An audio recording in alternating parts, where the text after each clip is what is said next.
Okay, so we're going to get rolling because we want to stay on schedule for being able to break for the Astara session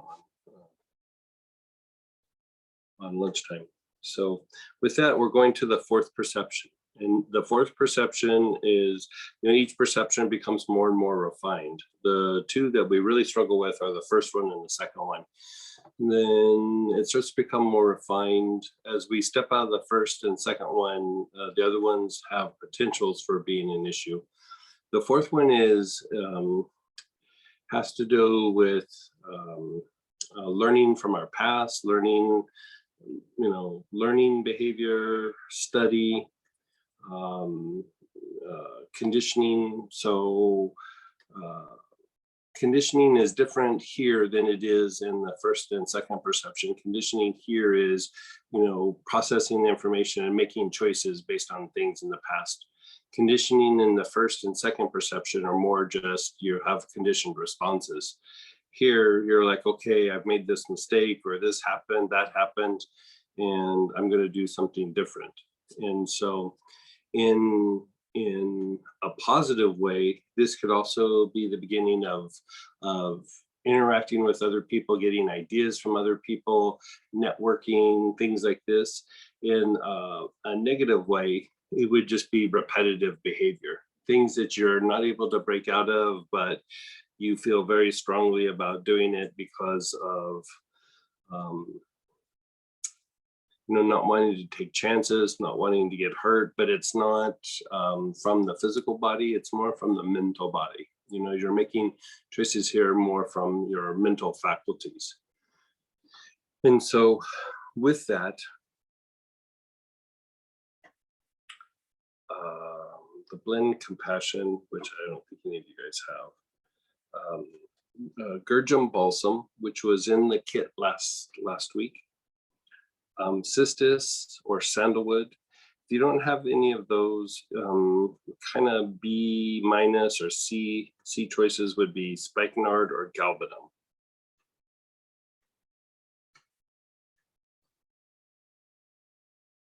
Oh, sorry, I just posted the wrong one, guys. Give me a second. I think I posted.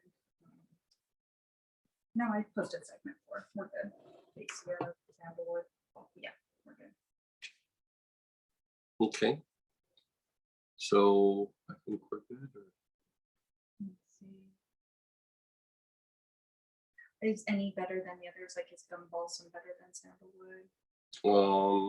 Sandalwood's probably your premier choice there. Acacia would be your very premier choice, but sandalwood would be good. And the blend you posted was Bridge, right? Oh, there's Bridge for next weekend, or Compassion is another one. Yeah.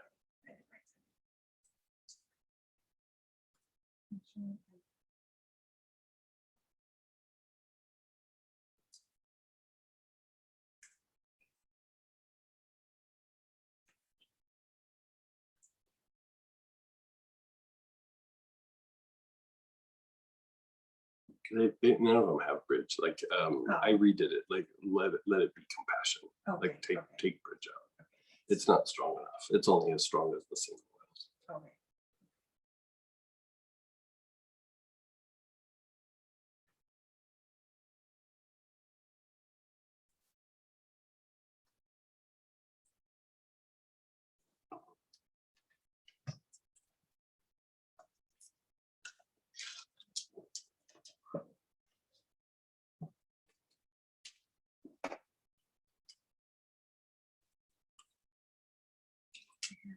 Couple people just come in, so let me find the list real quick.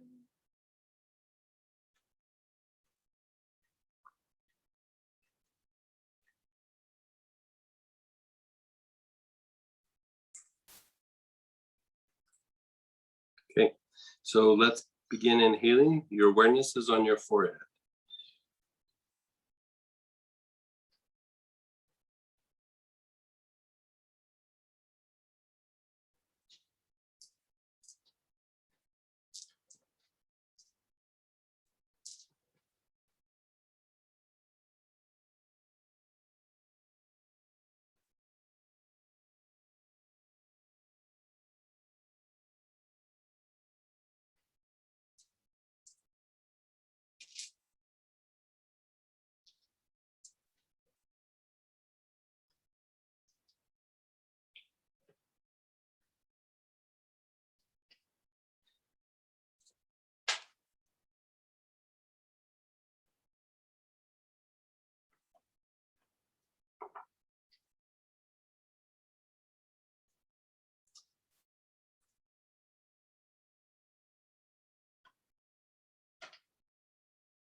The bottom of the tailbone, the basic chakra.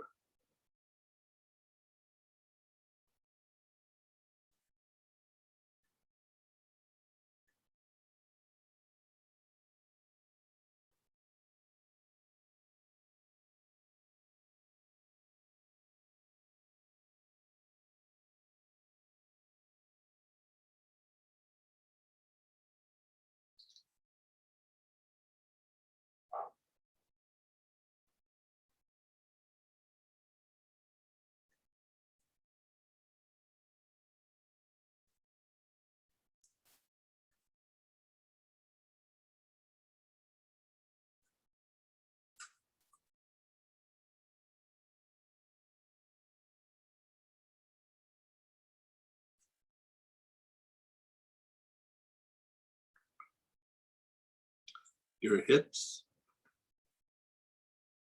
the sides of your hips.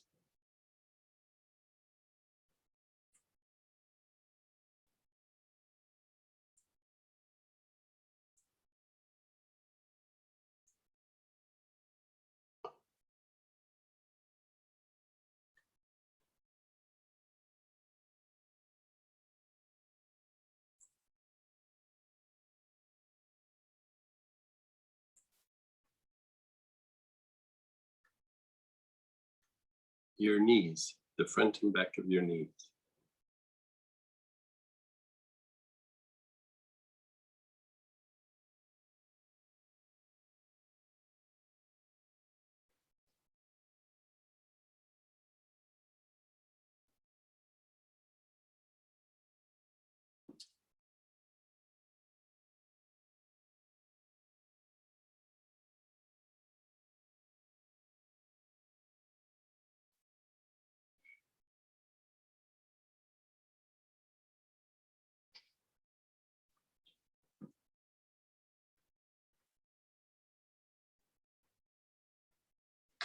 Your ankles,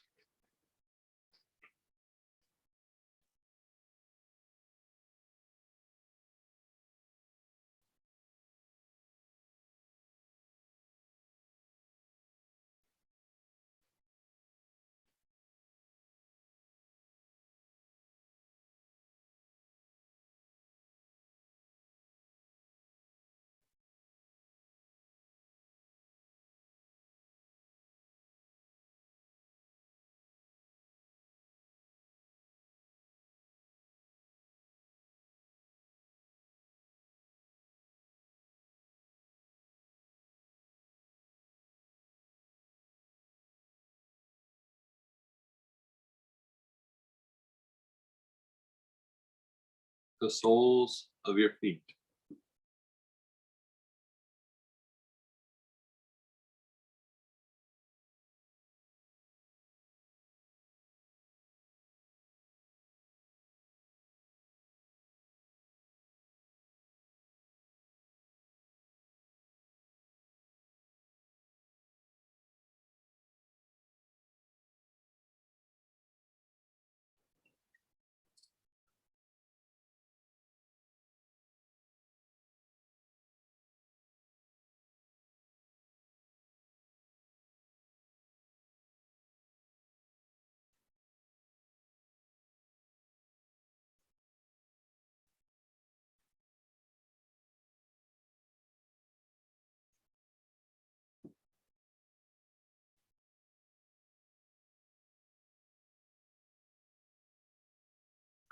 Your armpits,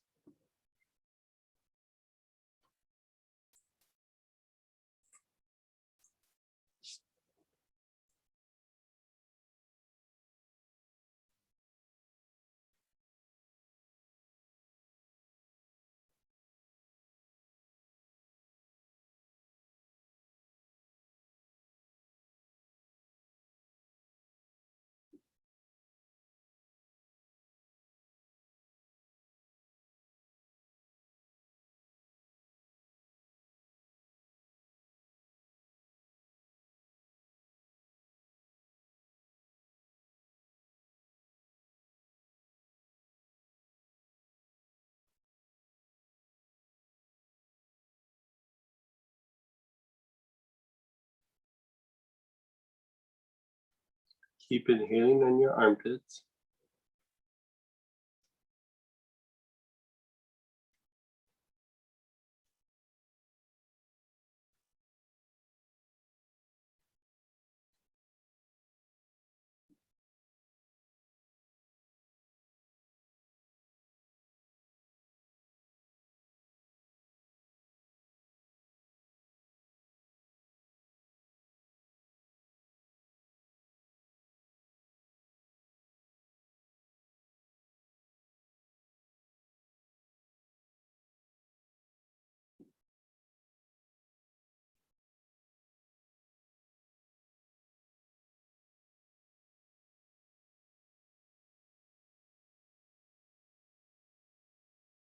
The elbows.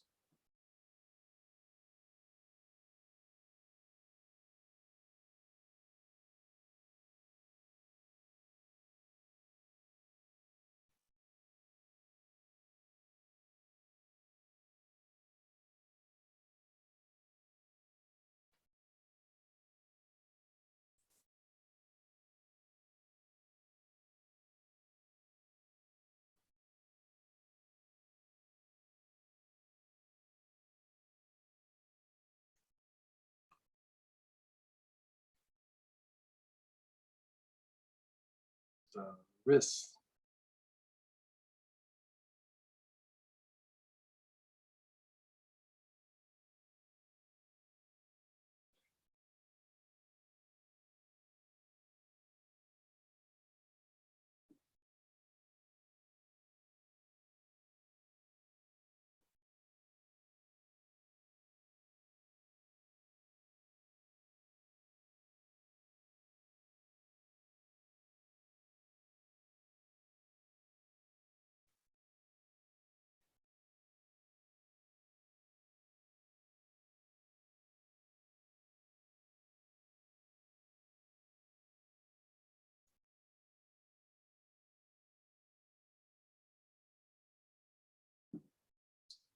The palms of your hands.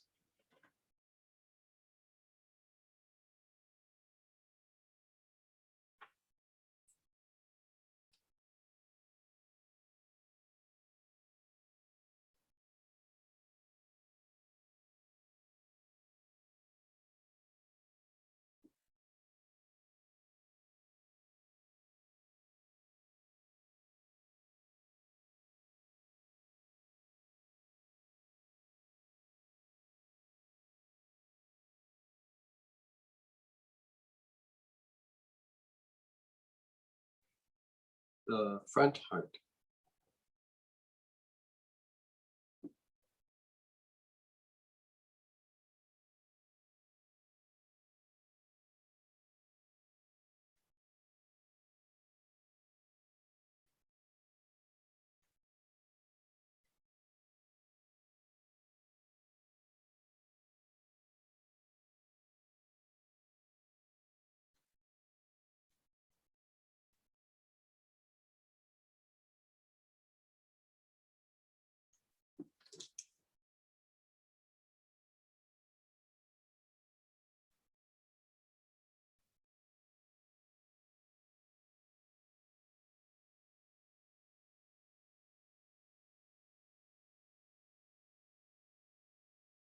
Your awareness is on the front heart. Move your awareness to the back heart, the area between your shoulder blades.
Just be still, be aware, just let go. Keep your eyes closed, just let go.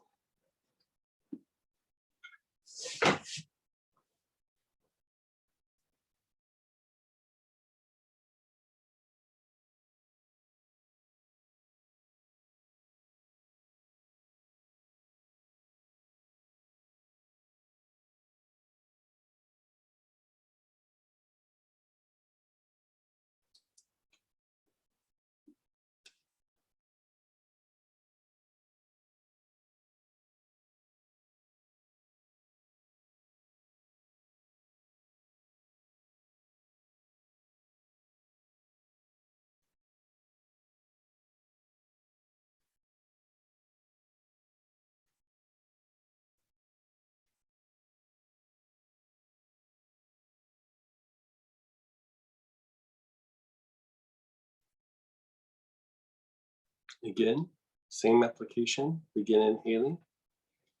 Your awareness is on your forehead.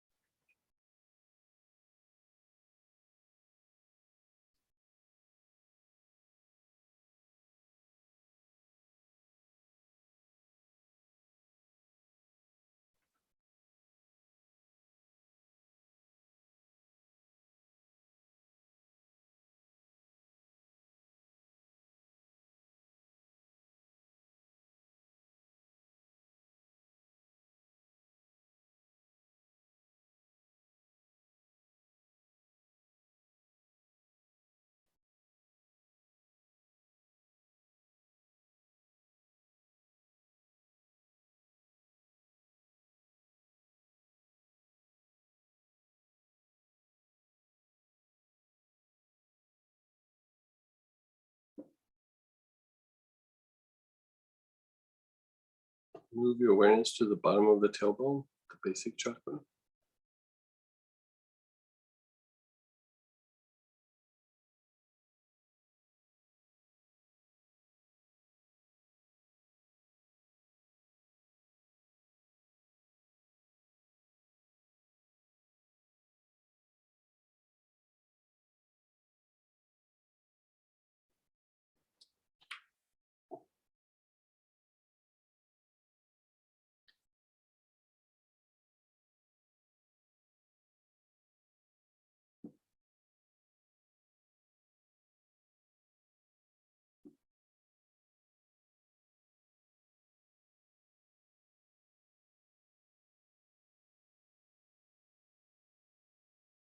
Your hips.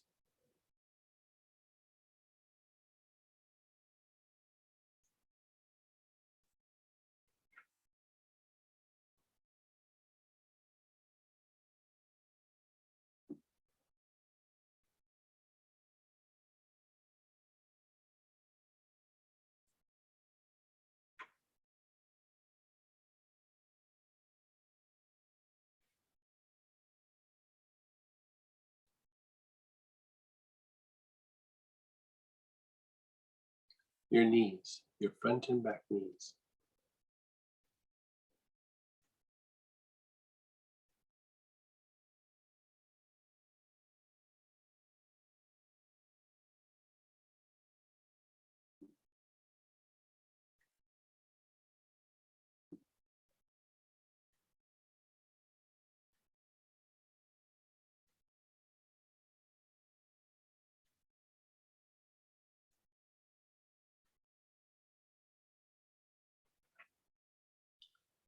Your ankles.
Soles of your feet.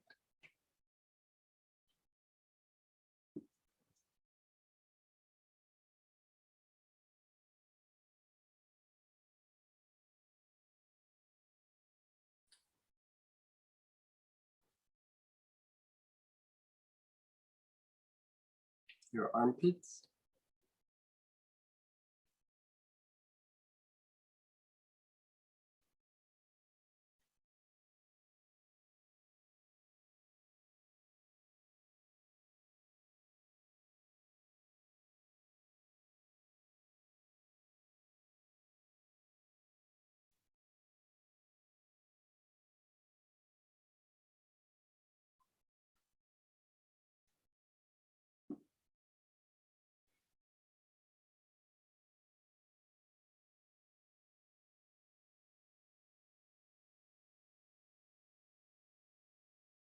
Your elbows.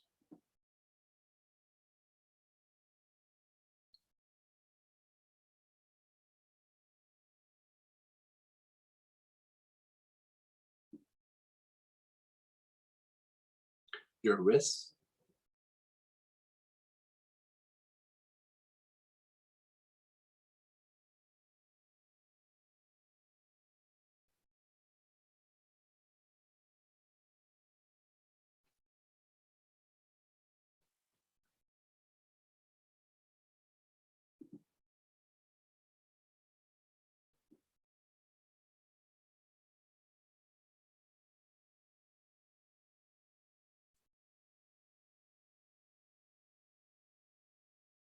The palms of your hands.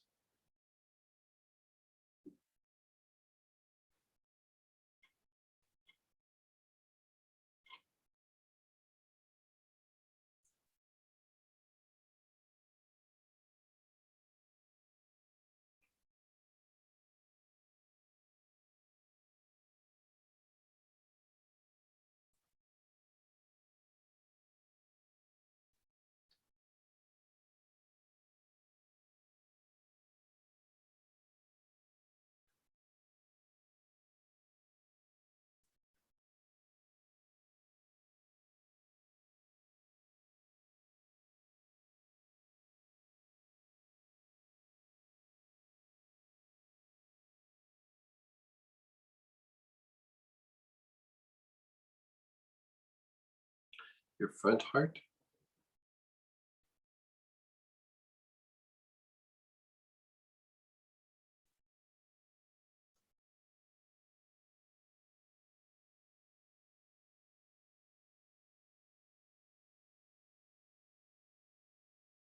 And your back heart.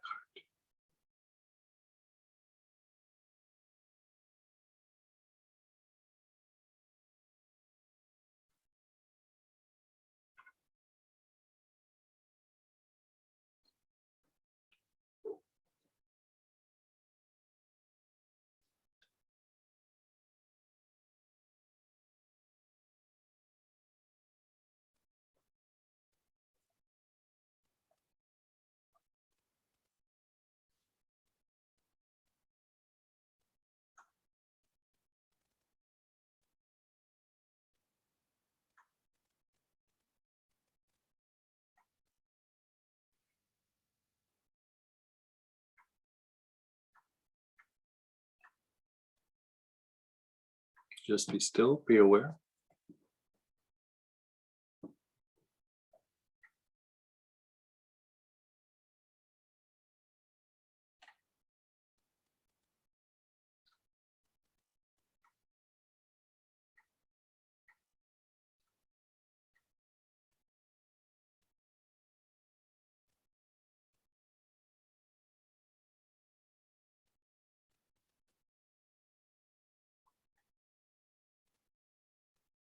Keep your eyes closed, just let go.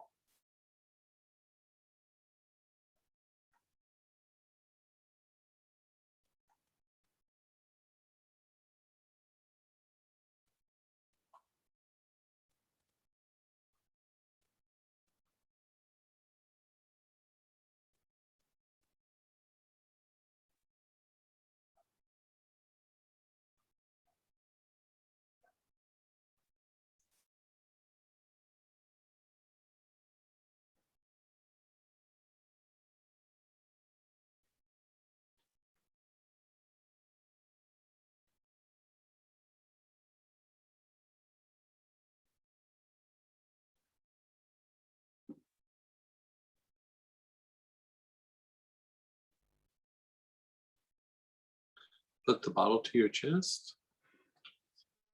Your chin down to your chest and do 8 or 9 of the materialization breaths.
And just be still.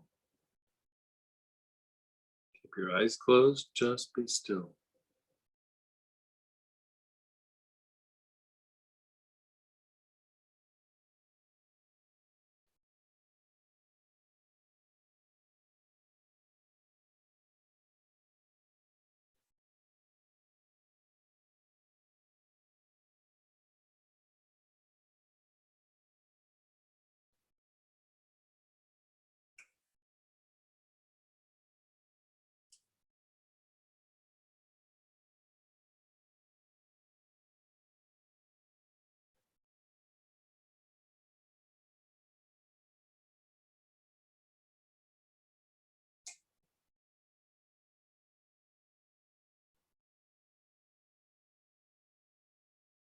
Again, bottle to your chest, 8 or 9 materialization breaths.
Just be still, be aware.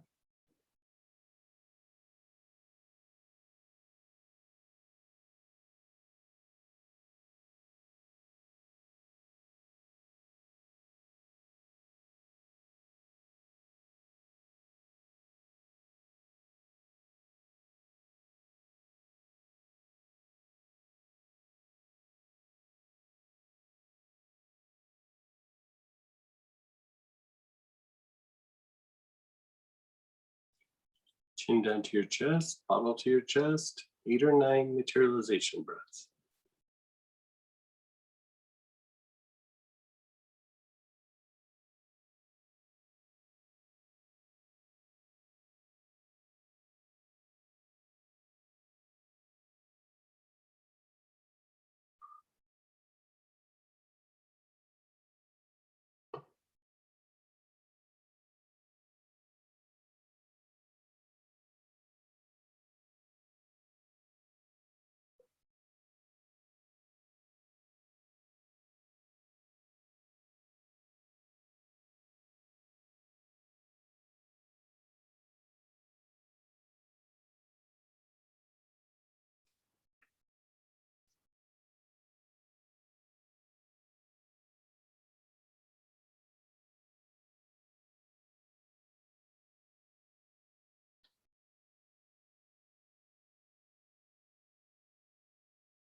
Just be still.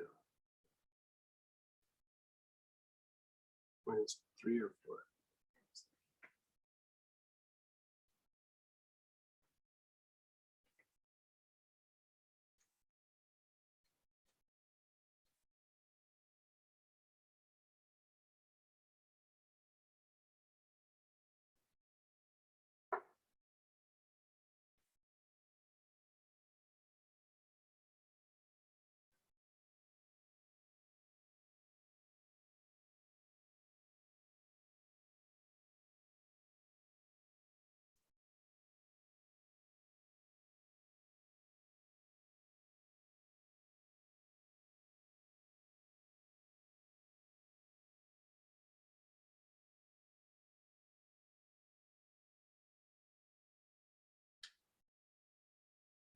Okay, bottle to your chest, chin to your chest. 8 or 9 materialization breaths.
And then just be still.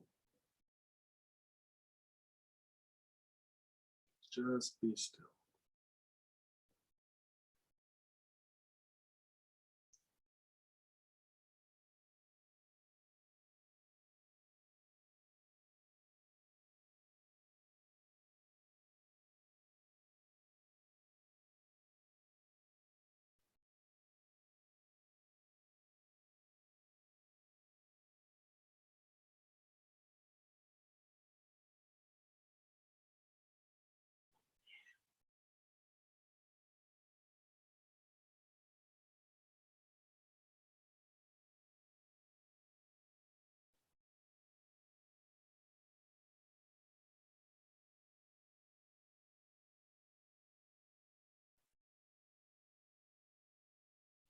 Begin inhaling. Your awareness is on your spleen, the left-hand side, below your ribs.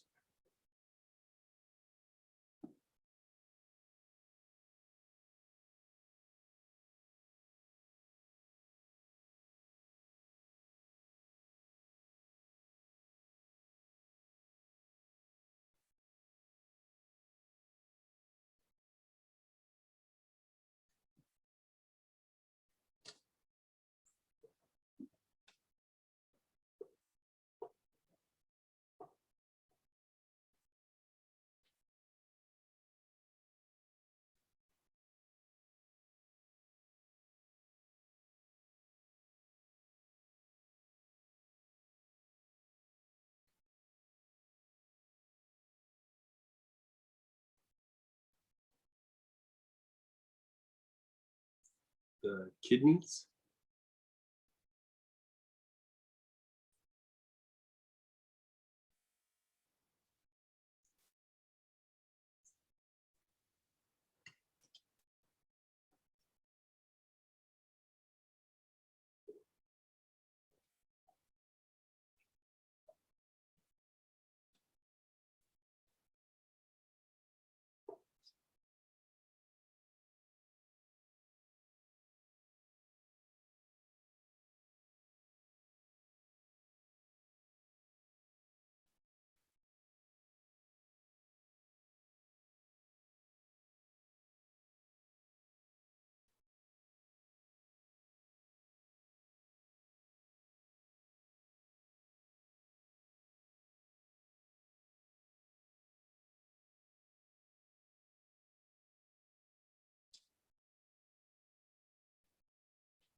up to the liver on the right hand side, below the ribs.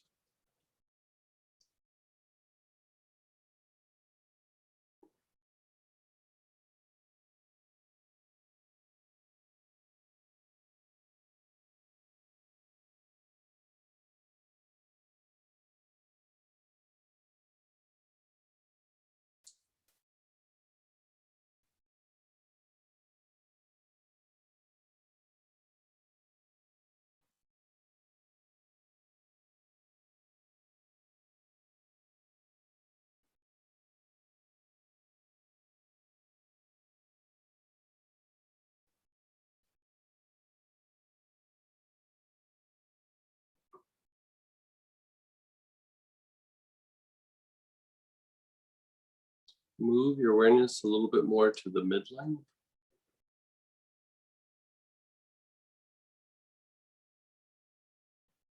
Still slightly off to the right, still below the ribs.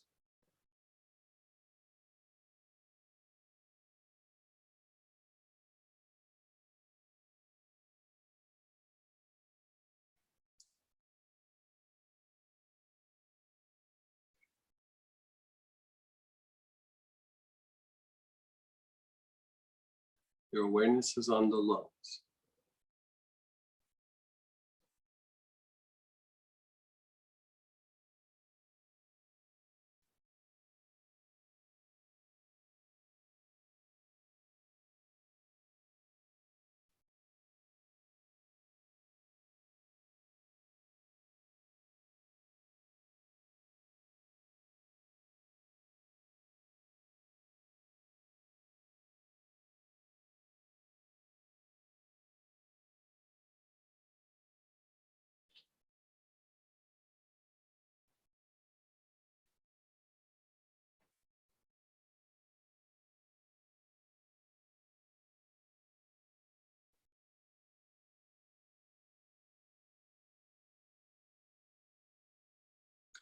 The brain, the right and left side of the brain.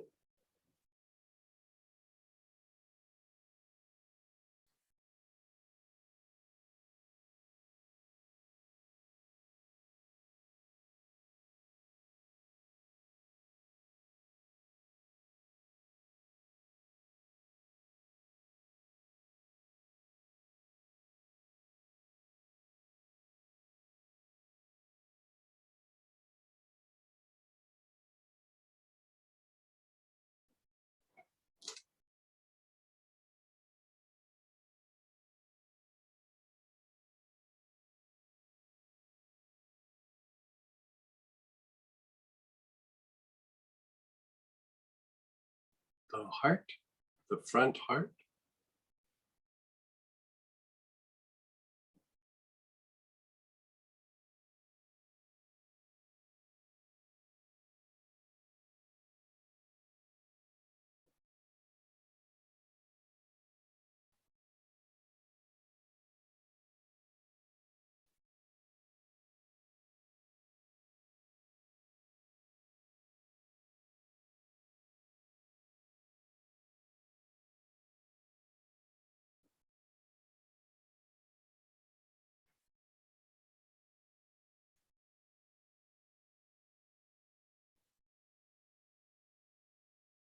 The back heart, between your shoulder blades.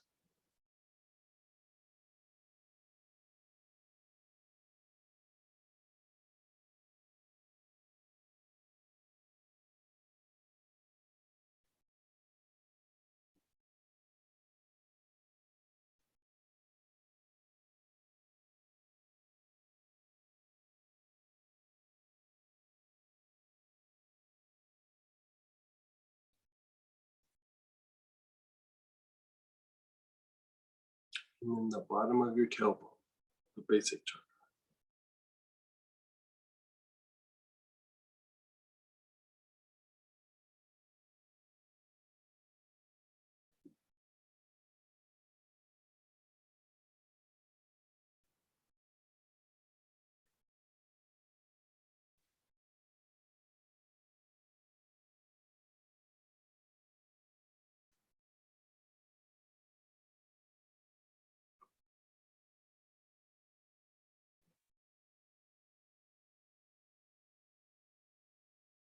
Just be still, be aware, let everything go. Just let everything go.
Again, begin inhaling. Your awareness is on your spleen.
Your kidneys.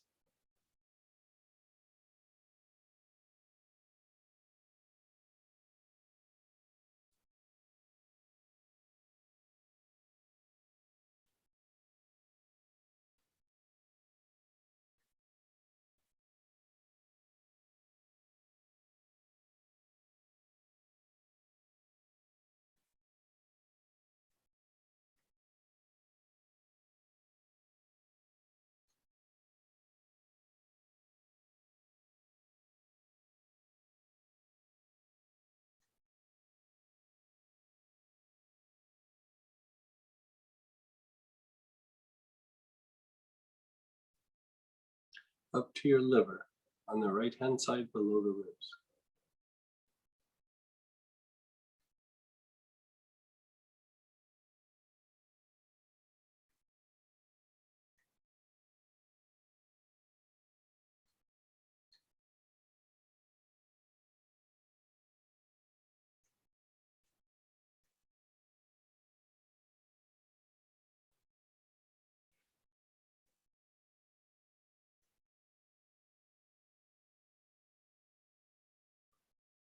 Move a little bit more to the midline, slightly off to the right, still below the ribs.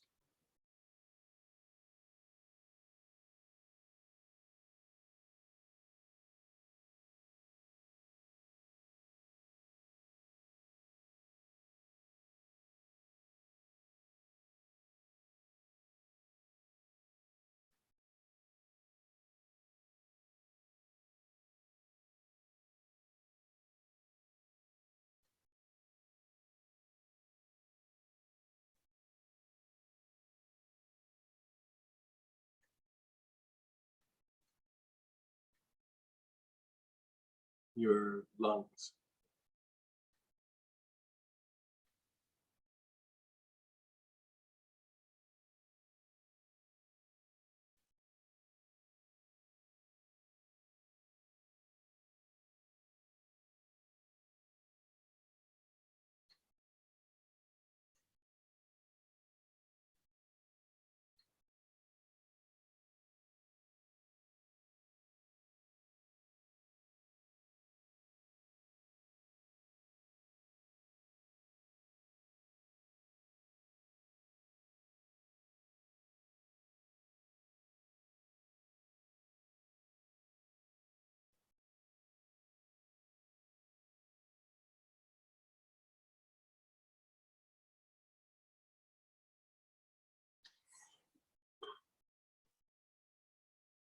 your brain,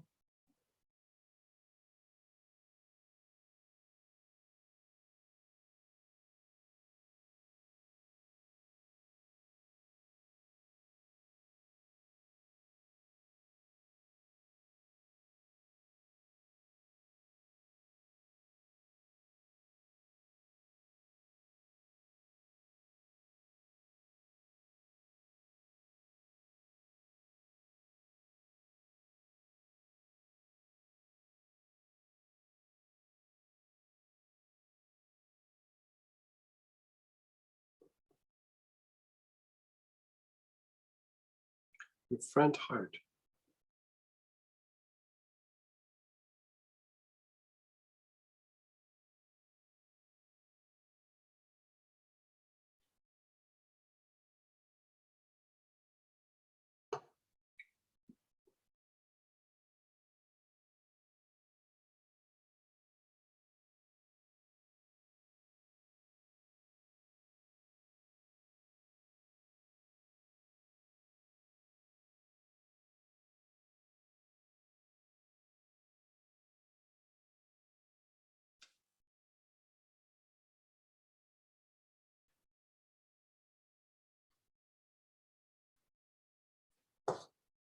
Your back heart, the area between your shoulder blades.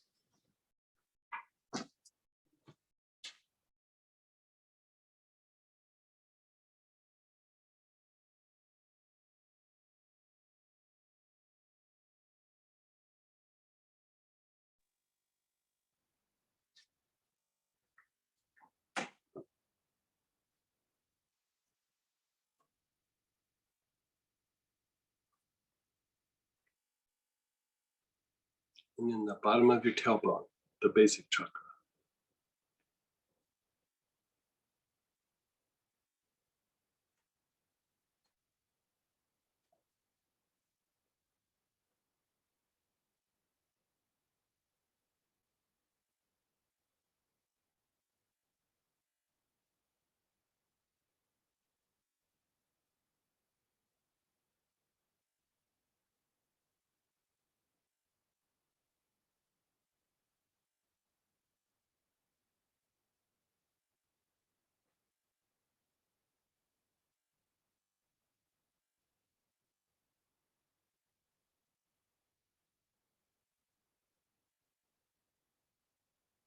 And then just be still. Let everything go, just be still.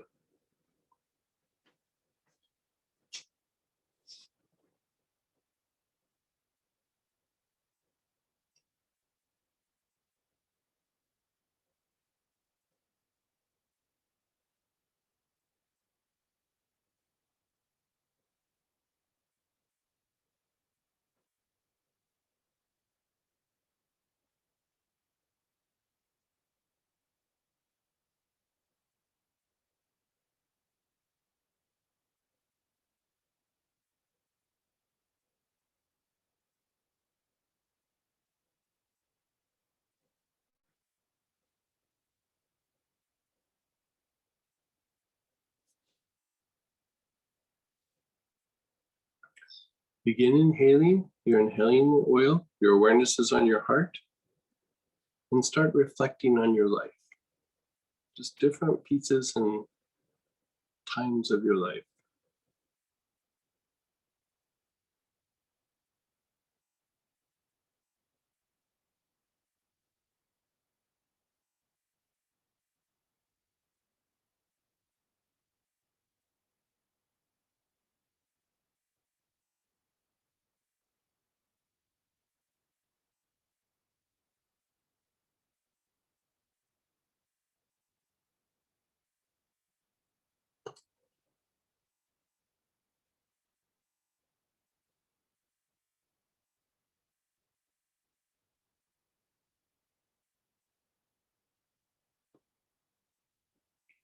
Think about your family, your friends, your loved ones.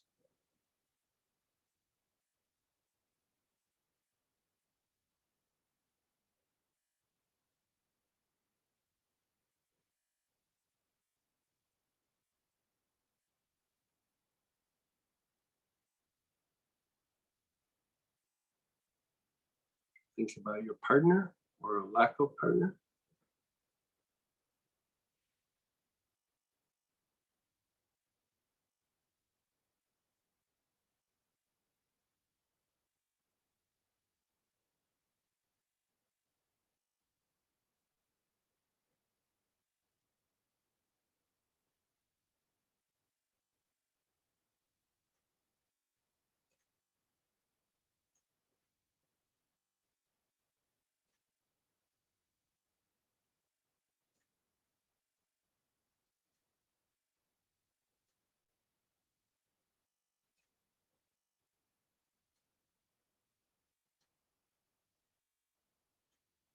Think about your work, your finances.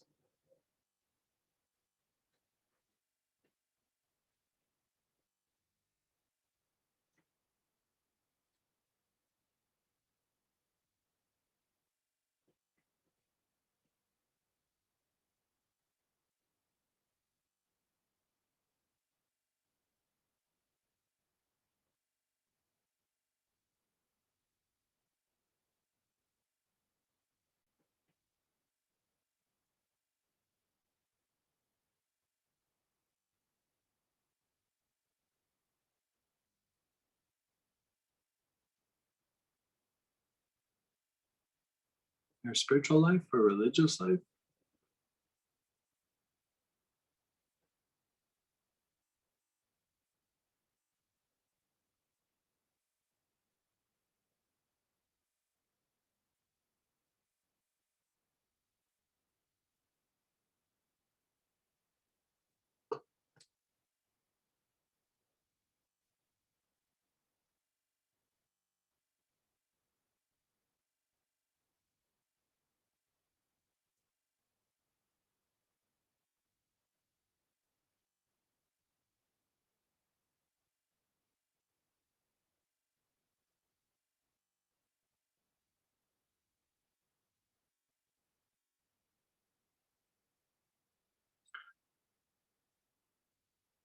Past difficulties, negative incidences, traumatic incidences.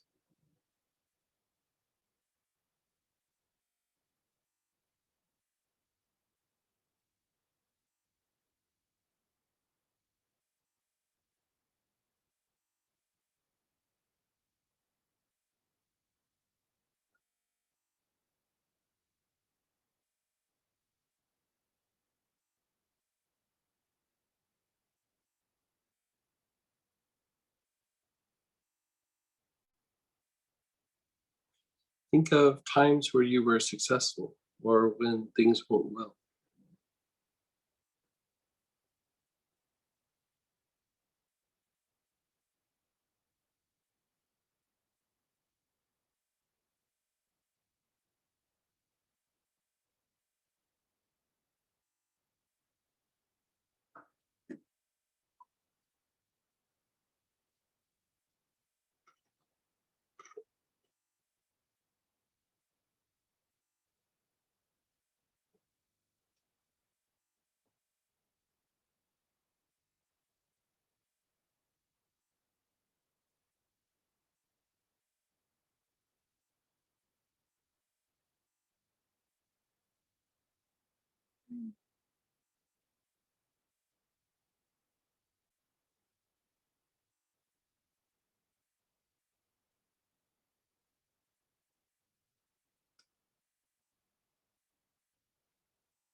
Let everything go. Just keep your eyes closed.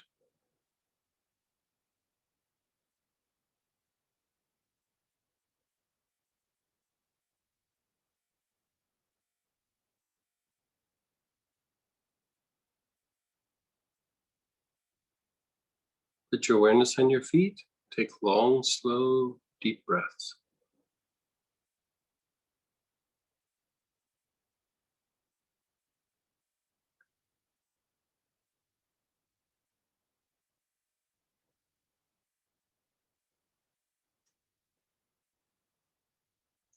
Move your awareness to the low back, opposite the navel.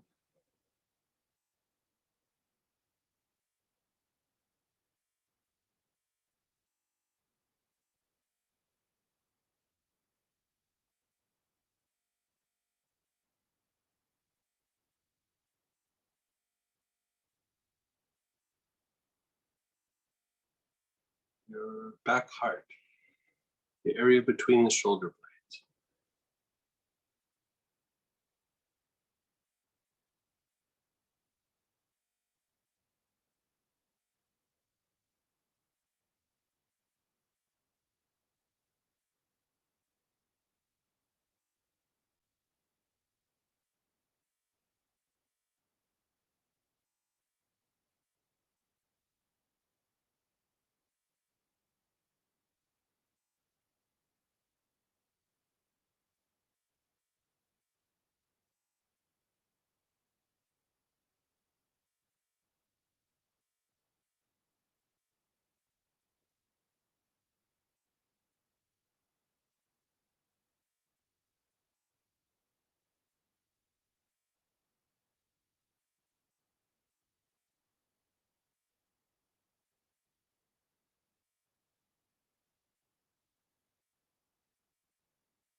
Top of your head, the crown.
Just let go. Just completely let go.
Again, begin to reflect on your life. Your awareness is on your heart. Just reflect on your life.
Reflect on family, friends, loved ones.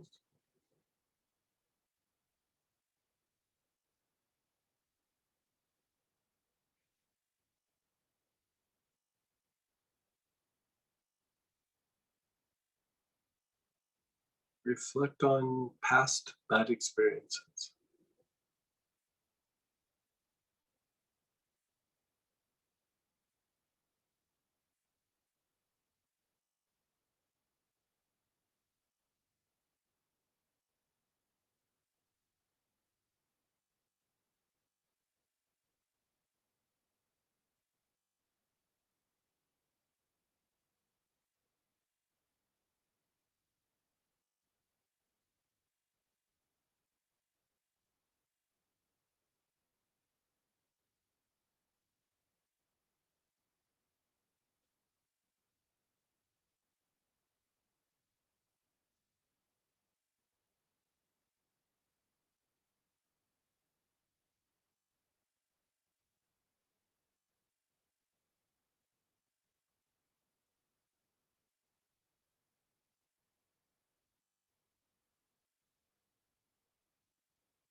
Reflect on good experiences.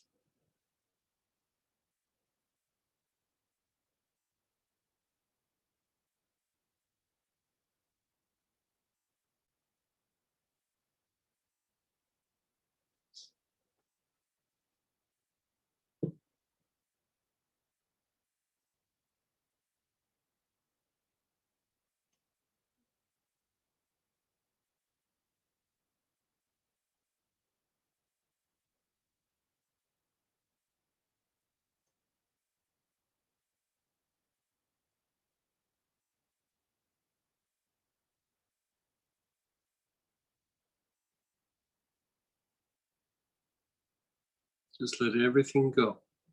Just be still, let everything go.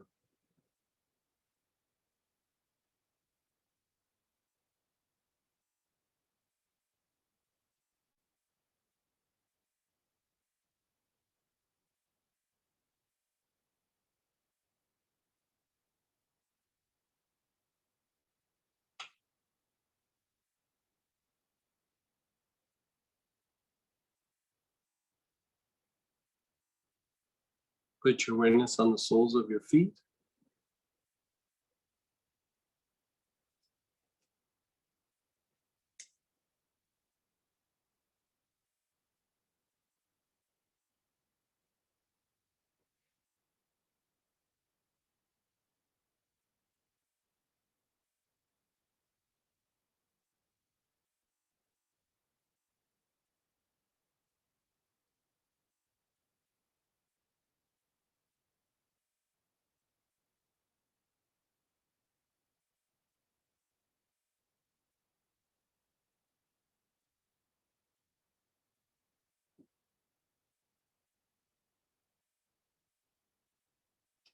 The low back area, the Ming Men, opposite your navel.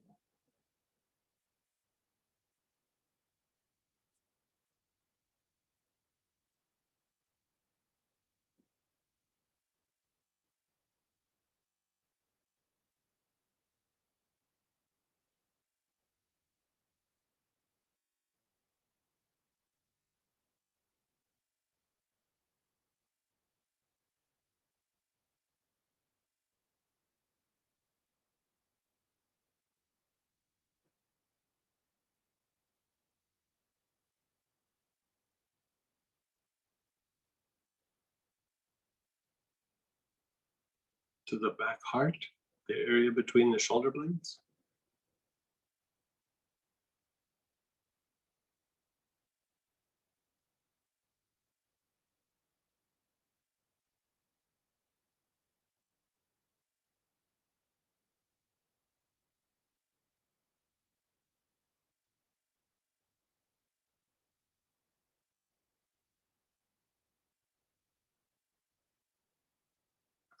The crown.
Just be still, be aware.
I'll invoke the holy name.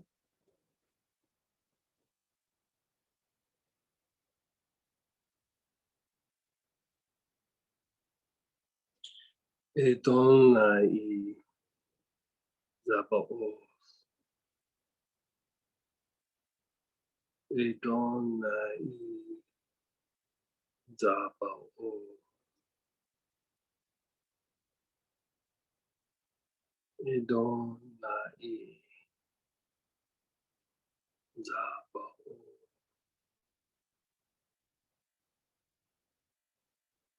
Adonai Zabaoth.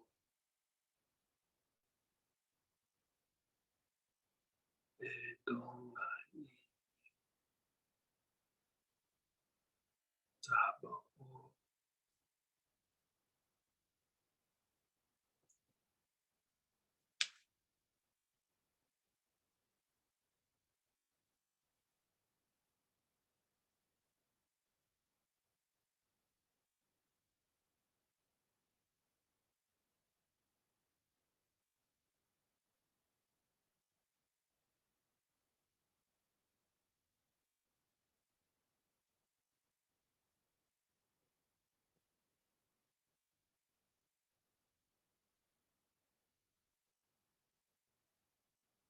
Zabaoth. Adonai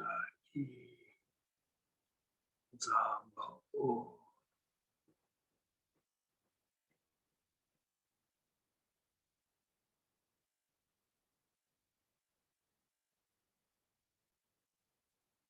Adonai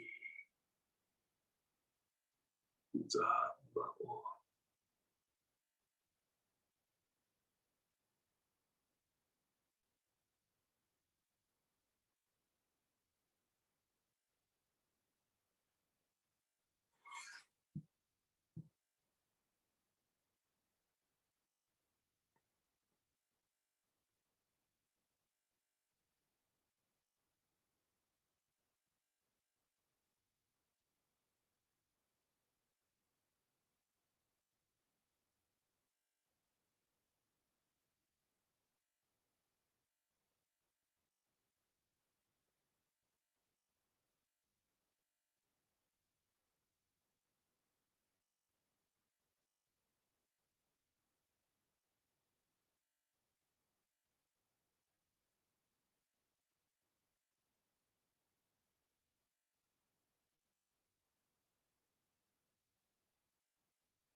Wiggle your fingers, wiggle your toes.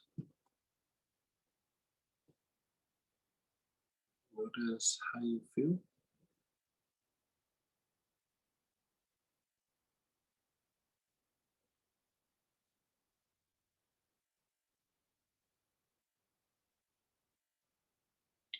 Anybody like to share? Unmute or type in.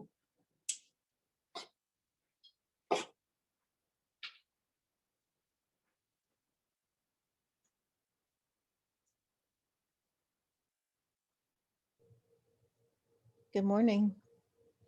Hey, So, so this past, like last oh, night. I didn't even recognize your voice when you first said good You morning. didn't? No. Huh? Your voice sounded different. Oh, Meditation voice. yeah, maybe I'm different. I do feel different, and it's like I had a movie running, of just like Mm. episodes in life, and during this one, at the very end, it felt like I kept getting that it was an empowerment, but in my hands. Hmm. Yeah. I mean, in this one, you're definitely starting to make a hard shift to more like upper awareness rather than lower awareness. You know, the first two especially are very much like physiological awareness, and then the next one, the third one, you're dealing with emotions, but it's kind of a mix of physiological and normal emotions. Still not a lot of mental activity. Here you're starting to have mental awareness and mental activity. You're starting to use like your mental faculties in this particular perception. And so you know, it's sometimes like the ability to like override like the physiology somewhat, like, you know, even though I'm feeling triggered, I'm not going to act, you know, that starts to happen more like here. And yeah, it is a little bit of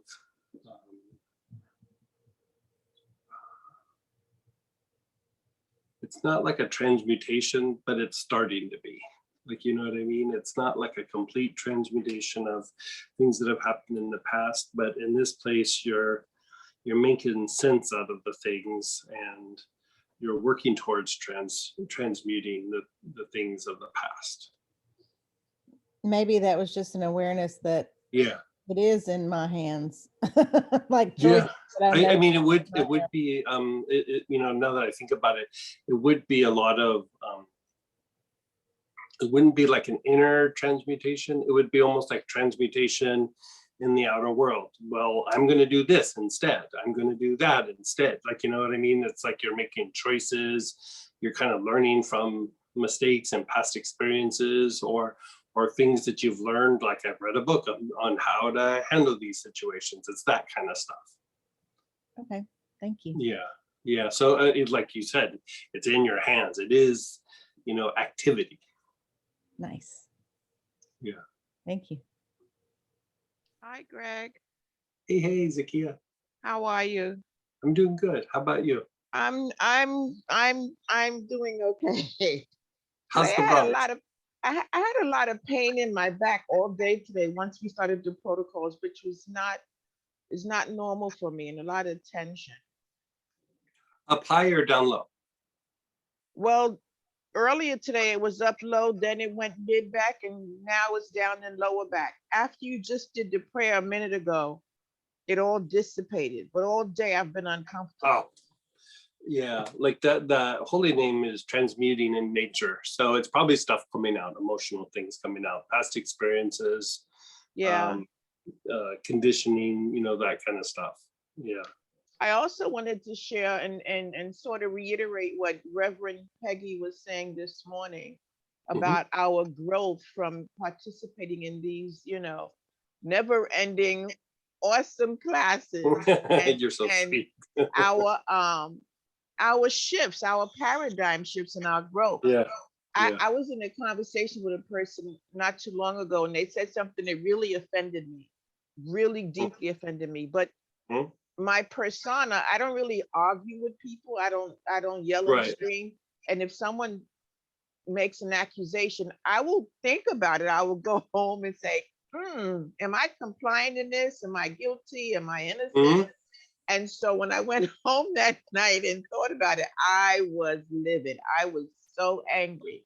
I was going to rip this person a new one, right? So I went to bed with all this anger and I woke up and it was gone.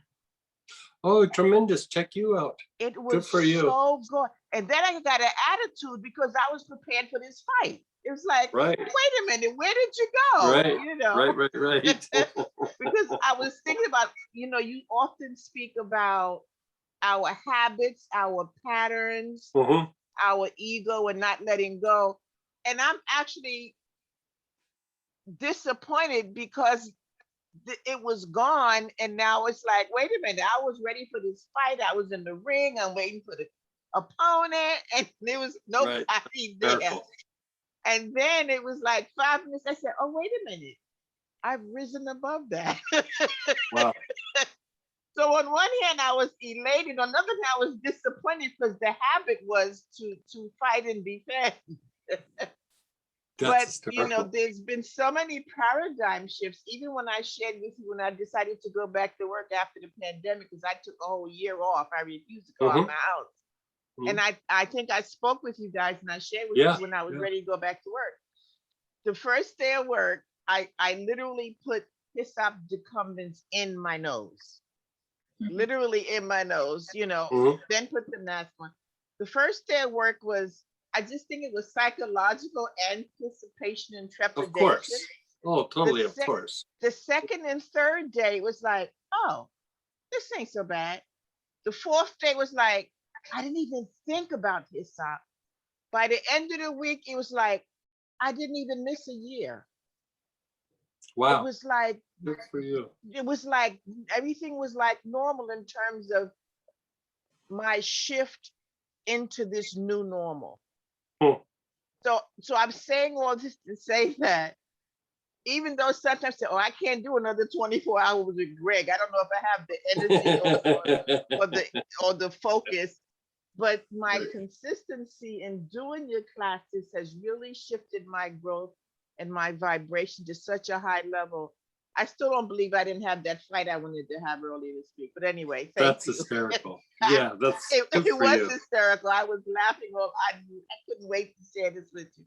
But thank you, You're so Team welcome. Greg. Yeah, it is a team here. And Yeah.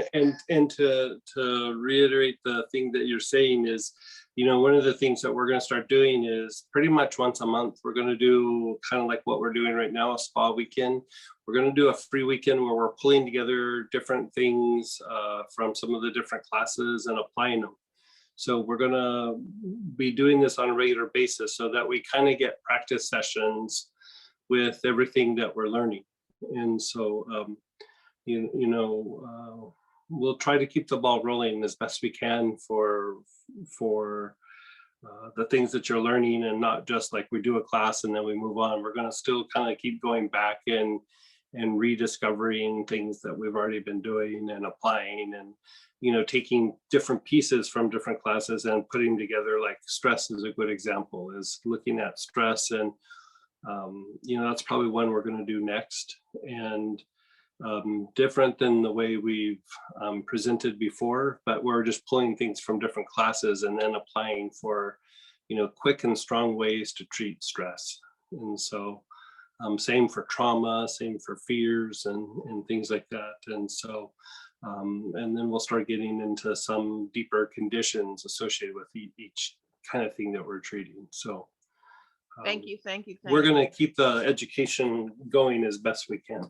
Yeah, it's been critical, especially in my herbal practice. I'm expanding to essential oils, so Oh, good for I'll you. be here. Yeah, good for you. Mhm.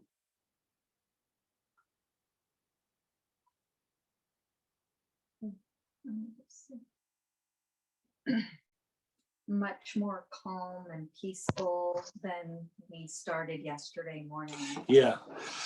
The first two yesterday were or probably for most people would have been the roughest ones. You know, for me, it's the second one. God, I've been grinding on that one for a while, and it's just, you know, it gets more refined, but it's still there.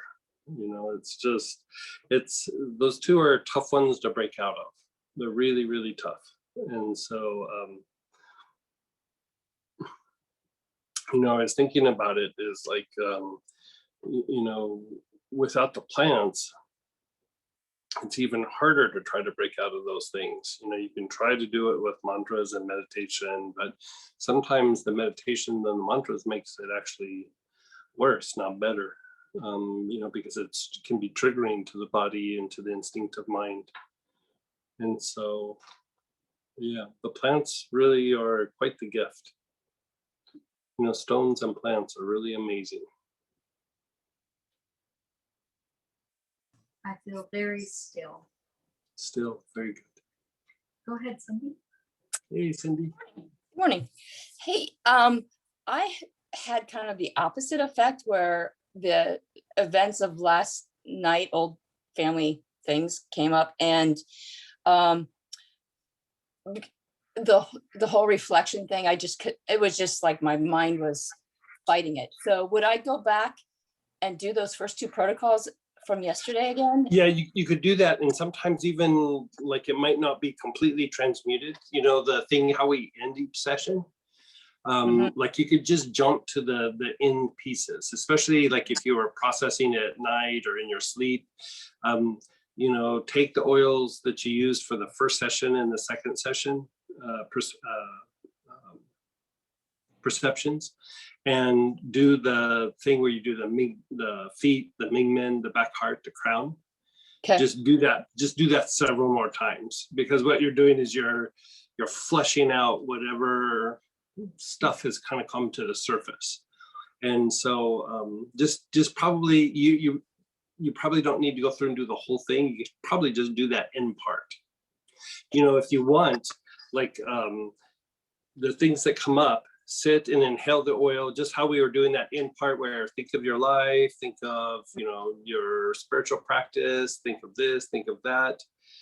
And you can go through and look at these different aspects as you're inhaling the oil, and then do the transmutation. Okay, yeah, because I Yeah. think it just never went away from last night. Yeah. And then it sort of, yeah, doing that protocol this morning just sort of made it worse. Okay. Yeah. Oh, the protocol even today made it a little bit worse. I'd probably still focus on the first two. It's almost Okay. always those first two are just boogers, man. They are just, you know, because it's you know, it's your physiology really reacting. All right, excellent. Yeah. And And then if it doesn't get resolved, let us know. is that in a book, one of our books somewhere, or I'll just It's wait? not, but we can go through and post it. We're going to make a little booklet after the fact this weekend. Okay, And so we'll get that out. But for right now, the oils that you use from you want me to tell you the oils again? sure. So, Oh, no, I have that in the emails. I okay, think yeah, fine. okay. Yeah, Right. and then just the transmutation, you know, Okay, application. So, Thanks. yeah, you're so welcome. Balaji? Hey, Balaji. Good morning, Greg. So I have a quick question on the process we are doing, right? On number 1 and number 2, I guess we are working on transmuting stuff, right? And as part of the process, we do the materialization breaths, right? From my left brain, materialization for me is like bringing something, sort of like something good into form. So how does materialization play a role? You're using good question. So you're using the materialization breath for one, because it activates the pineal gland, you know, the mental permanent seed. But part of how this particular type of materialization works is it helps connect you to the things that are in your world or in your environment. And a lot of times the reason why we have such difficulty materializing something is we're really super disconnected. And so here we're using the materialization breath, but it's not so much about materialization as it is about connecting to the things that we're looking at. And so it's more about connecting than it is about anything. That's why we're not visualizing and holding anything in the heart. We're just going through and just doing this process of connecting with it. Okay, all right, okay, that makes sense then. Thank you.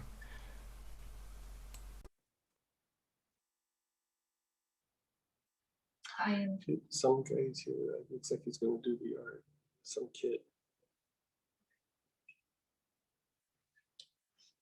no, he doesn't need this. I'm seeing clear images coming through, whereas before I would see more abstract shapes and colors.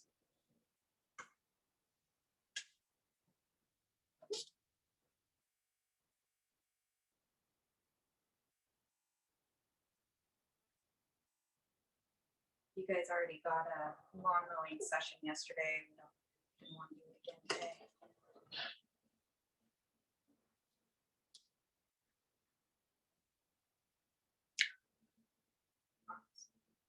So he went down our driveway. Guarantee. Oh, it's those guys.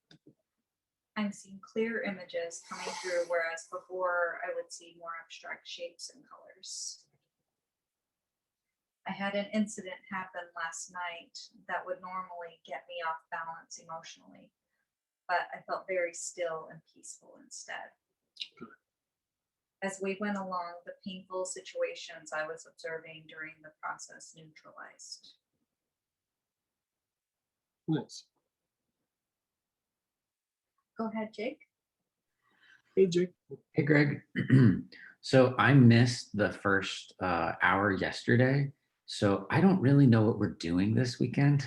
Can you give the like short version of like some of the the themes or like what it is that we're doing? We're working on the 7 different perceptions. And so we're going through and we're all made up of these different perceptions, but we usually get stuck or fixated in some of these different perceptions.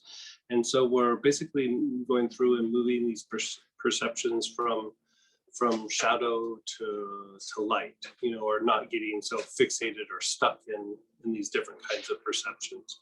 And so when we're stuck in one of the perceptions or one's really in shadow, which for most of us, they're mostly in shadow. We process everything through that kind of filter. And so, you know, there's the negative tendencies and then the positive tendencies. So it's almost like taking a step back and looking at a bigger viewpoint of your life rather than through the normal everyday life or through your energy centers or chakras. You're looking at it from a bigger perspective. And it would influence the chakras, it would influence your emotions, depending on which perception you're looking through when you're processing the things in your life. And so people usually have certain tendencies associated with these perceptions, and they get stuck or fixated in one and really don't shift through all of them. You know, the idea would be that you would be kind of in light in all of them and shift to the one that you need at the particular time. And so, you know, the fixation causes us not to be able to shift, and the fixation is from when something's really in shadow or not, you know, conscious. We get really super entangled with a way of processing information. So.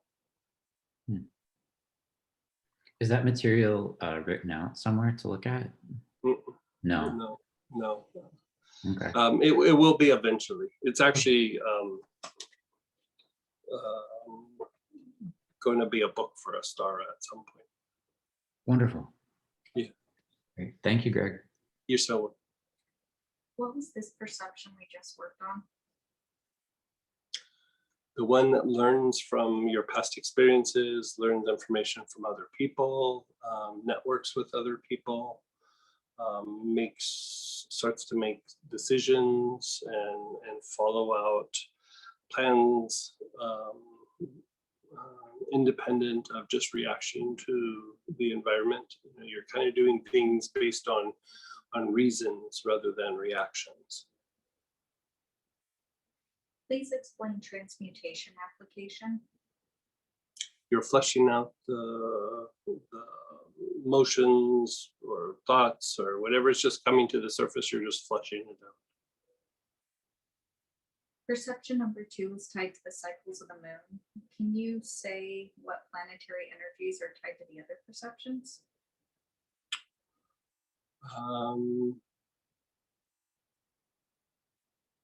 I said it's kind of tied to the moon. I wouldn't get too stuck on the planetary energies. The issue is you have preconceived ideas of the planetary energies. And so there's a lot more to the planets than what people talk about or what they think. So let's try to stick to the explanations rather than going to the planets themselves.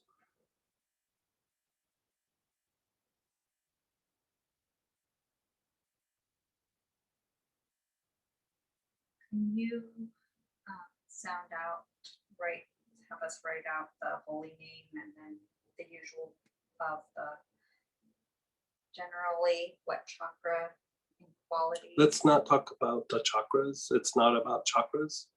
It's not about the chakras. Like let's step away from that. Go ahead, Helen. Hi, Greg. Hey. Could you give some guidance? I'm working with a group of people who we're not doing a spiritual practice. We're work. It's for work, and they're definitely stuck in probably those first 2 perceptions. Like, how would I help to shift them out of that place that they're in? Like, give me the nature of what's kind of happening. You guys are just having meetings and talking about something, or? Yeah, there's some issues that have come up, and a lot of them are dealing with historical oppression, land issues, issues around access to resources and things like that. I mean, really severe, important and critical issues for people. Right. Moving forward.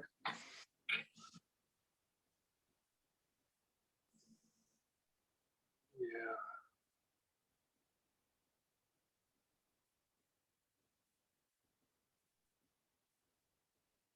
Let me think about that. You know, because kind of in a way, you're not going to be able to do like therapy, or you're going to have to try to redirect them somehow in a way that acknowledges what they're saying, but at the same time moves them past what they're saying and where they're stuck.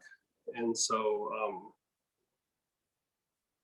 like in those situations, I mean, I used to have to do that in the corporate setting, especially when we were doing things with mergers. But it was almost like a case-by-case basis. You know, you almost have to look at the culture, the corporate culture of the situation, and then the situation itself, and just kind of come up with a strategy. Let me think of that. Like some of the issues that happen in New Mexico, I'm pretty aware of. Like you said, like there's land issues and you know, just things that have happened through the generations. I'm kind of aware of some of those things. And so let me think about it, and maybe after lunch I can answer that question a little bit better. So just to follow up, if I worked with the angels, do you think that would? That might be your best bet. But even that, let me think it out, like how to handle that. You know, because information and facts usually don't change people out of these perceptions. They see through these perceptions. That's why I keep saying, let's step away from like the planets and the chakras and everything. It's you're almost like trying to deal with the lens that people are seeing through. And so, yeah, like it's almost like you have to redirect them or step them into a different experience. Let me think about that for that situation, and I'll come up with something. We might have to go back and forth a few times with it, but we'll come up with something. it's almost like you have to tailor it Okay, great. to, Thank you like, for that. the group dynamic is different than the individual, because you have multiple things and it's not just about shifting one, you're shifting the group. The group tends to reinforce the perception. And so a little bit harder to do. Yeah. Okay. Yeah, let me No, I think about it. appreciate Like that. Thank you. after lunch, maybe I'll have something for you. Okay. So Great. we're gonna break for lunch right now. We gotta step over to Stara. And so we're gonna do the Sunday session. If you want, you're more than welcome to join us. And if not, we will come back at 1:30 Central Time. And I'm gonna post the link here for you guys for if you'd like to join us for that session.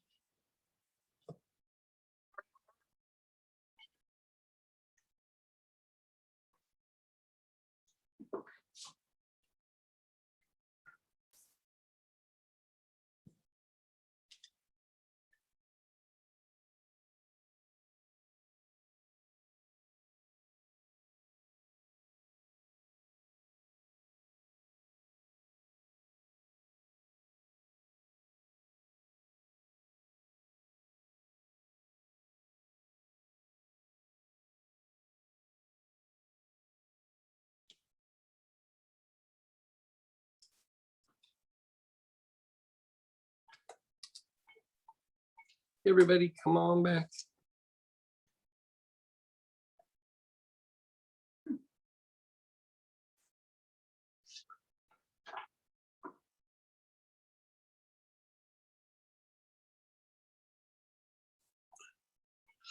Okay, I hope everybody's doing good. I think we can squeeze in all 7 perceptions before the end of the day. We've already done, what, 4? 3 more to go. The first few are the hardest. After that, they become softer, somewhat. First off, before we get rolling, Helen, are you there? You can unmute yourself if you want, Helen. There we go. Yes.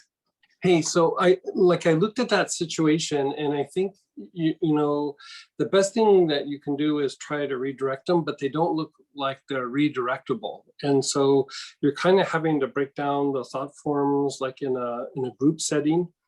You're having to break down the thought forms from the past and the collective unconscious.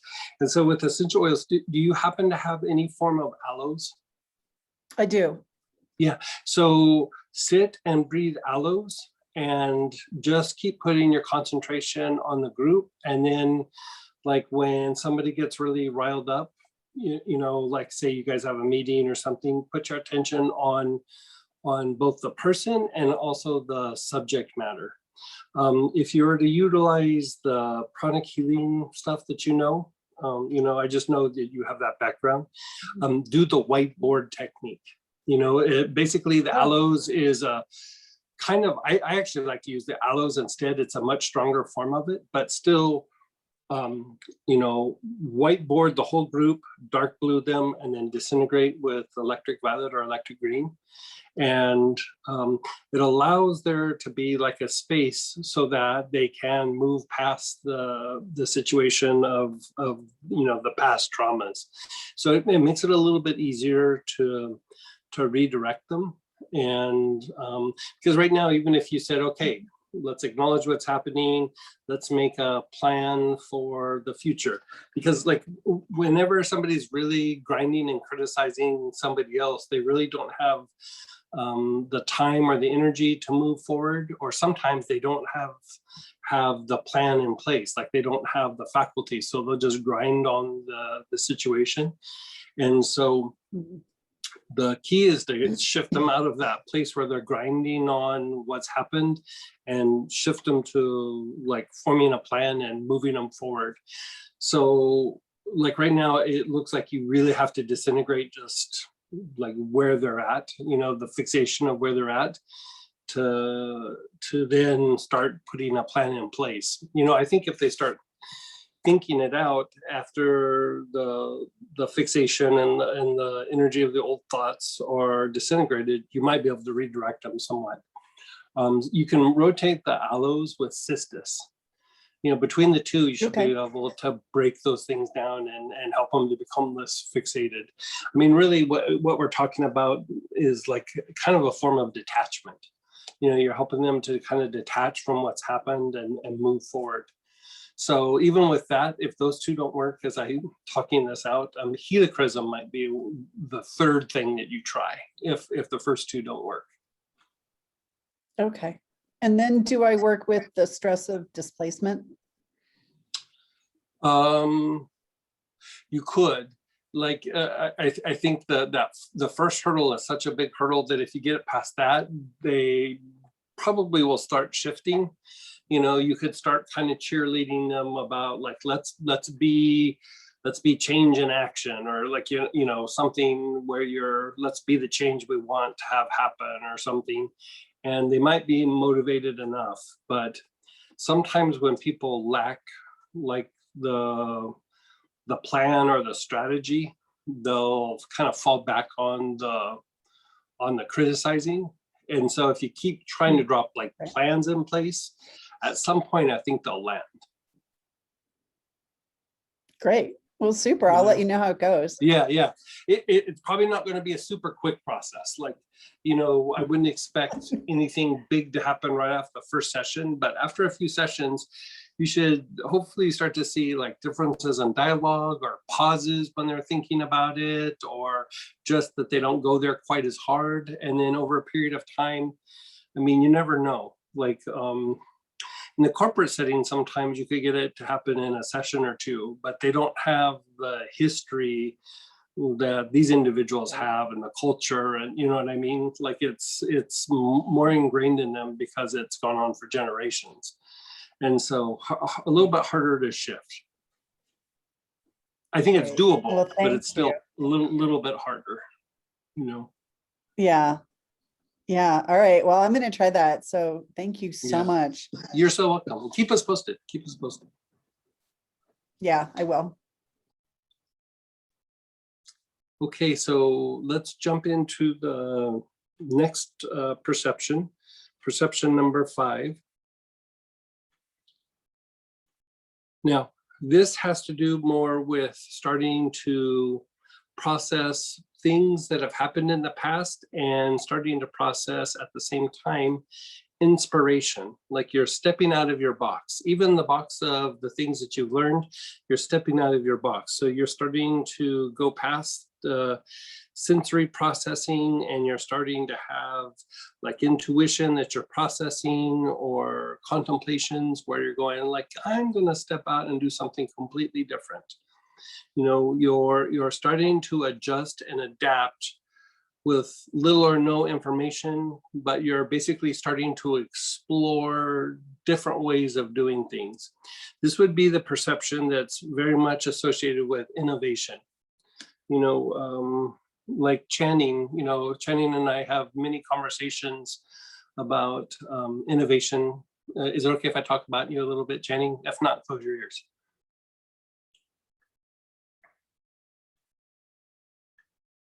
She said yes. Yes. Okay. So, you know, she is very big in the tech world about innovating. I mean, maybe you should tell them what you do.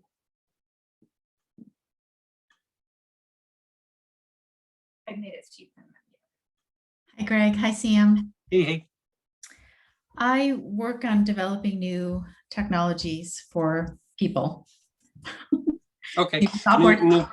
Right. Yeah, I know. Super awkward. I was dancing around what you've done in the past. So. Oh, I work on artificial intelligence and capabilities for voice technology. Right. Like anything in this field, if you're not innovating, you're dying. I mean, basically that is the nature of this business. So if you don't have this skill set, if you don't have this perception, you're not going to last very long. You're not going to have legs under you that last for more than a season or two, you know, maybe 3, but that's about it. And so we're all being forced into this place of innovating because of how much things have changed in society in the last 18 months. You know, we're all being forced to have this perception of innovation. And so another way of looking at this, you could also say, is expansion. You know, you're integrating something and then you're expanding on it. You're not just doing like, hey, this is a good thing for me to do. It's like, I've integrated this and I could do so much more. I can improve this. I can build on this. I could do this in several other areas of my life. You know, you're really taking something and running with it rather than just the things you already know. The last perception is doing things that you already know. And so with this, it is information from your past experiences. It's information from what is out there in the academic world, but it's also starting to take things and be inspired and being guided. You're processing your inspirations and then you're applying them. So this one is a very exciting one. This one is really about stepping out of the box.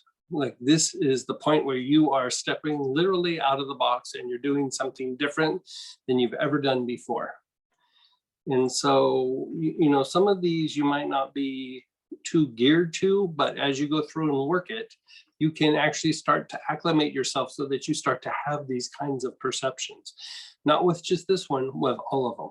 You know, we are a makeup of all of these, but we have some perceptions that are heavily emphasized in our lives and some that really are dormant. And so by going through and doing this process, you're really starting to activate the aspects that are dormant, and you're breaking things out of shadow and moving them to an ally, right? So with that, single oils, poplar balsam, nutmeg, mace. I think nutmeg and mace are things that people have gotten in their kits in recent times. Artemisia, mugwort.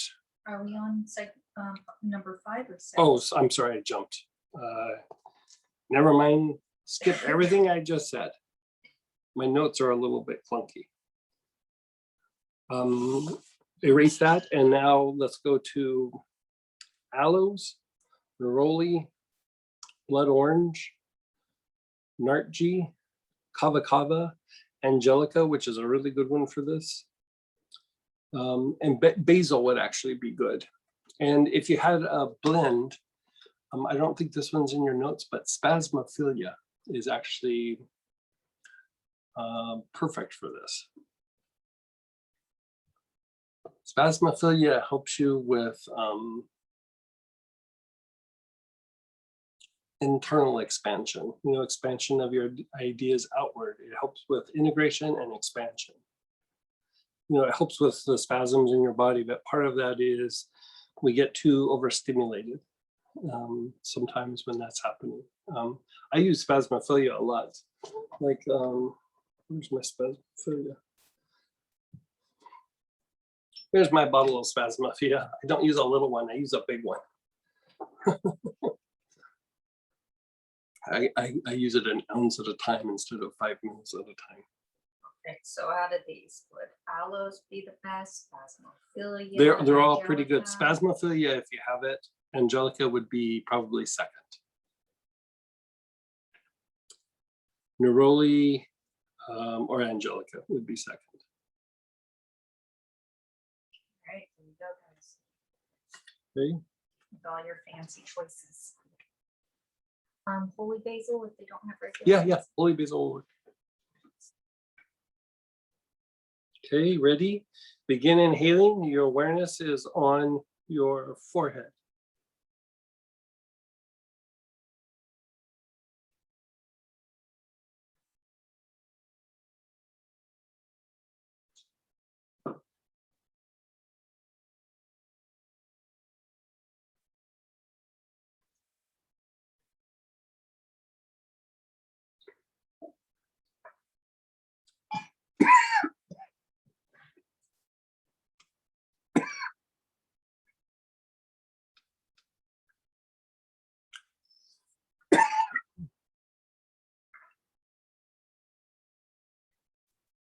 Move to your basic chakra, the bottom of your tailbone.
Your hips.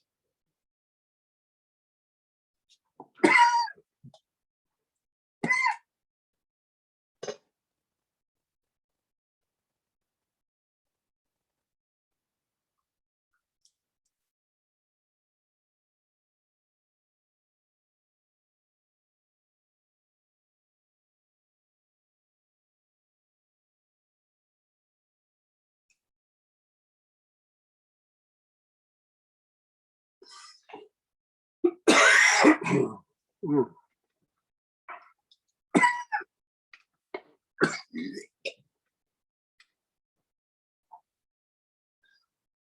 Your knees.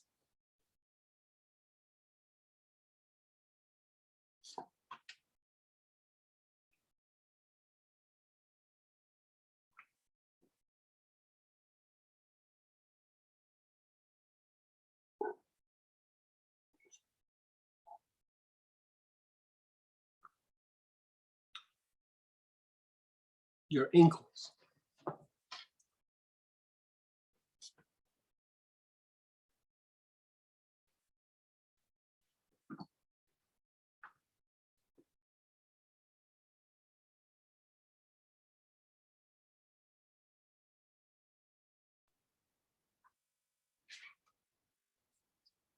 No. Your ankles. The soles of your feet.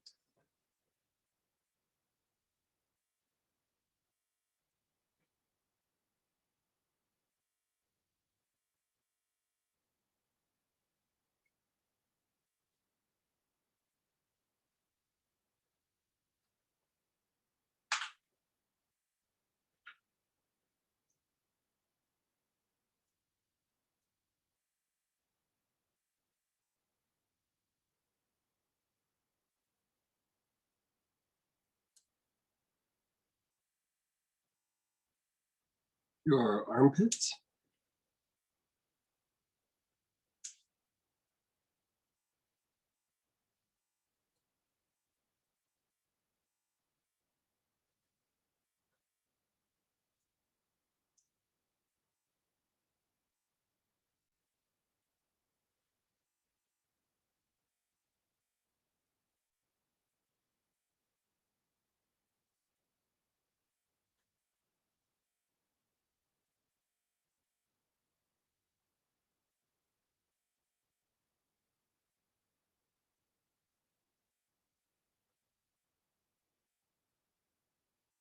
Your elbows.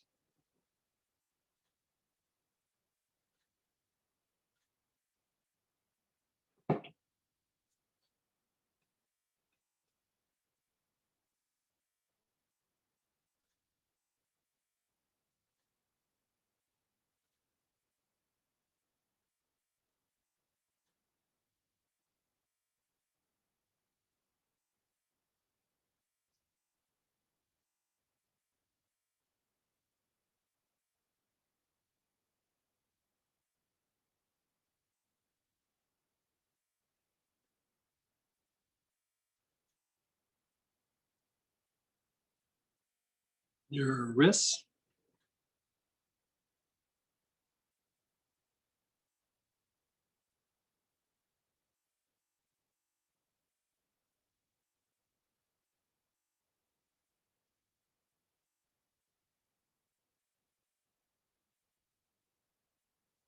The palms of your hands.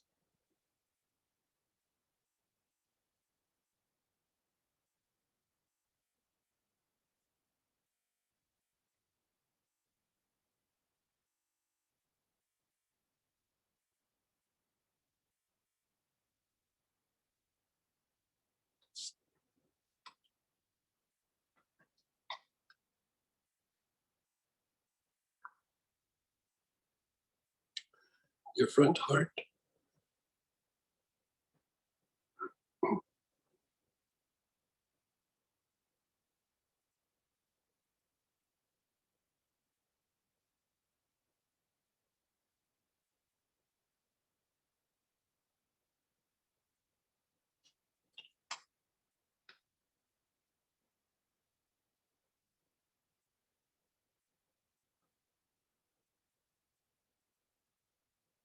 And your back heart.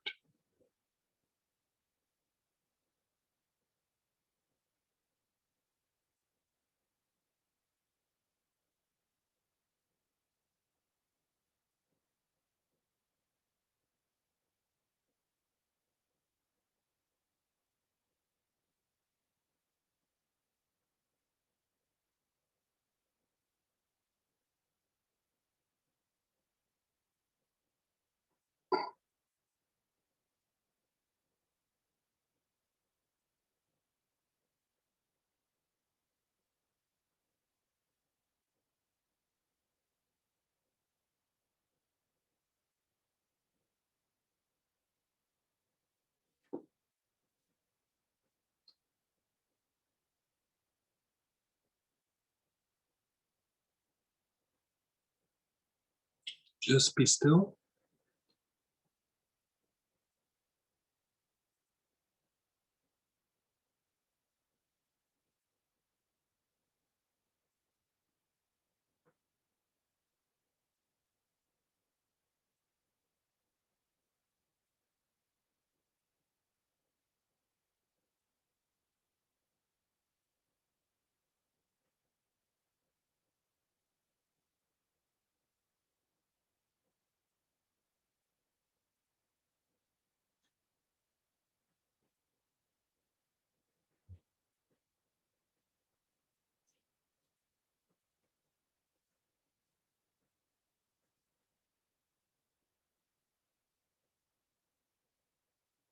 Let's start again.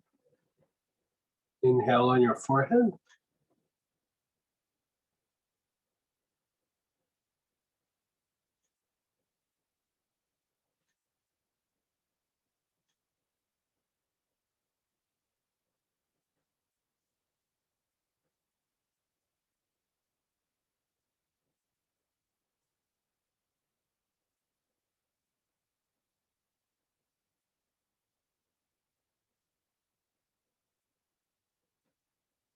The bottom of your tailbone, the basic chakra.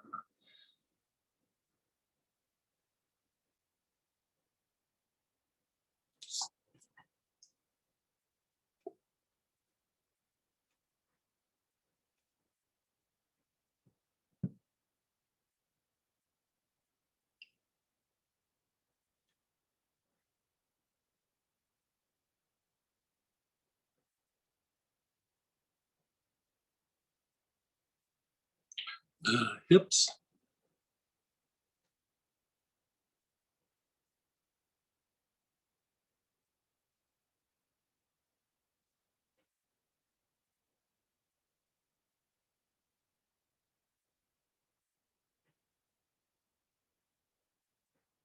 The knees, front and back knees.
Ankles.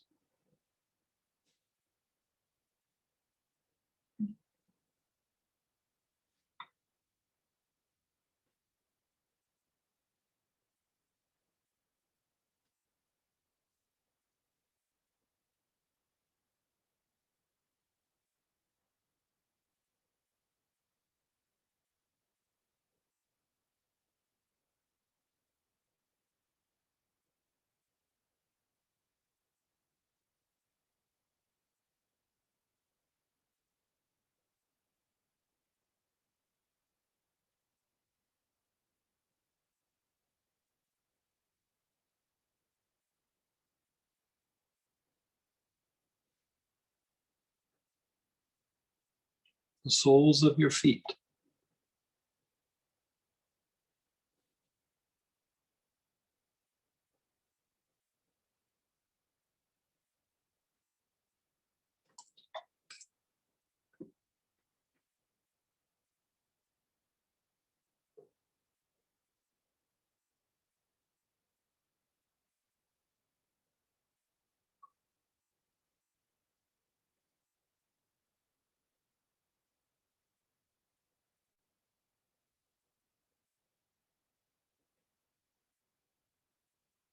Your armpits.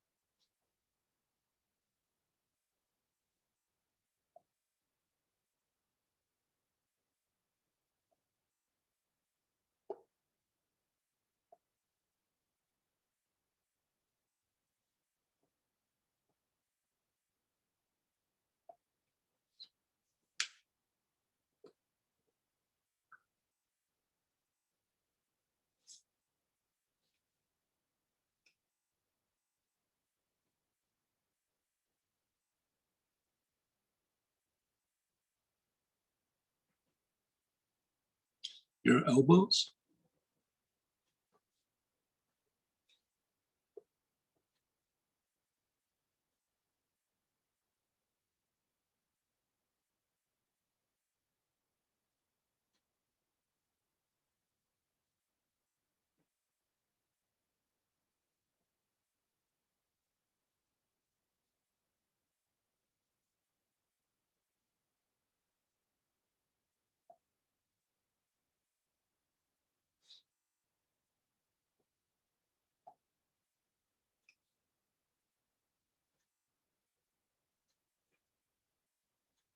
The wrists.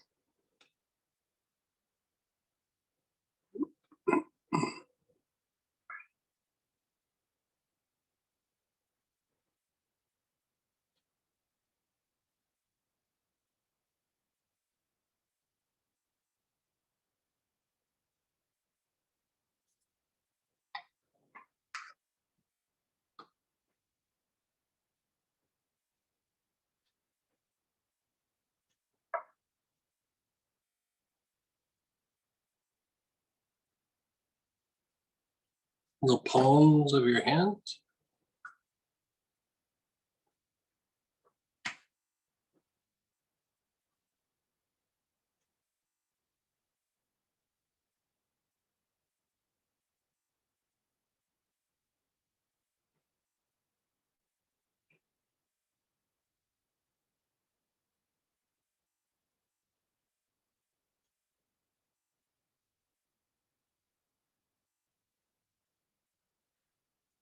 Front heart.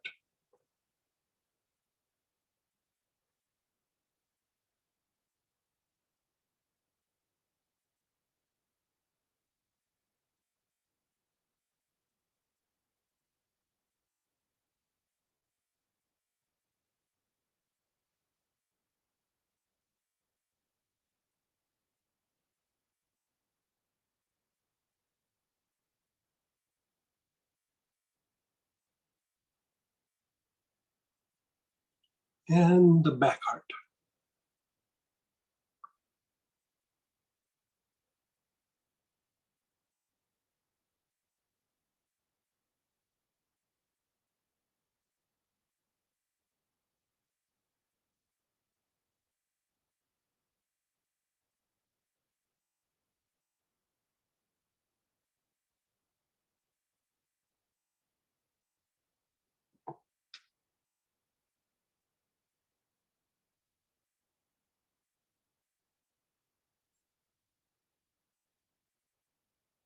Just be still, be aware. Keep your eyes closed, just be still.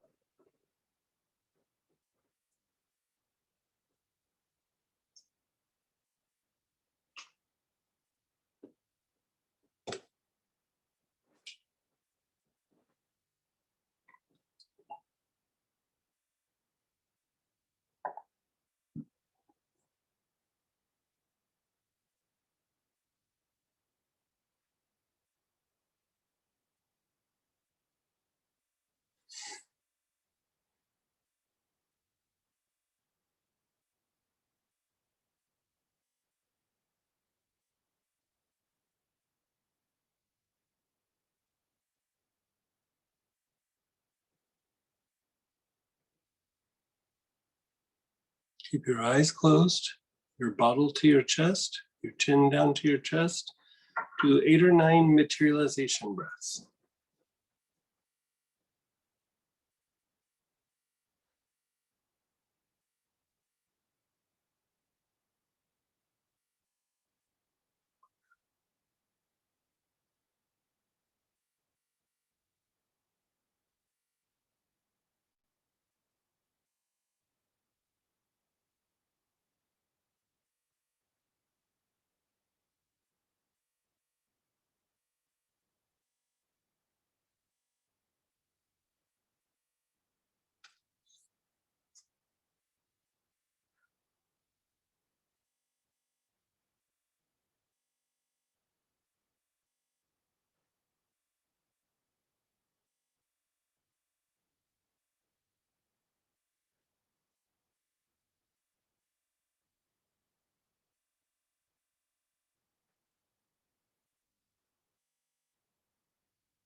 Just be still, be aware, keep your eyes closed.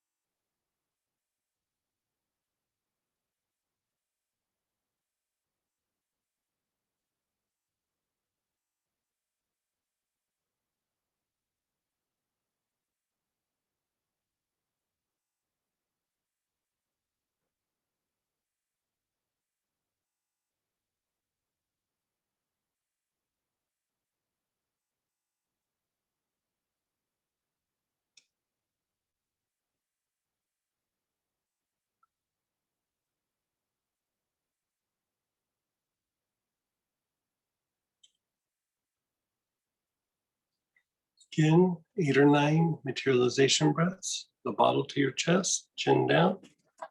8 or 9 breaths.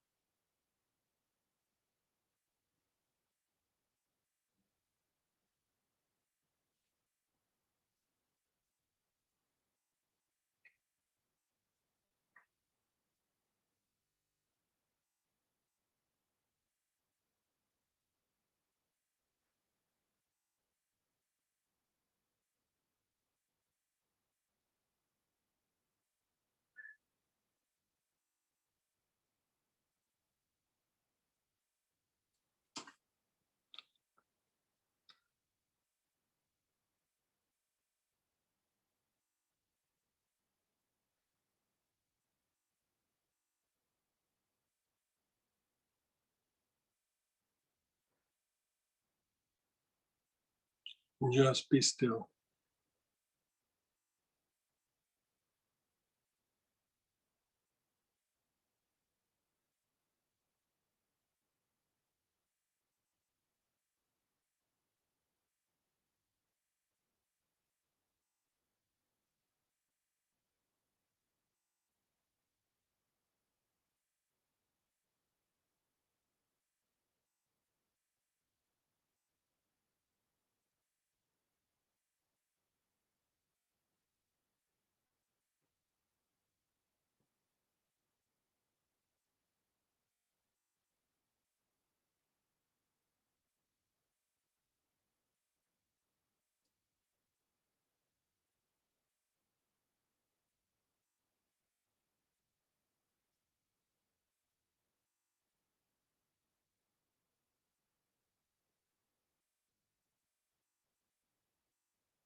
Again, begin to inhale 8 or 9 times with the materialization breath. Bottle to your chest, chin down.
Bottle to your chest, chin to your chest. One more time. 8 or 9 materialization breaths.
Begin inhaling. Your awareness is on your spleen, the left-hand side below the ribs.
Down to the kidneys.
The liver on the right-hand side below the ribs.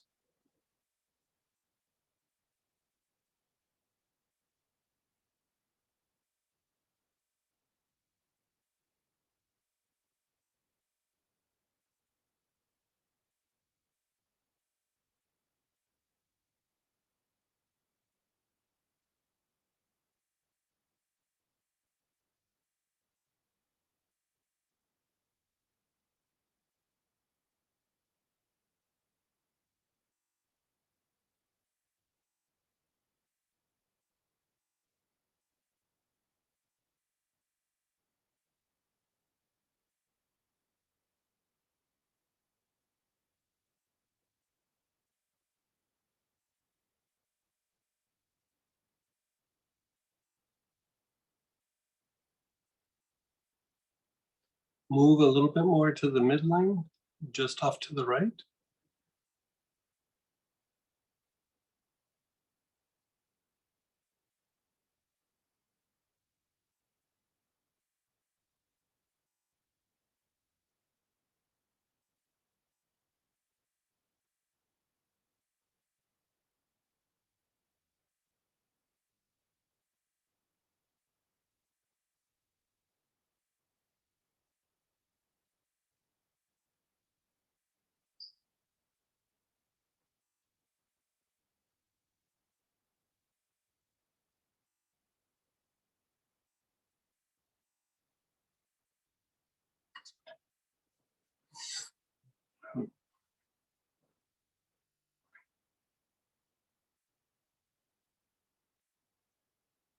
To the lungs.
The brain.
The front heart.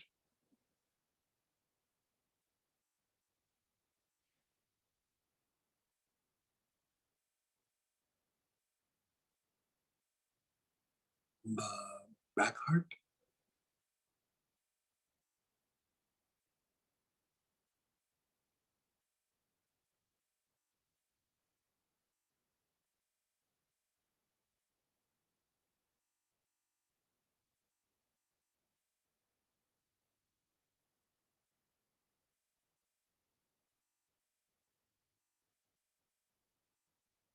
The bottom of the tailbone.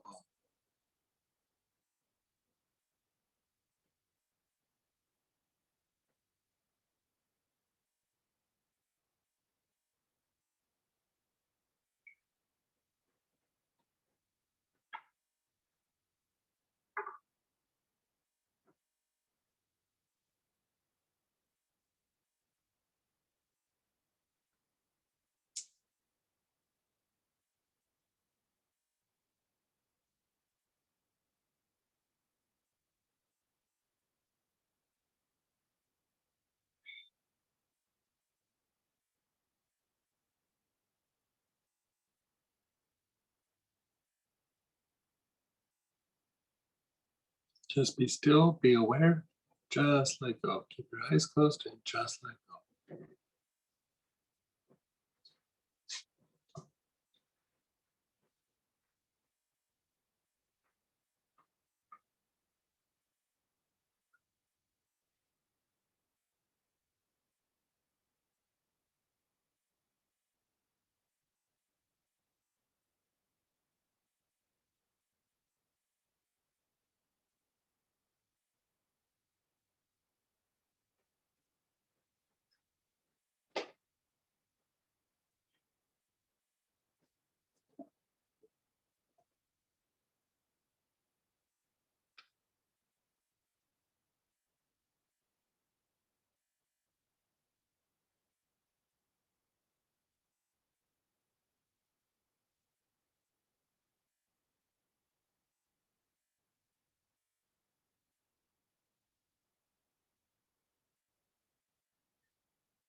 Begin inhaling again. Your awareness is on the spleen.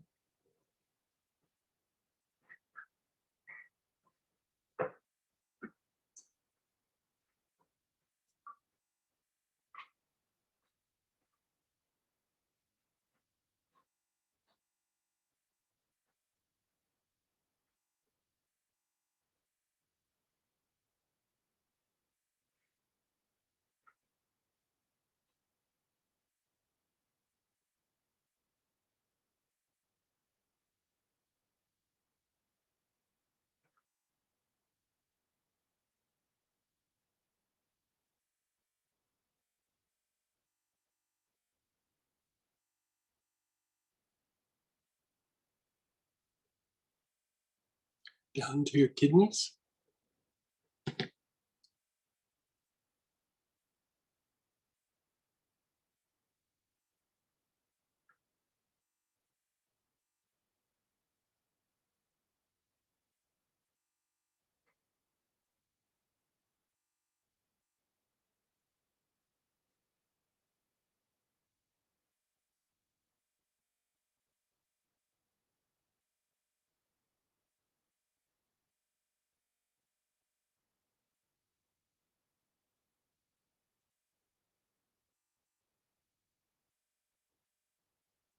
Up to your liver.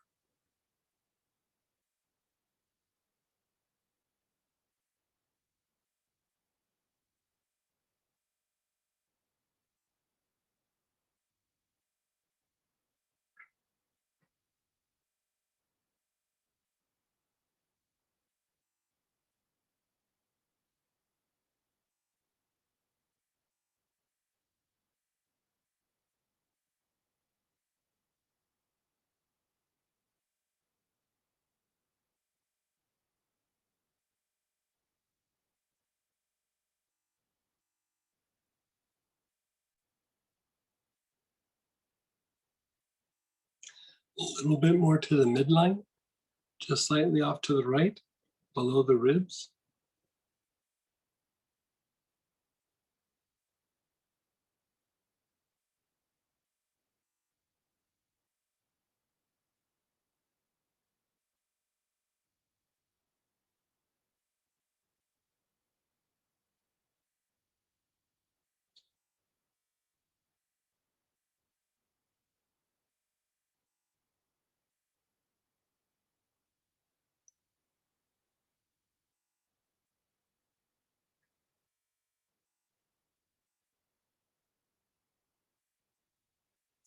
The lungs.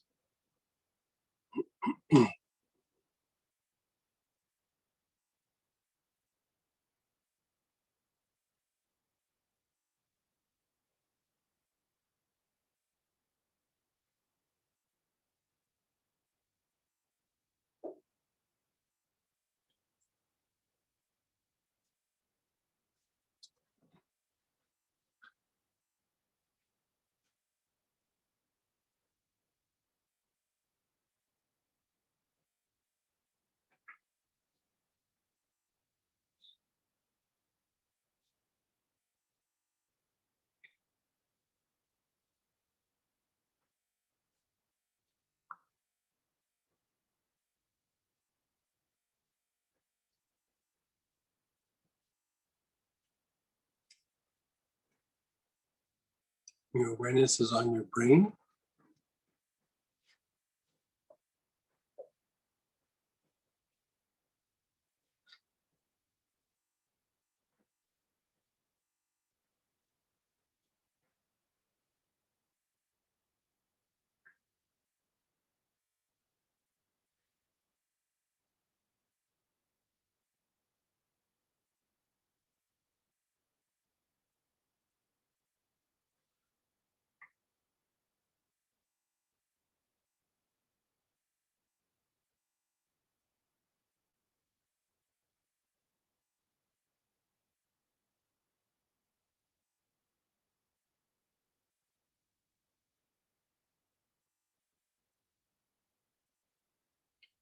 Your awareness is on your brain.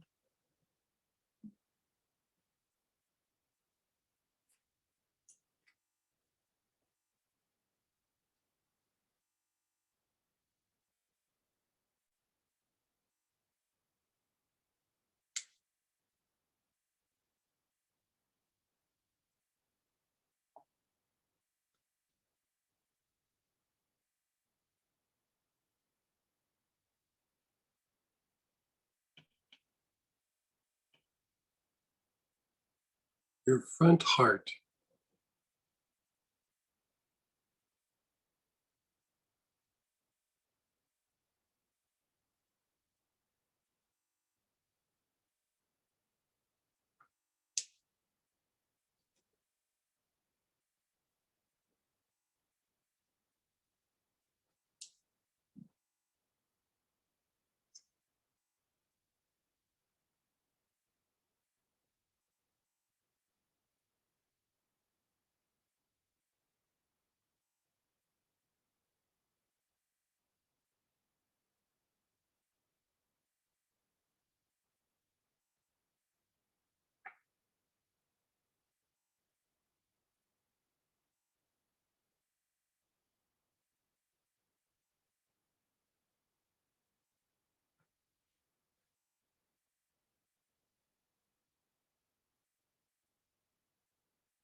Your back heart.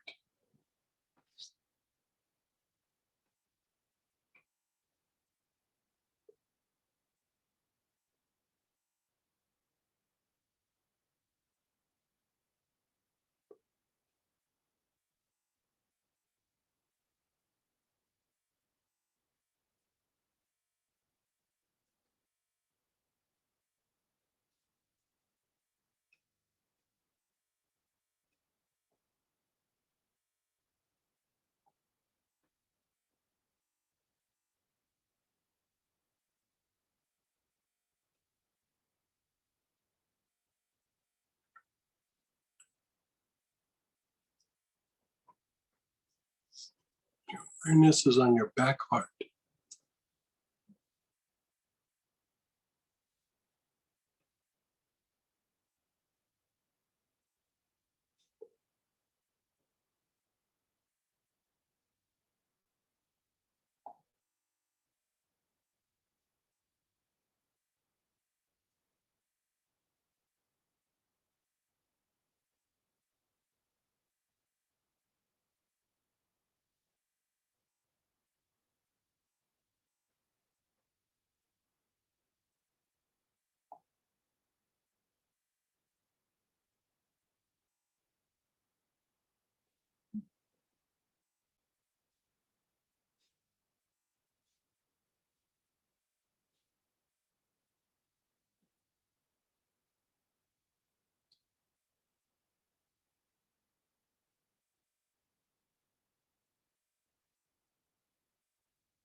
Tailbone, the bottom of the tailbone, the basic chakra.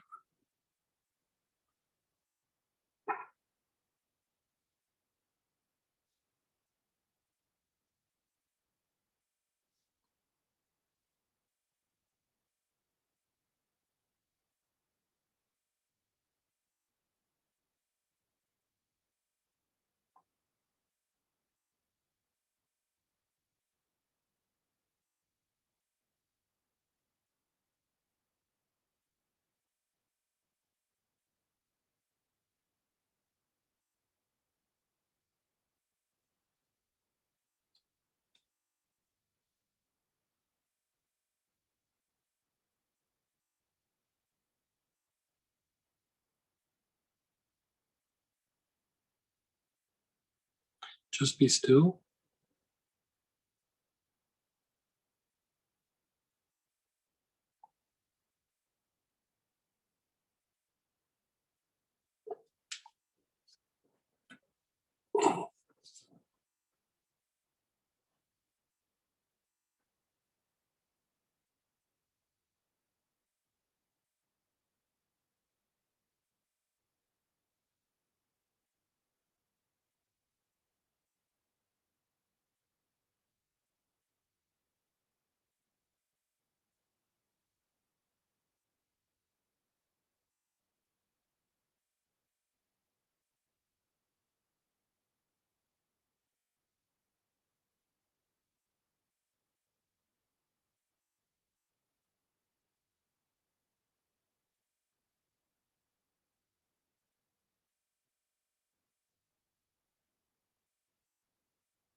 Begin inhaling again. Your awareness is on your heart.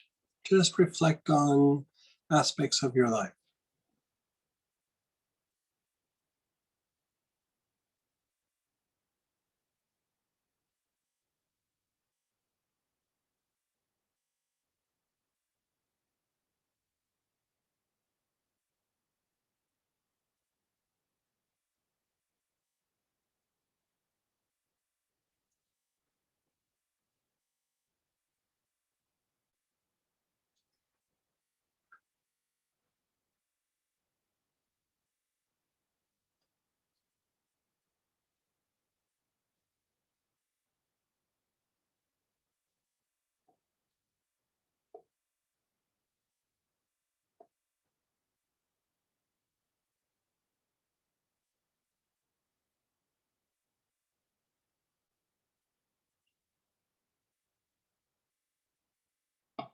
Think of your loved ones, your relationships,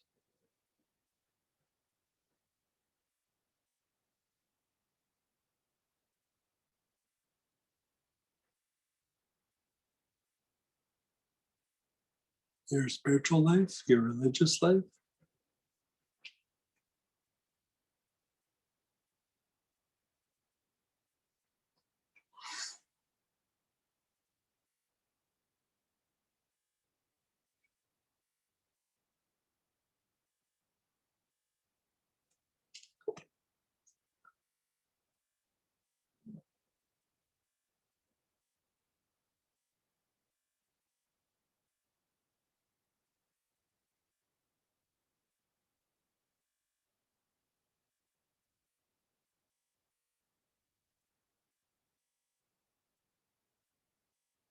your finances, and your work.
Think of your future, your hopes, your dreams, your wishes.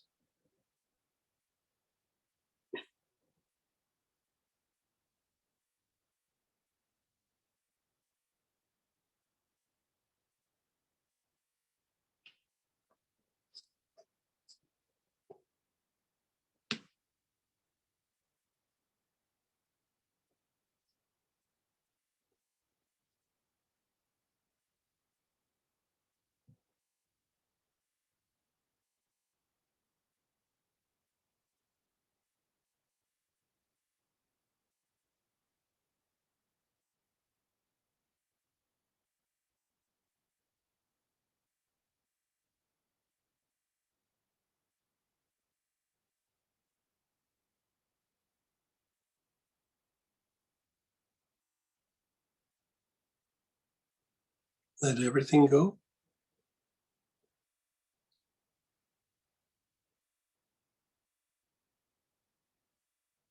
Inhale, your awareness is on the soles of your feet.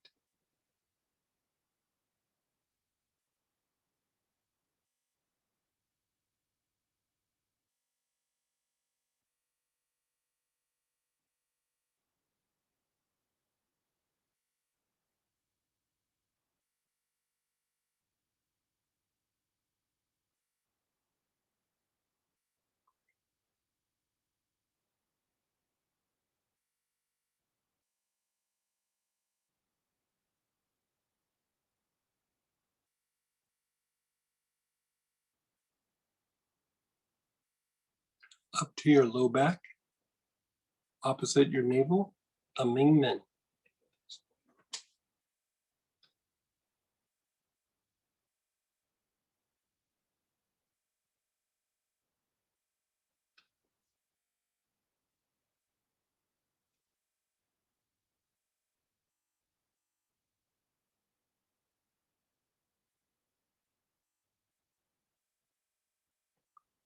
Your back heart,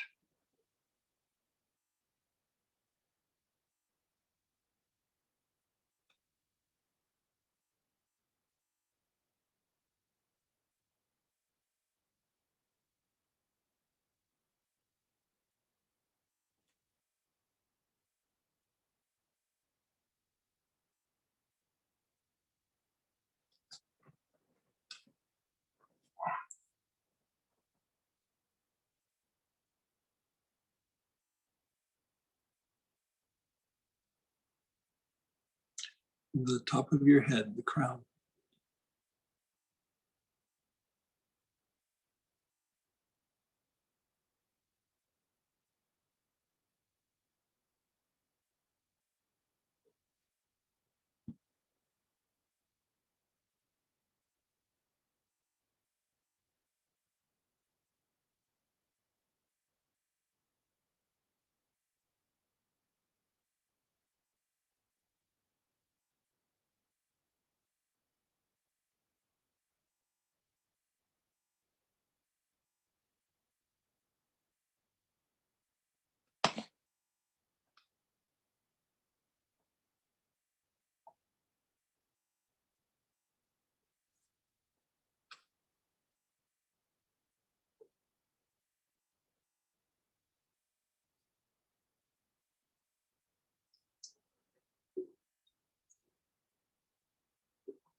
Just let go. Let go of everything. Just let go.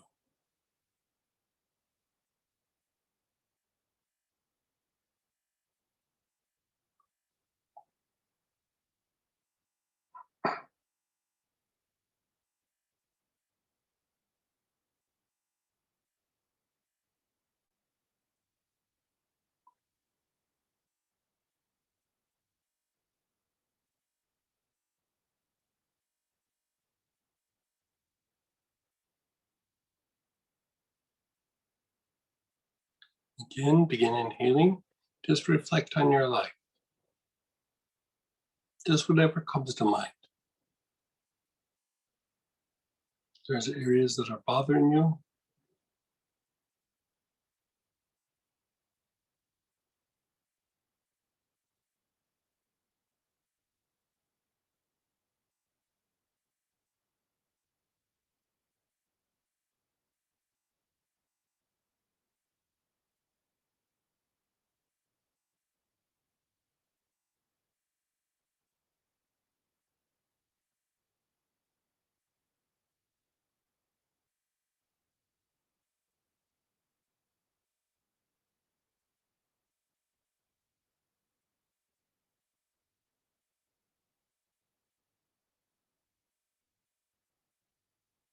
think of your future, your hopes, your wishes, your dreams, your goals.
Let it go. Let it all go.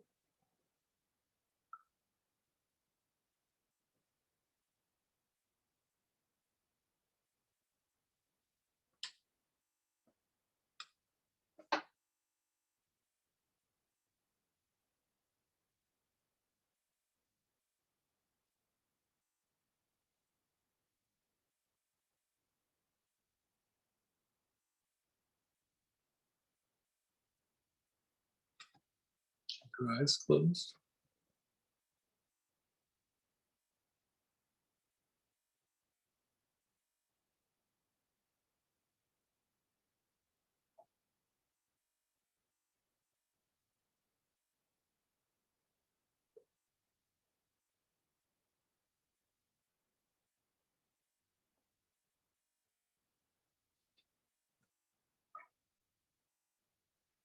Begin inhaling. Your awareness is on the soles of your feet.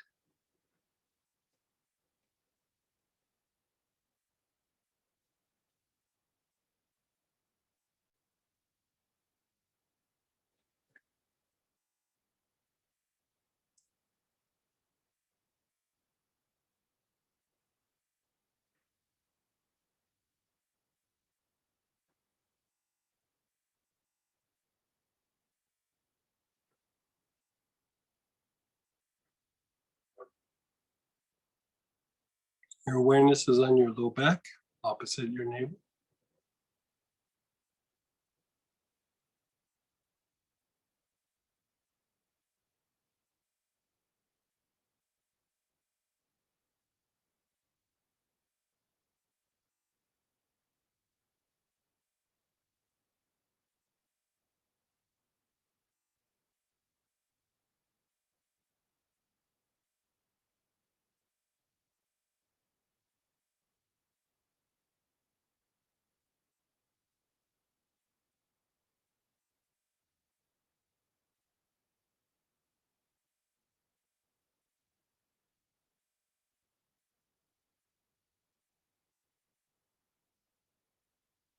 Your back heart, the area between your shoulder blades.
Your crown, the top of your head.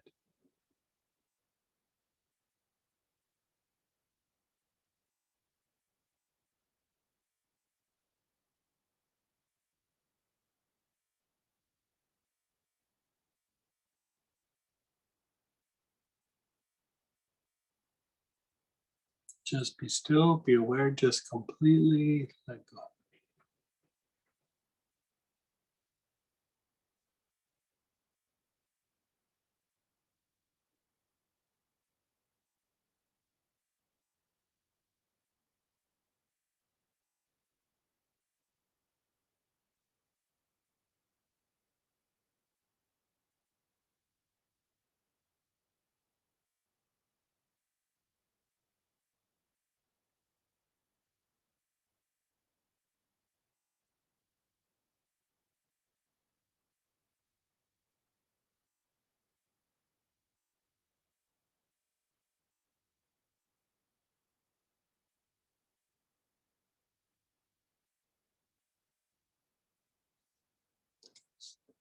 I'll invoke the holy name. El,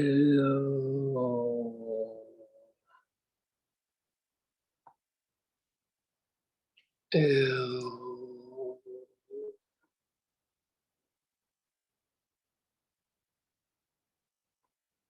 el,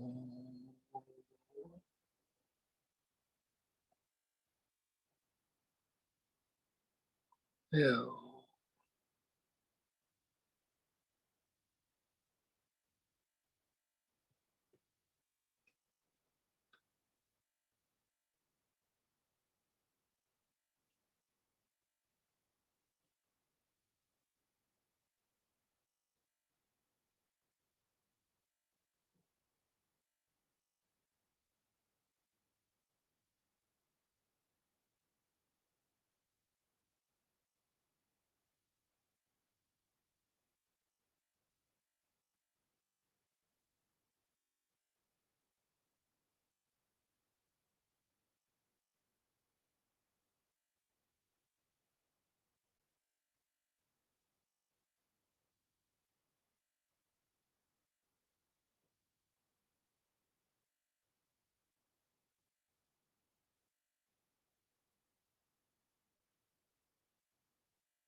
Gently wiggle your fingers, wiggle your toes. Move your body around. We're going to take a 20-minute break and let you guys just get up and stretch and move. And so let's come back at 10 after the hour. So I'll see you guys in 20 minutes.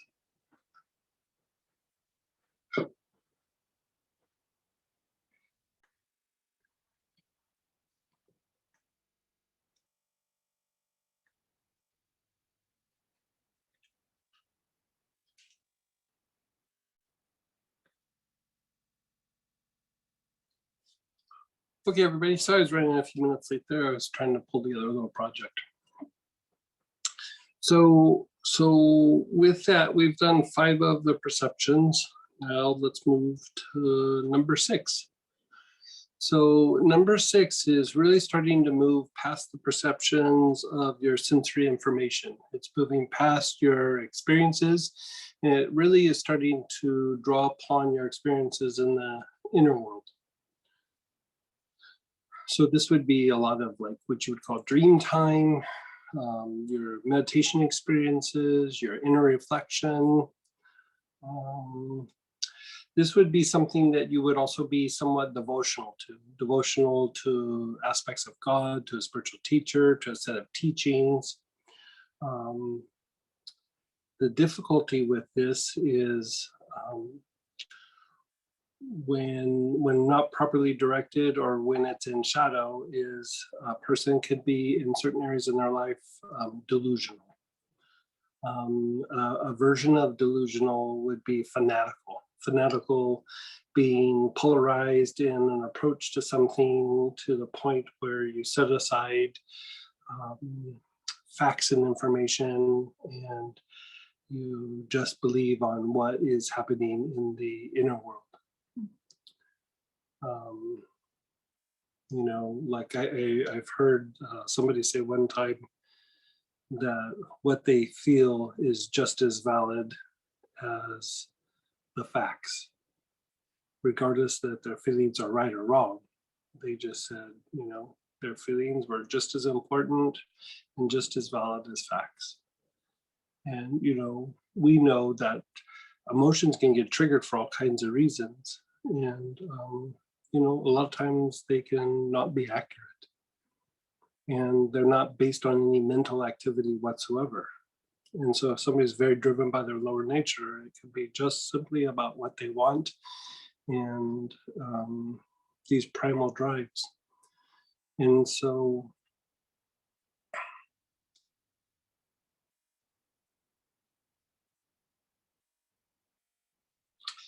here you're really starting to look at something that's bigger than your life, bigger than yourself. You're connecting with the higher soul, you're connecting with God, a spiritual teacher, a set of ideals, a set of morals.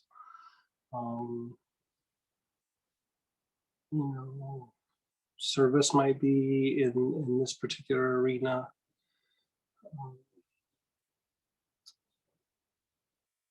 It's definitely like a big picture look. And so with that, let's see, number 6, it's your poplar balsam, which is amazing for this. Poplar balsam is actually used as an anointing oil. And at Astara, we use poplar balsam absolute as the bardo oil, the oil that helps with a person making their transition at the time of passing. Also nutmeg, mace, mugwort, artemisia, absinthium, anua, sweet annie, or you can use the blend Elijah. I don't think we have Elijah on the site. It's one of my old personal blends. This practice is one of my old personal practices, by the way. So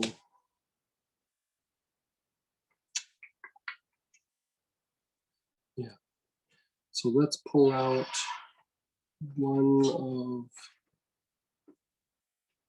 of those oils. And if you don't have something, let us know.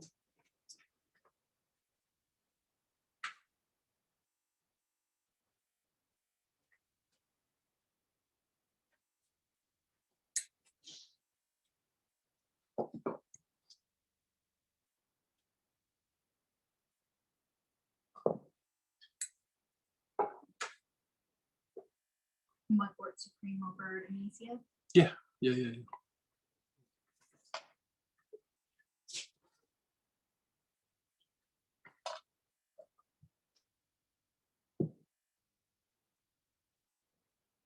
Okay, so let's get the ball rolling and begin inhaling. Your awareness is on your forehead.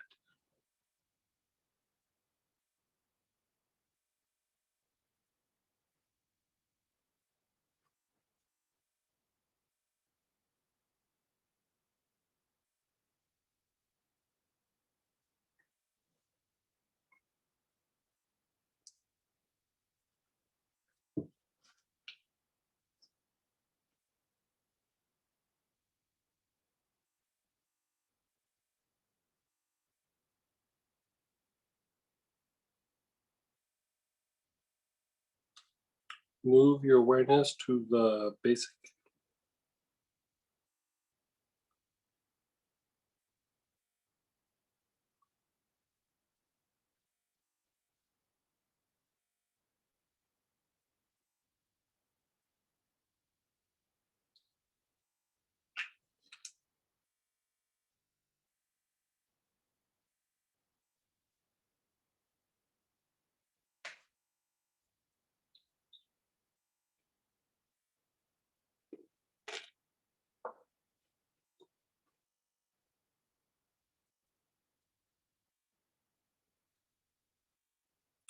To your hips.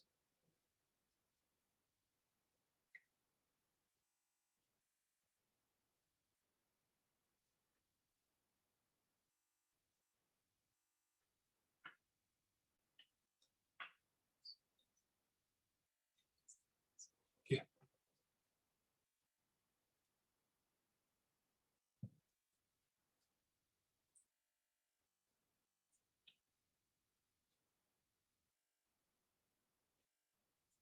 Your knees.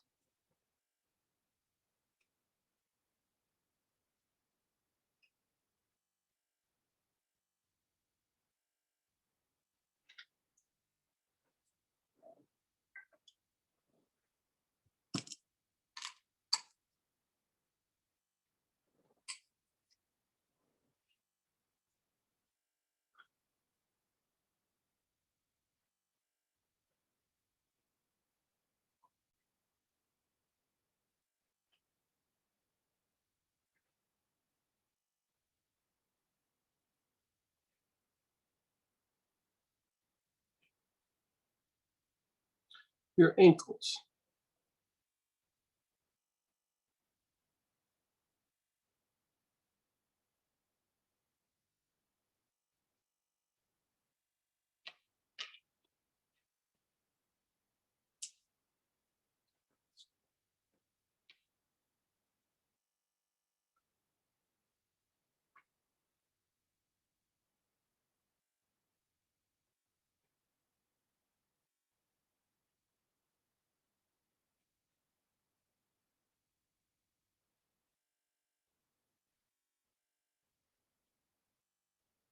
The soles of your feet.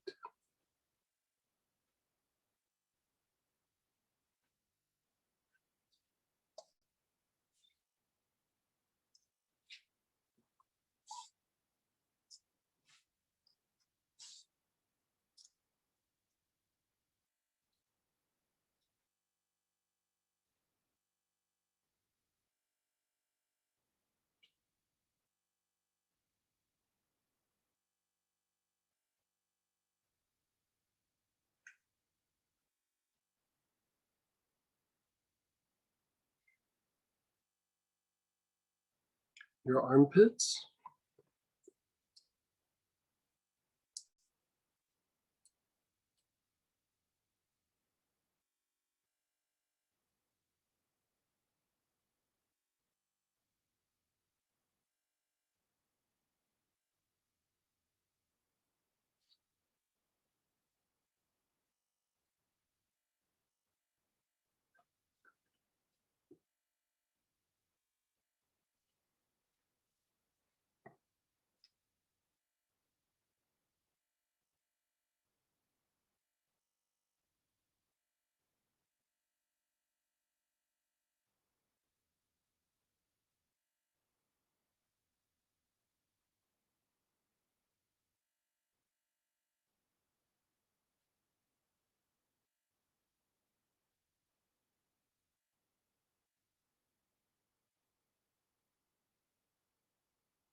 your elbows,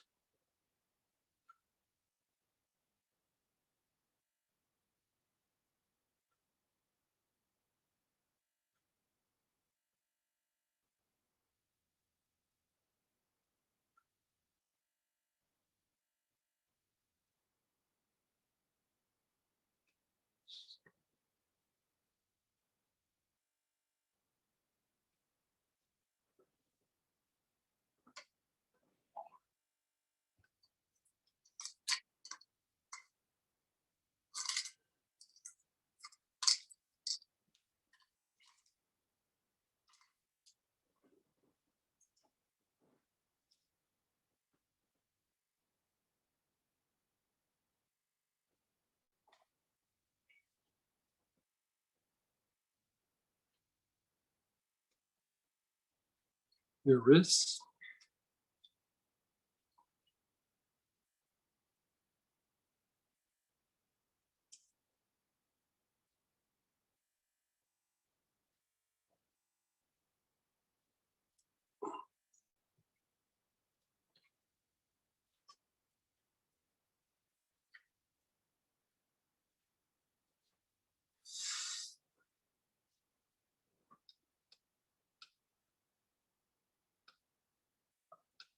the palms of your hands.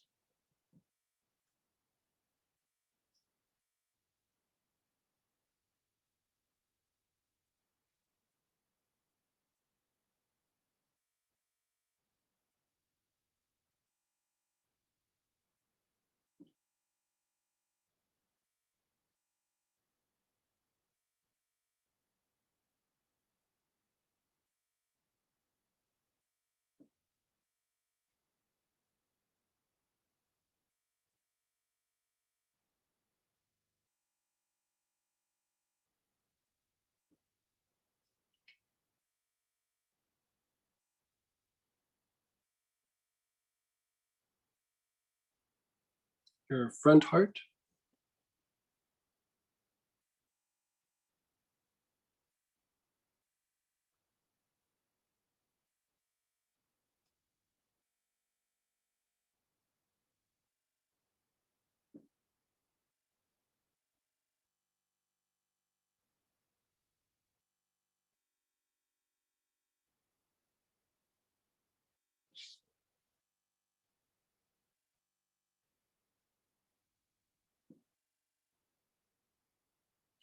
your back heart,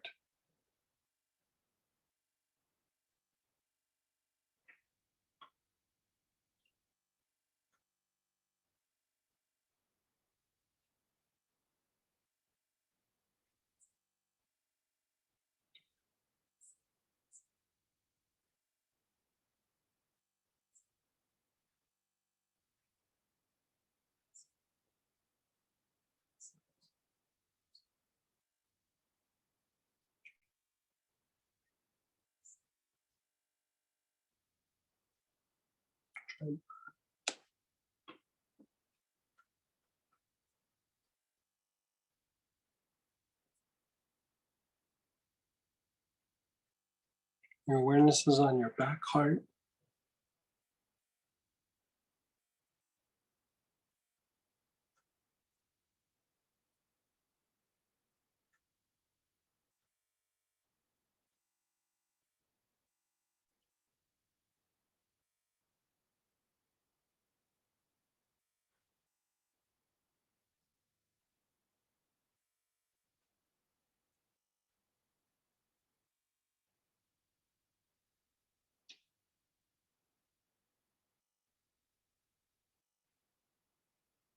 just let go.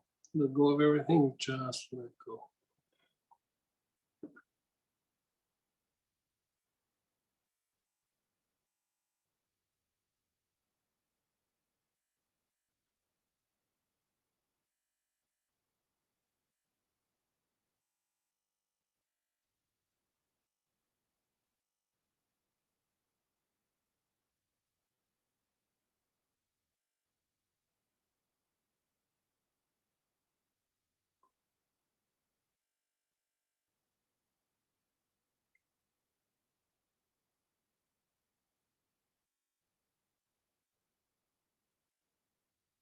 Begin again.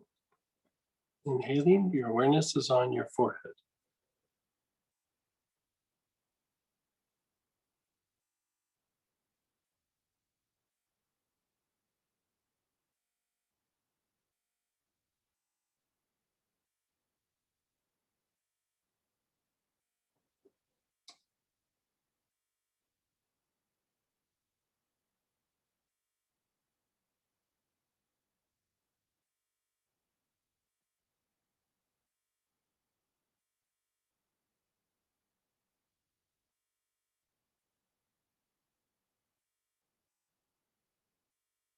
The bottom of the tailbone, the basic chakra.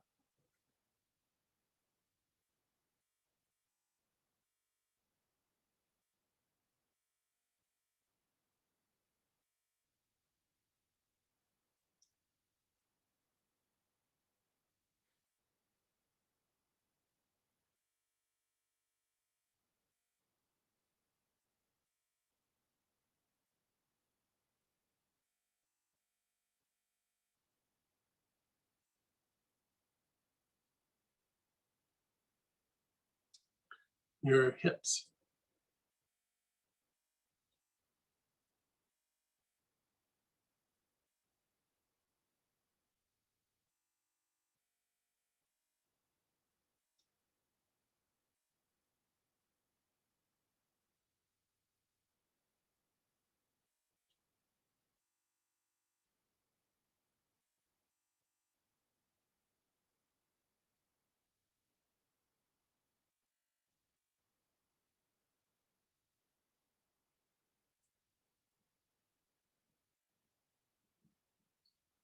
Your knees, your front and back knees.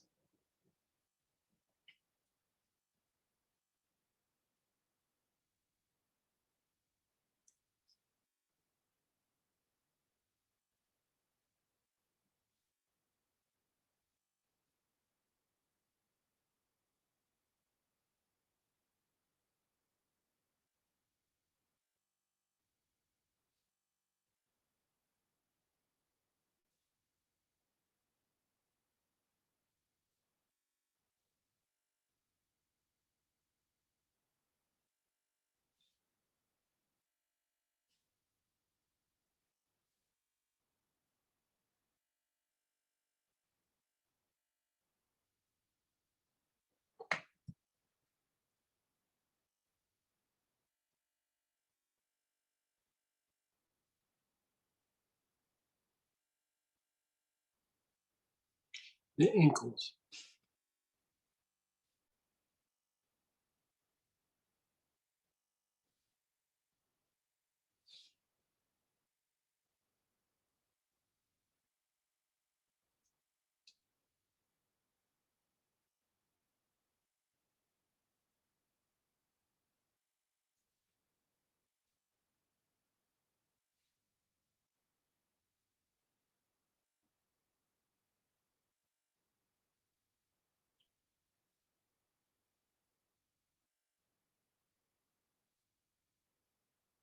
Soles of the feet.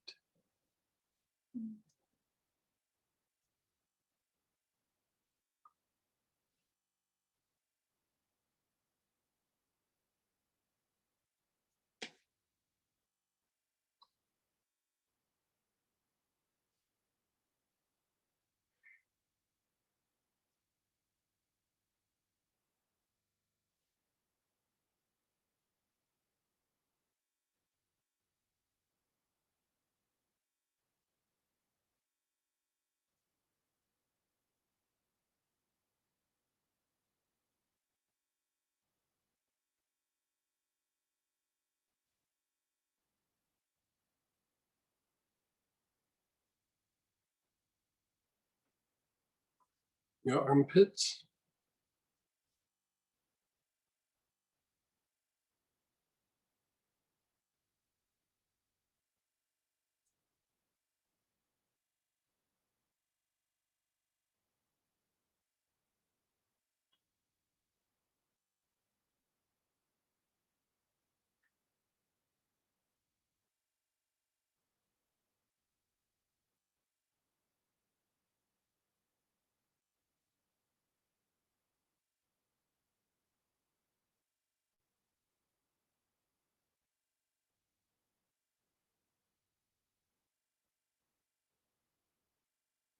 Stay on your armpits.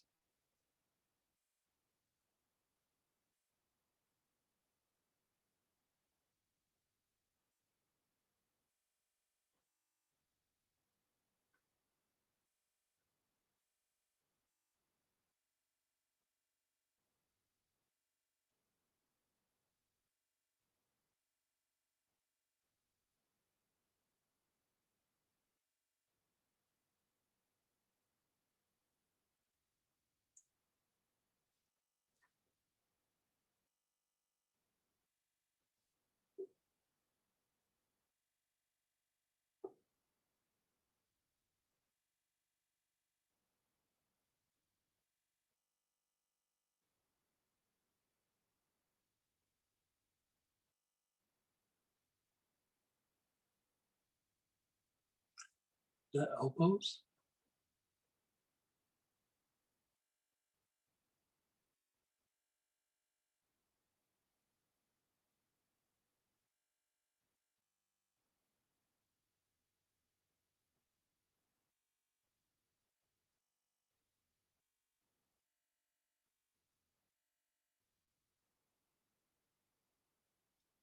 The wrists.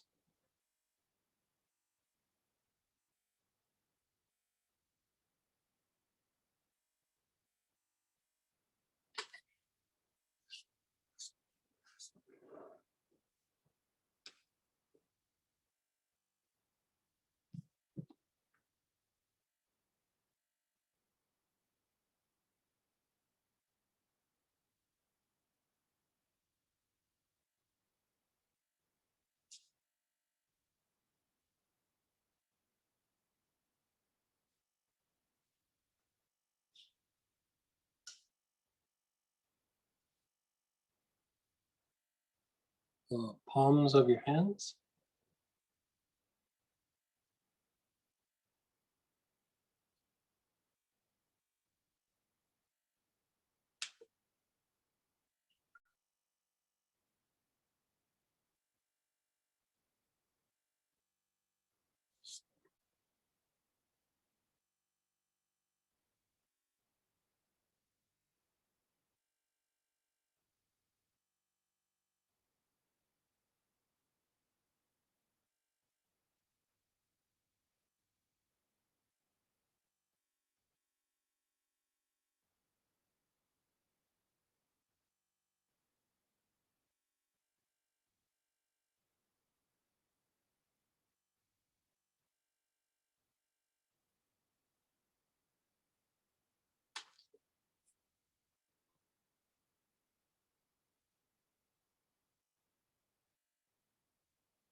Your front heart.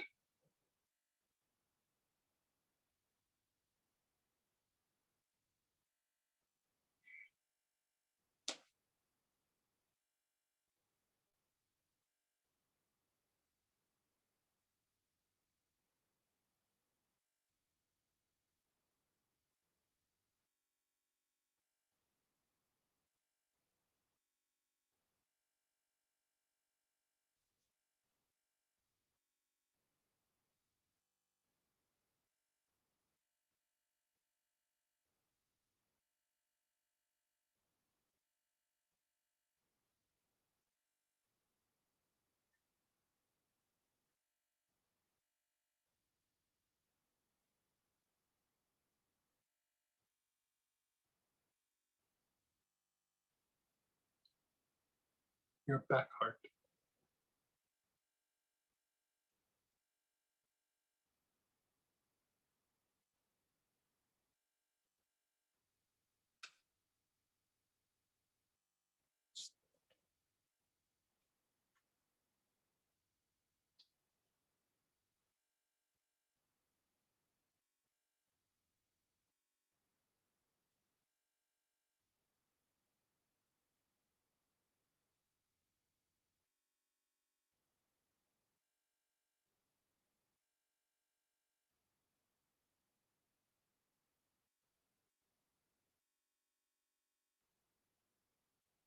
Just be still, be aware. Just let everything go. Keep your eyes closed, let everything go.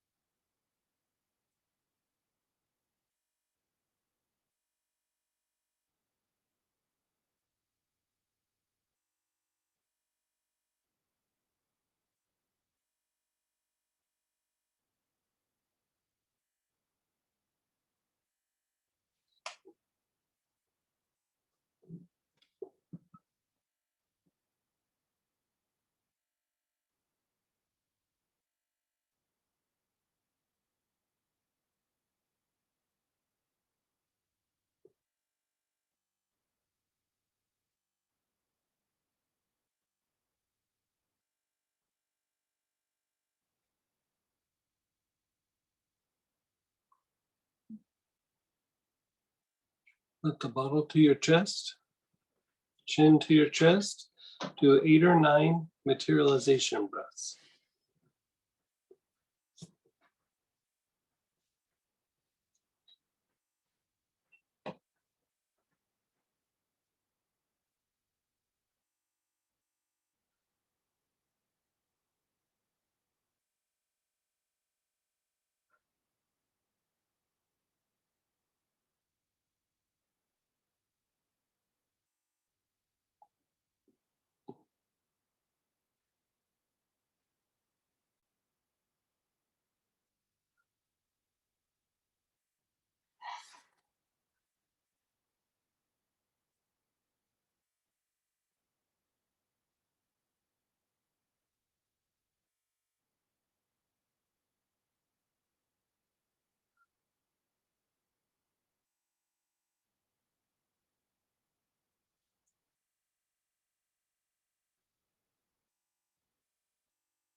Just be still.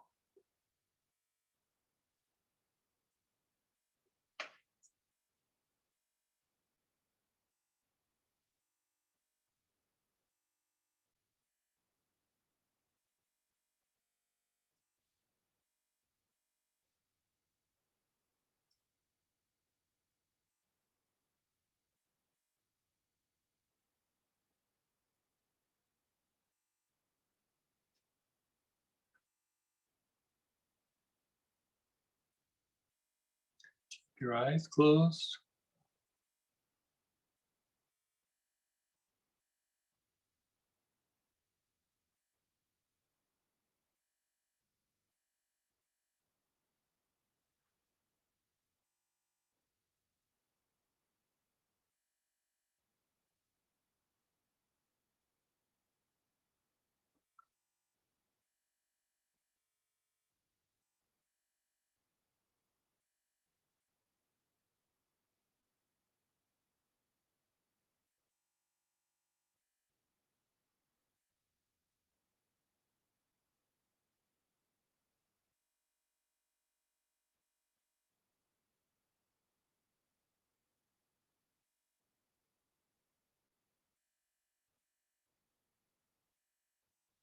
Bottle to your chest, chin to your chest.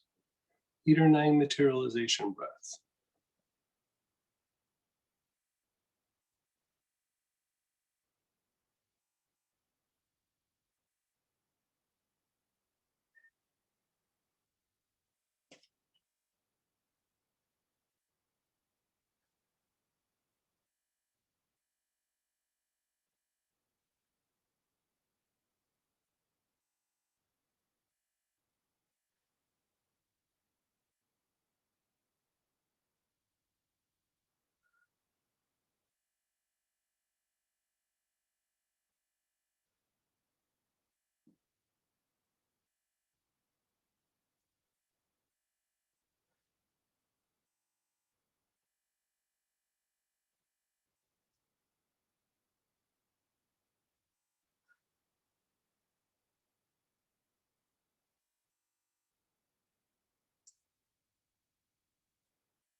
Just be still.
Again, bottle to your chest, chin to your chest. Another 8 or 9 materialization breaths.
Just be still.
Bottle to your chest, chin to your chest. One more time. 8 or 9 materialization breaths.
Just be still.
Begin inhaling. Your awareness is on your spleen.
Your kidneys.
Up to your liver.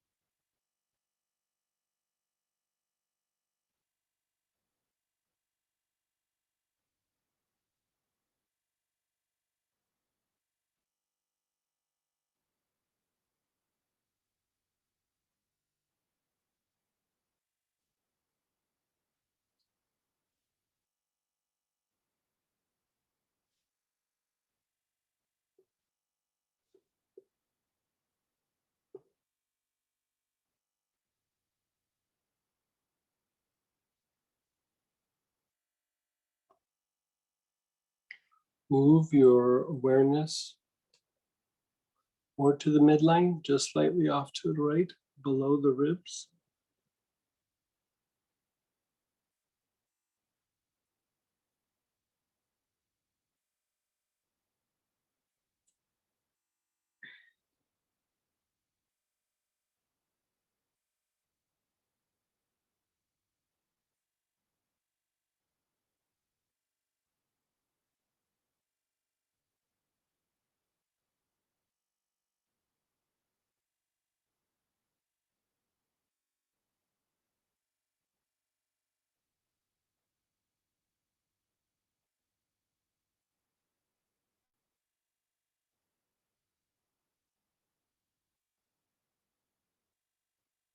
Up to your lungs.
The brain.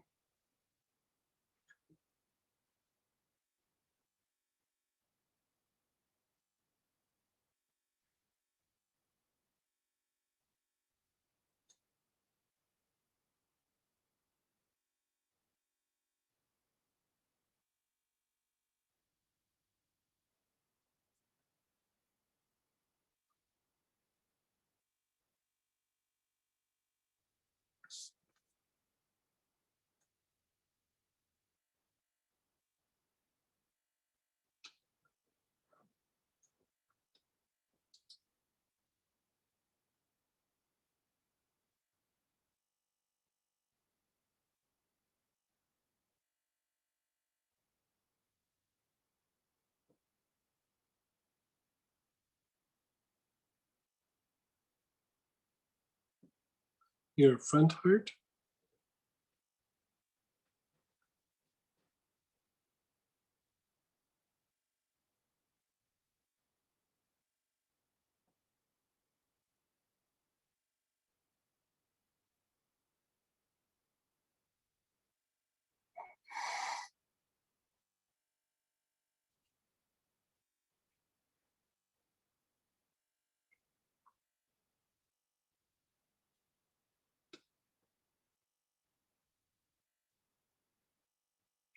Your back heart.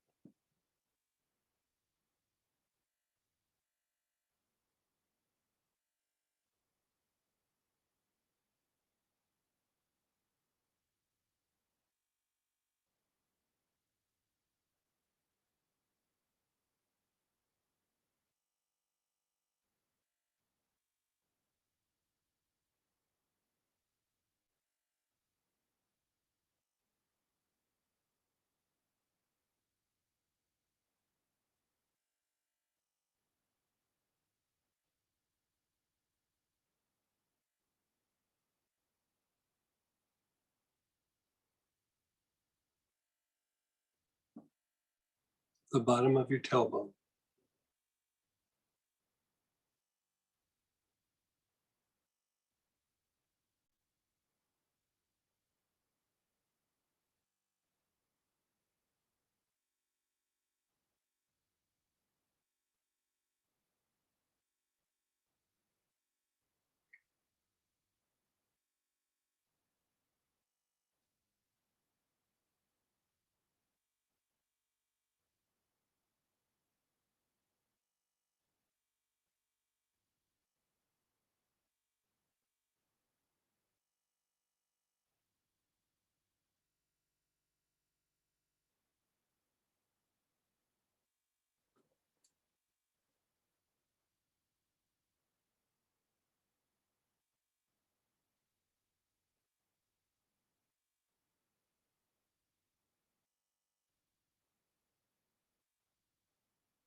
Your awareness is on your back heart.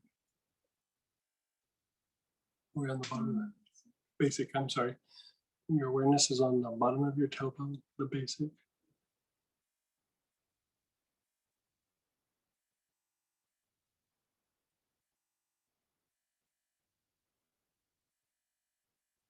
Just be still, be aware, just let go.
Begin inhaling again. Your awareness is on the spleen.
your kidneys.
The liver on the right-hand side below the ribs.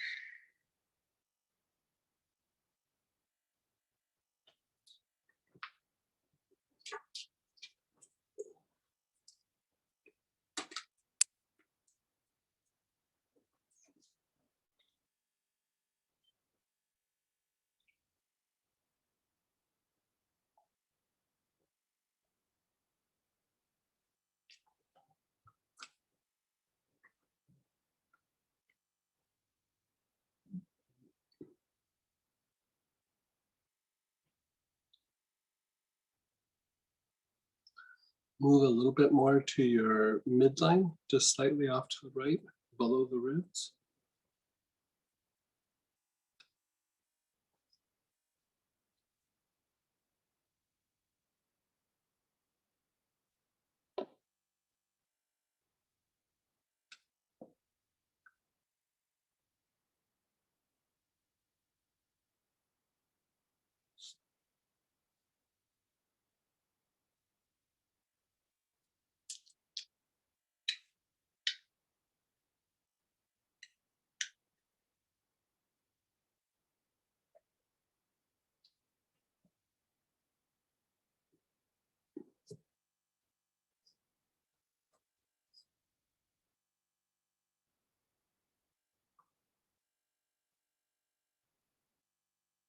To your lungs.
Your brain.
Go to your front heart.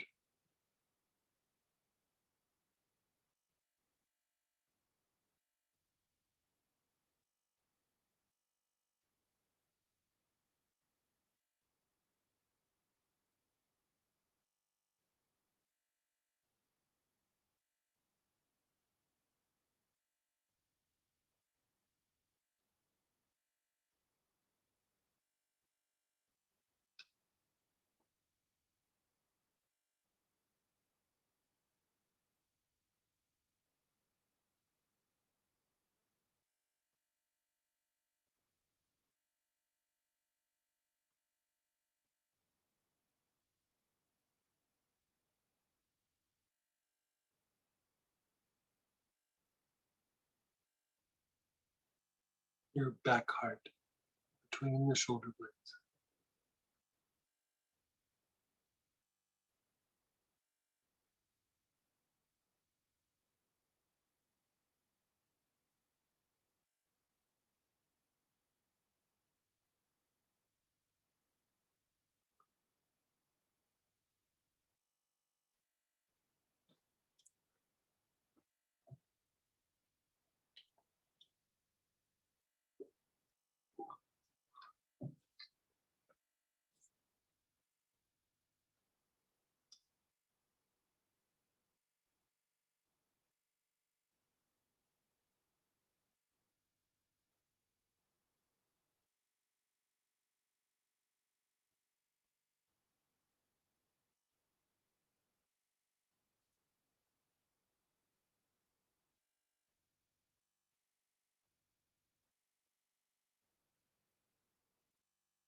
The bottom of your tailbone, the basic chakra.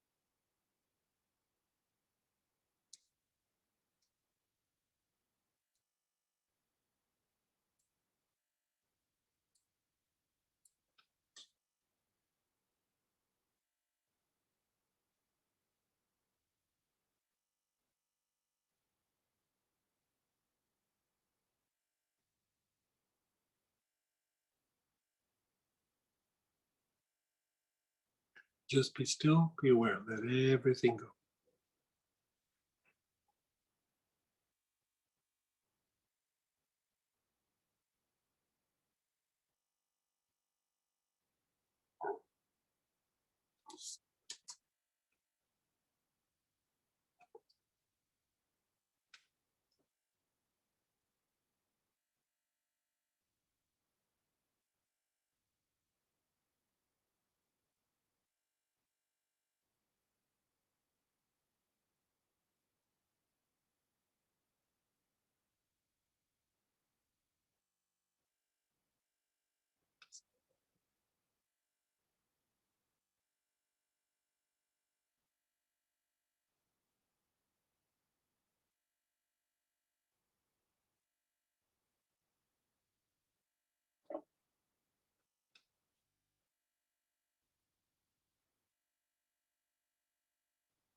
Begin inhaling, your awareness is on your heart.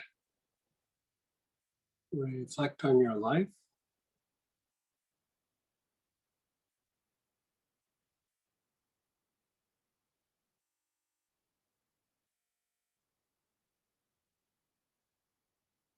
Your past.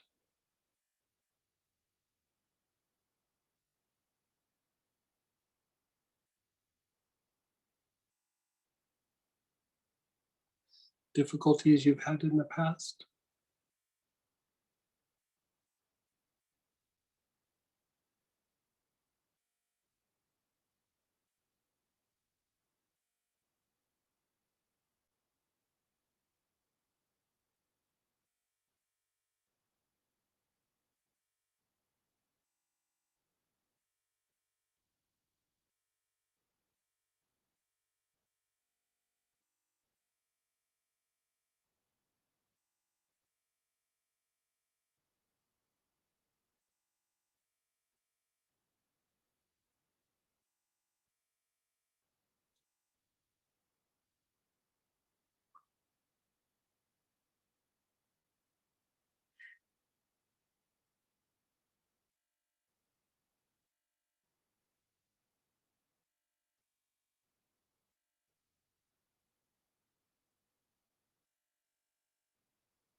your future, your hopes, your dreams.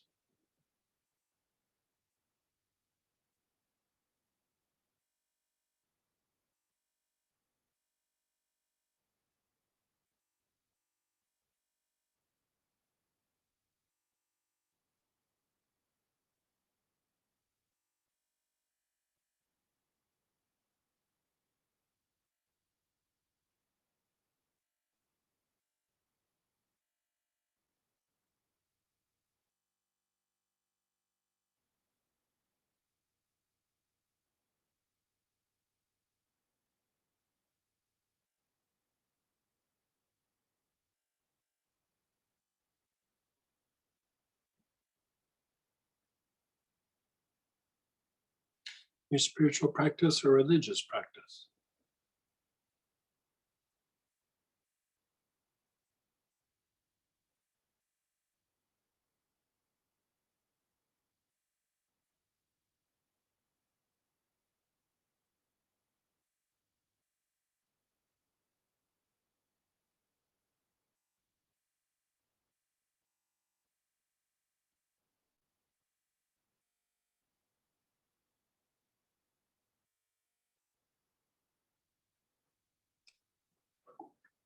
Just be still, be aware, just let go.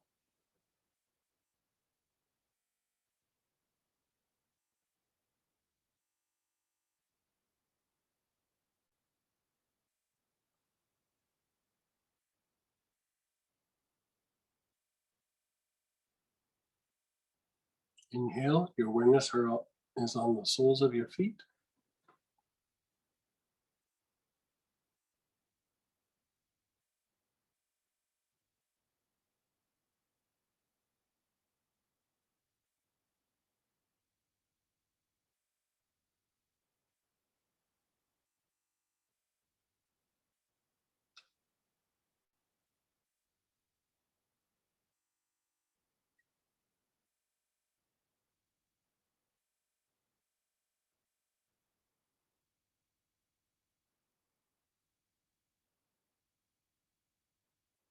Your low back area, the Mingmen, the back side of the navel.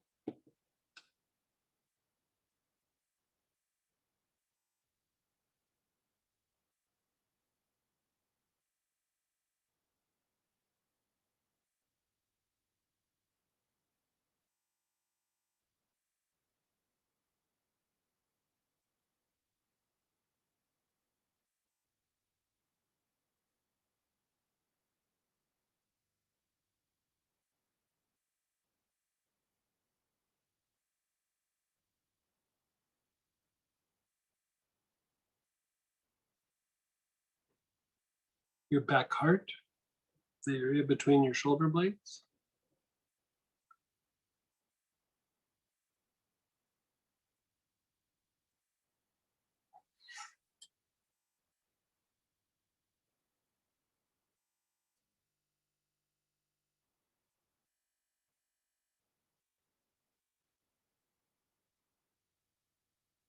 Your crown, the top of your head.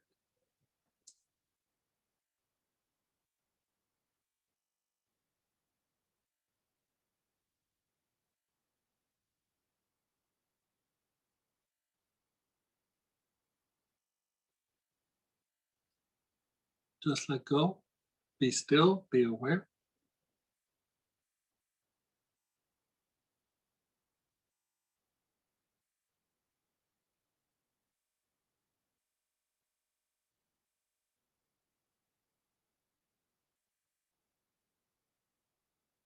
You know, we've only done one cycle of this last piece, but we'll invoke the holy name now.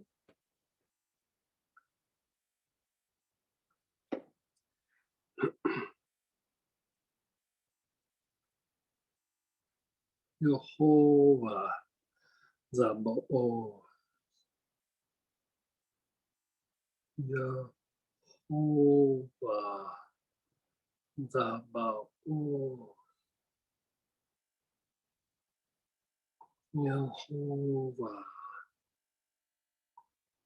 Zabaoth.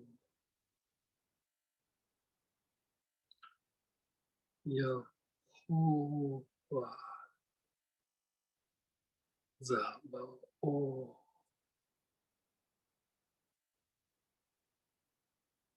Yehovah. Zabao.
Wiggle your fingers, wiggle your toes, wiggle your eyes.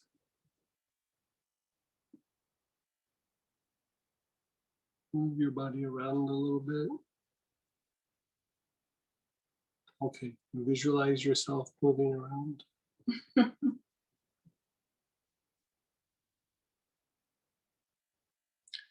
Let's do this. Let's take about a 20-minute break, and we're going to come back and we're going to do the last one. We're going to push through and we're going to do all 7. So we'll see you at 10 till.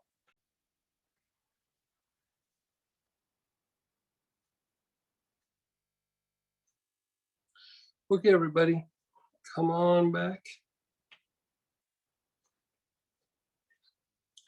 And let's fire off that last one. Honestly, I didn't think we were going to get to it, but so number 7 is tied more to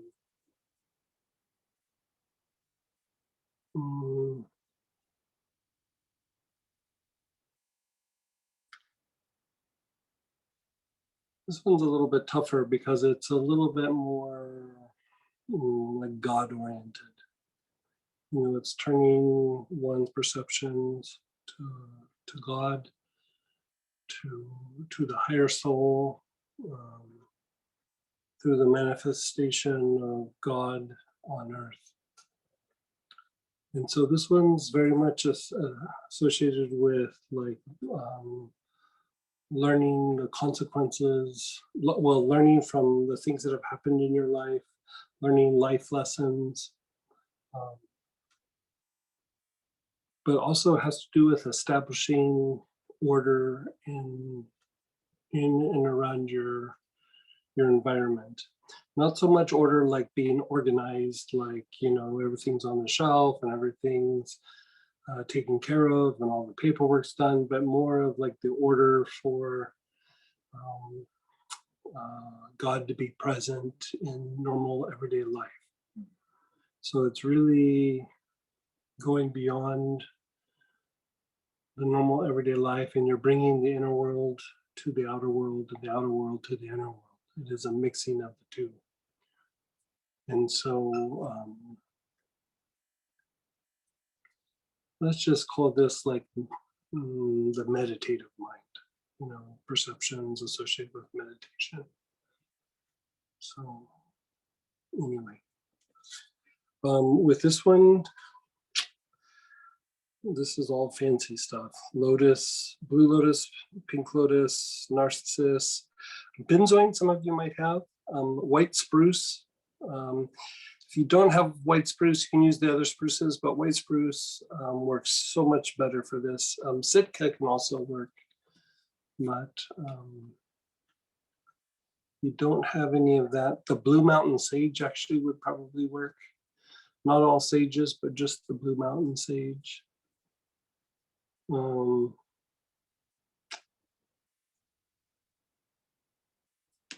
How are we doing? Do people have like spruce or benzoin or?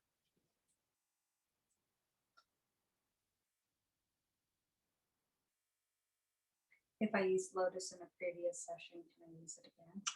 We would probably use something different. Yeah.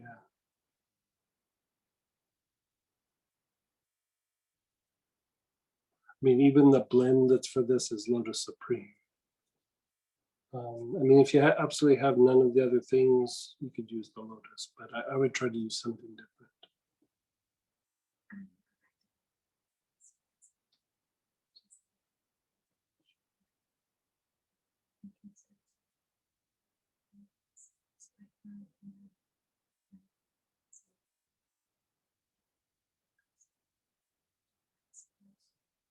Use the black spruce. Yeah.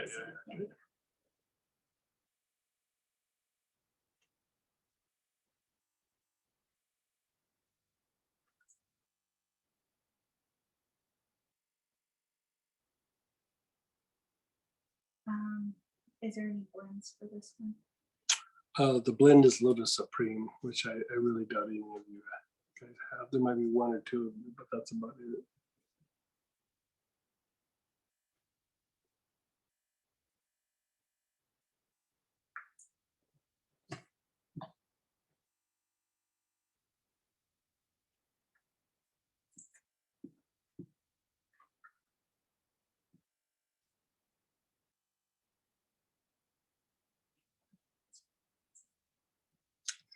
And they don't have any of the other things. What else do they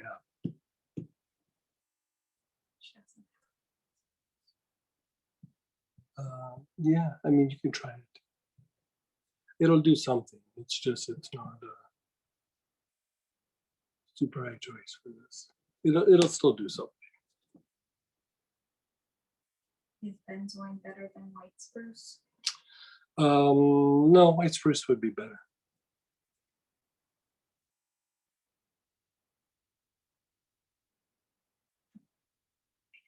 Okay. All right. So here we go. Begin inhaling. Your awareness is on your forehead.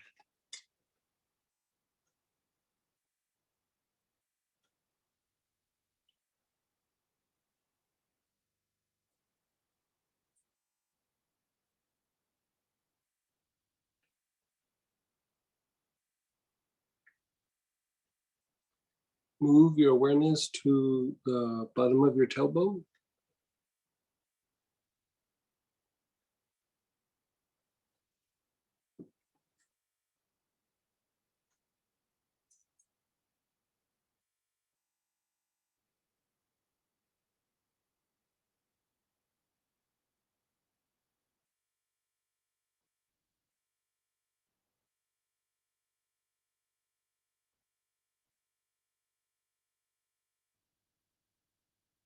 Your hips.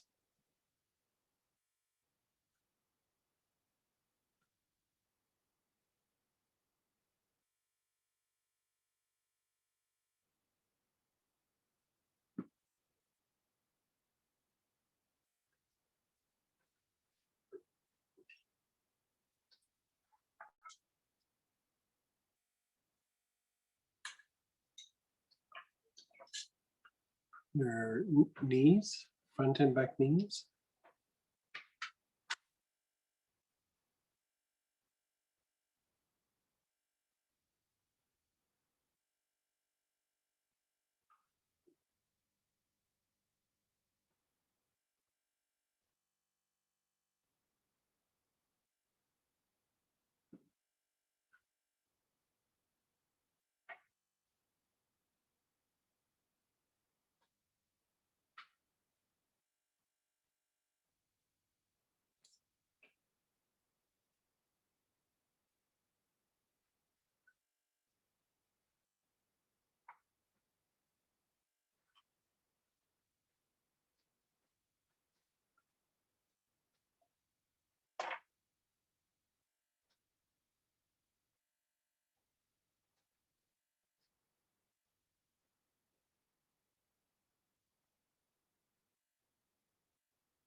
Awareness is on your knees.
These ankles.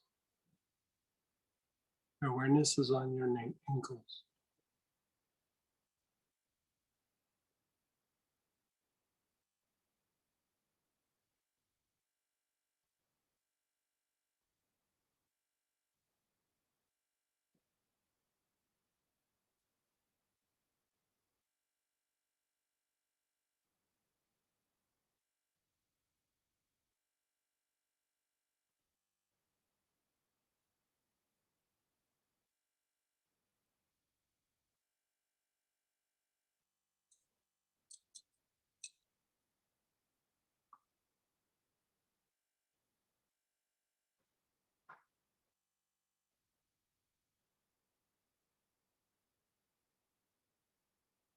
The soles of your feet.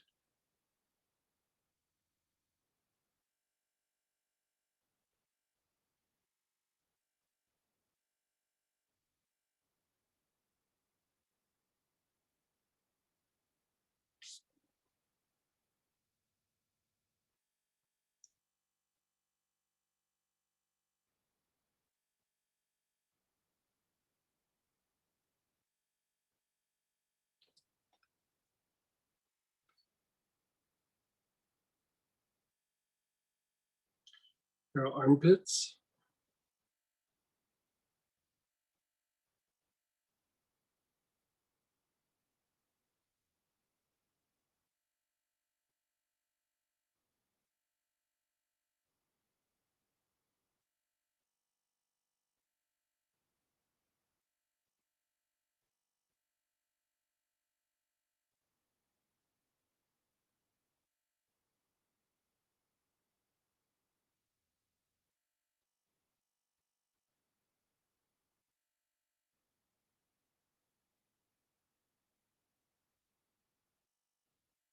Elbows.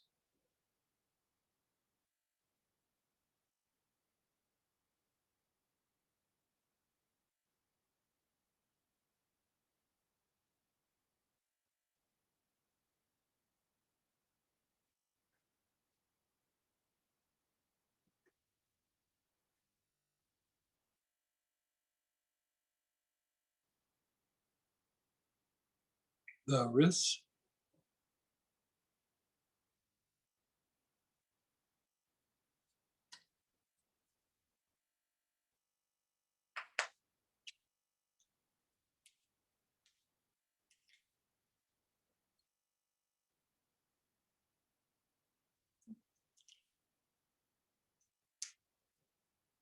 The palms of your hands.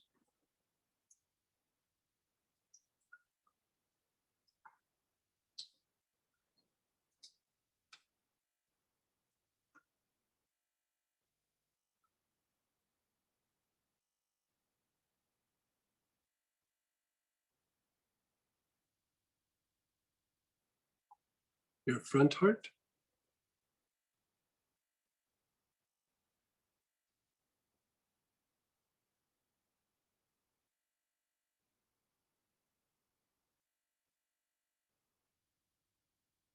Your back heart.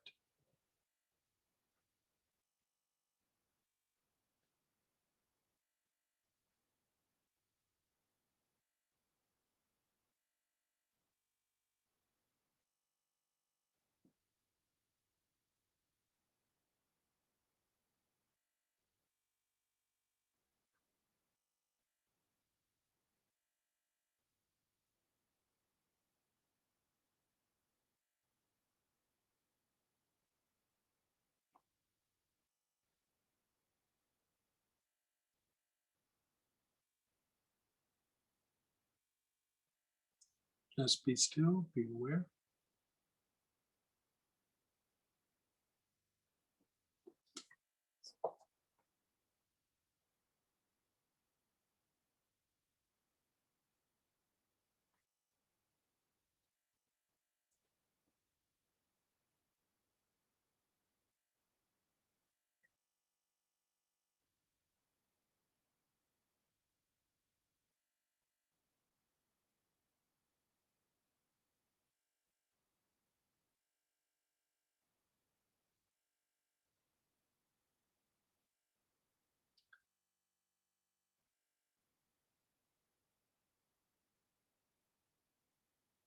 Your awareness is on your back heart. Just let go.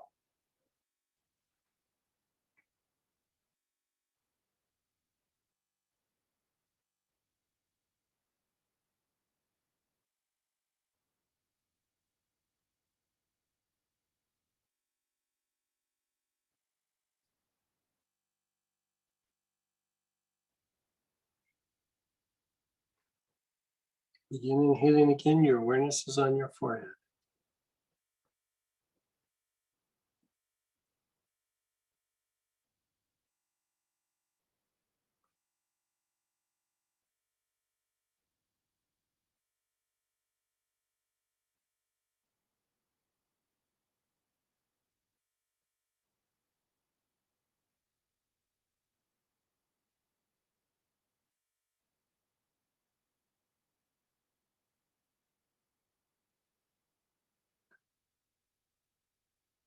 The bottom of your tailbone, the basic chakra.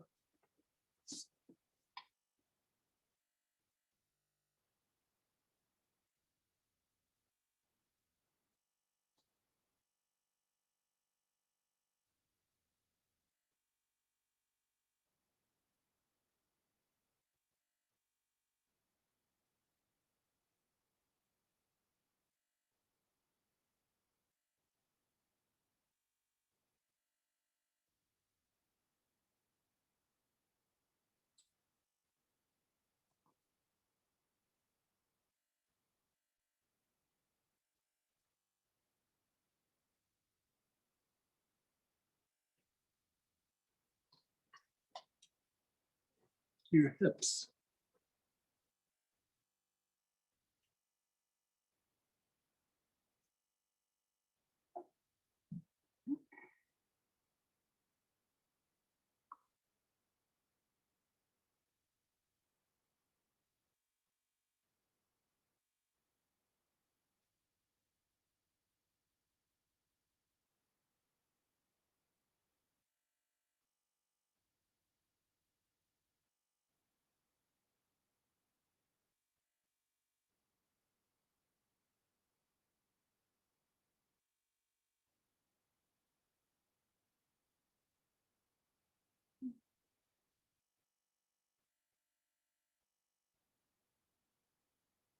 Your knees, your front and back knees.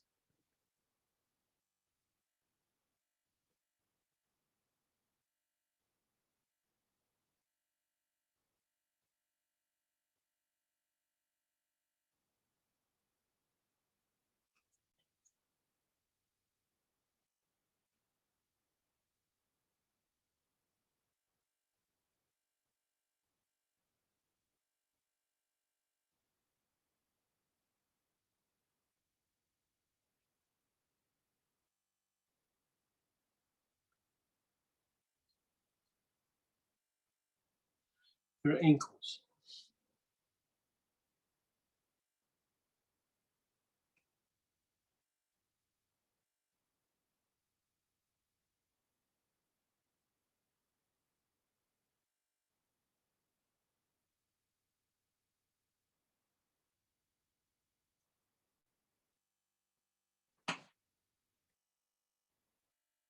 The soles of your feet.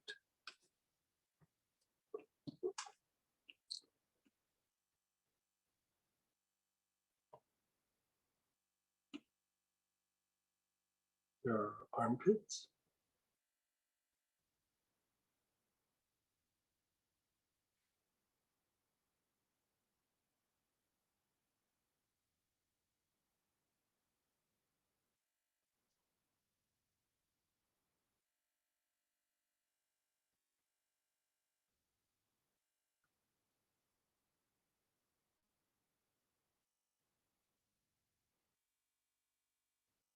your ankles,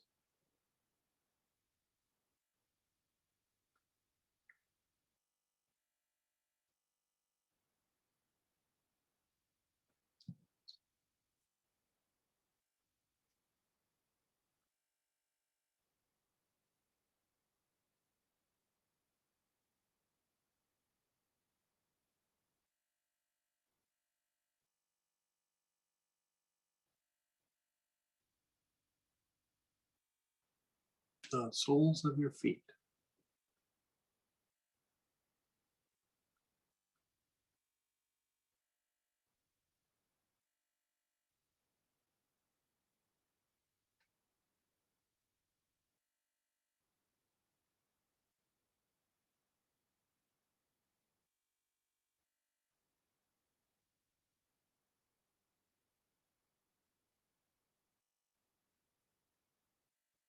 your armpits,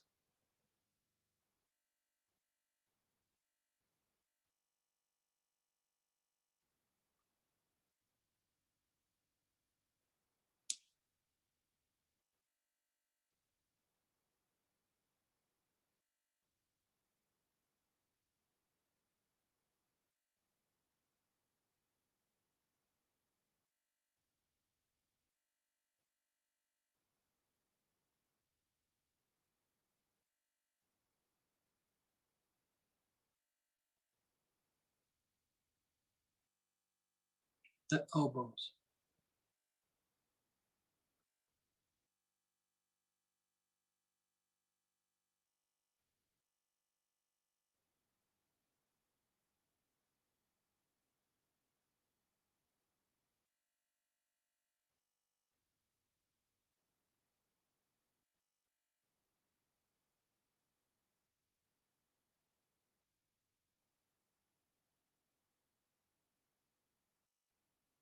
the wrists,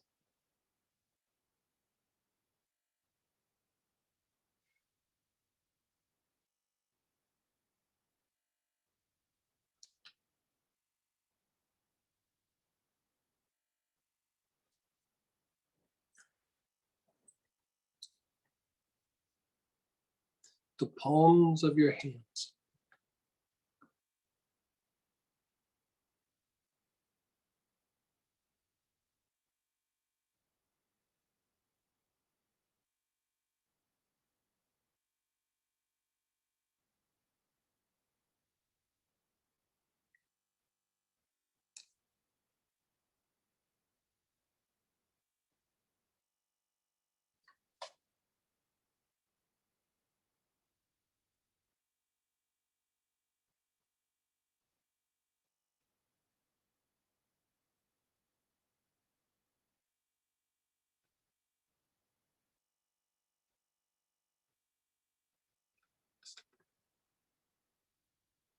your front part,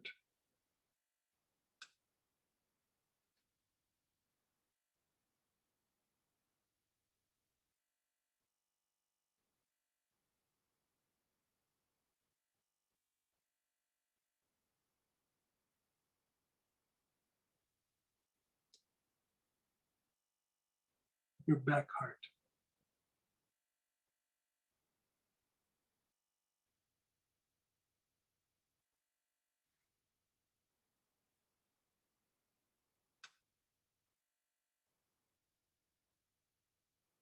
just let go. Keep your eyes closed, just let go.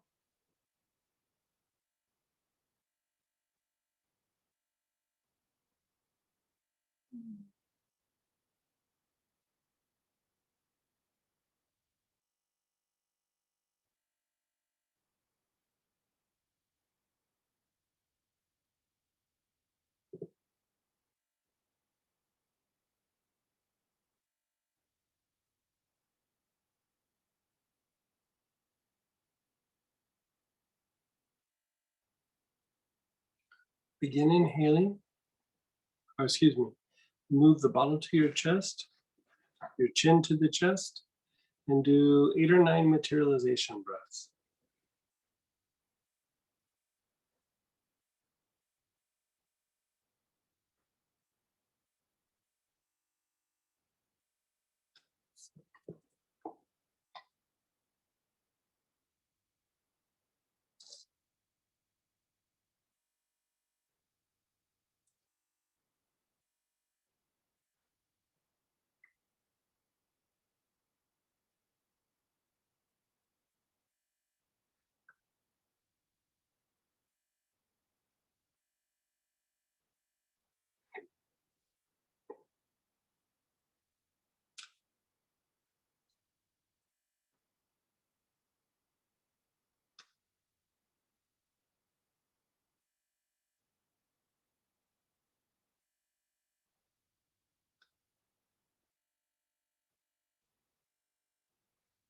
And just be still.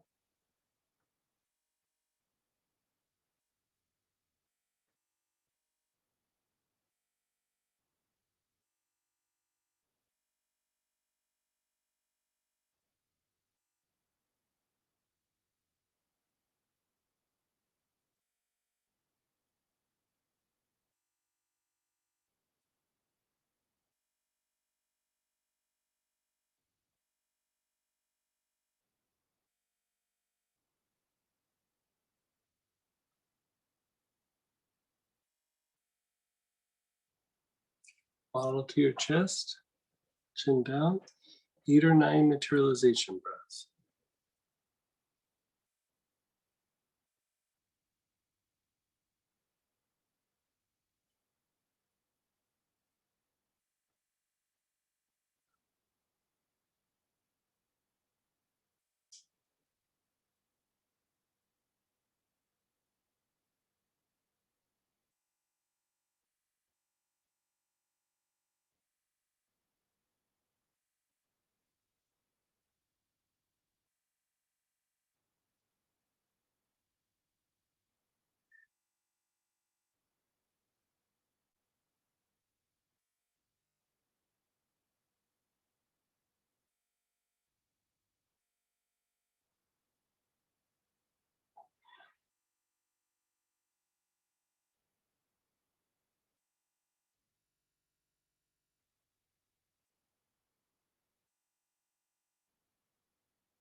Just be still, be aware.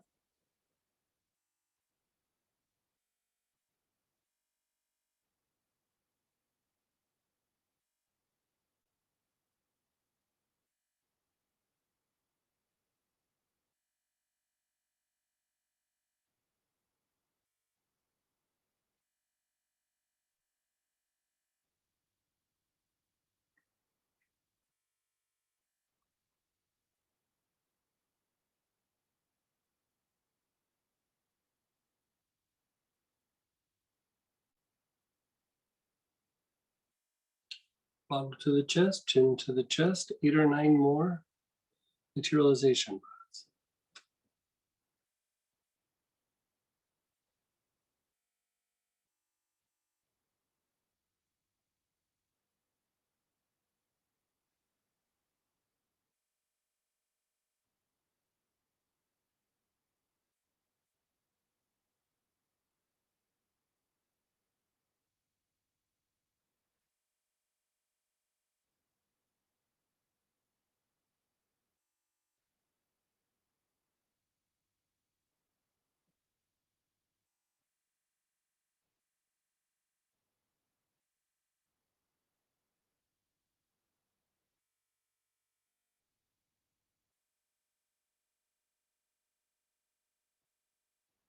And just be still.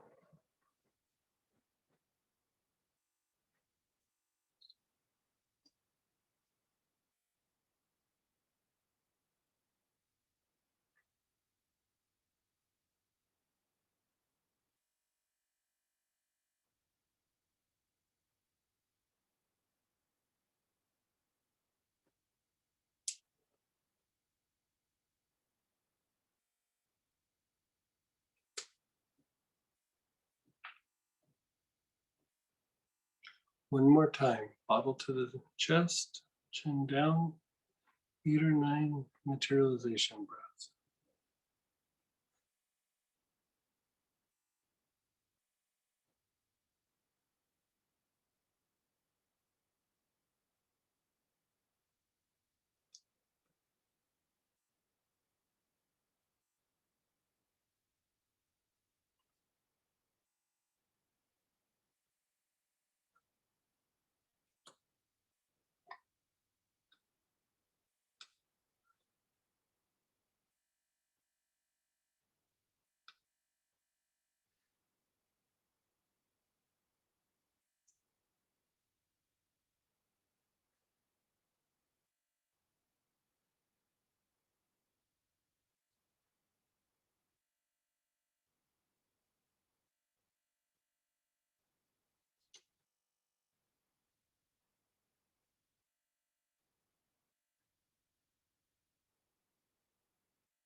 Just be still.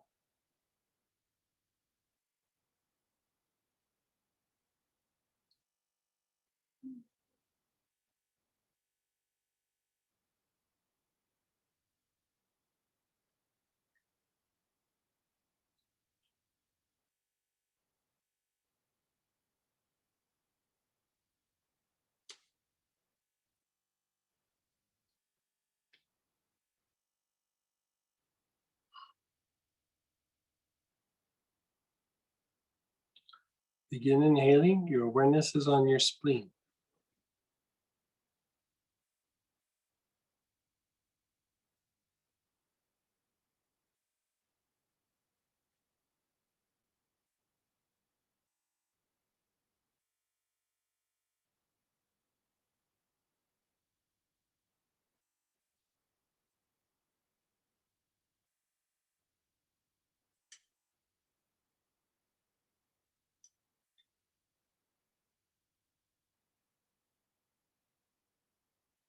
Move your awareness to the kidneys.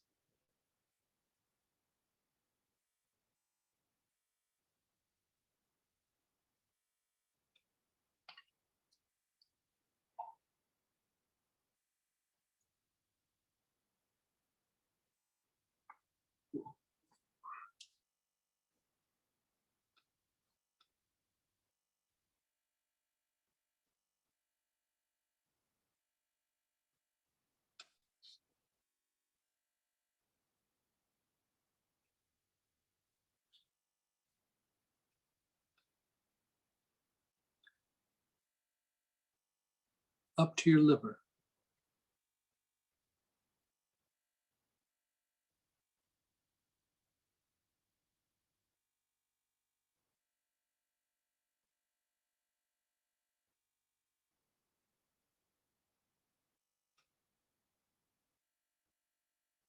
Your liver's on the right-hand side below the ribs.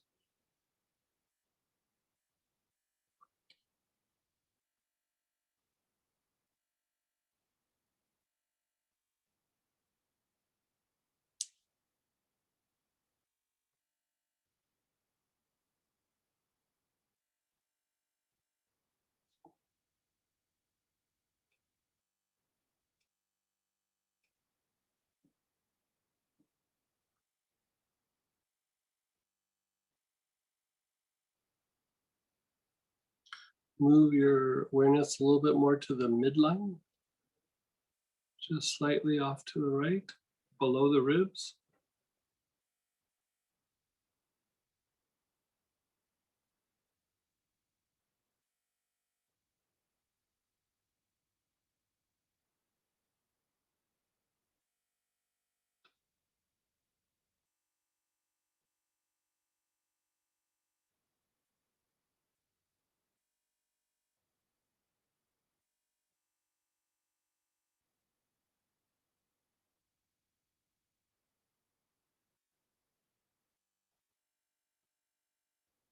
Your lungs.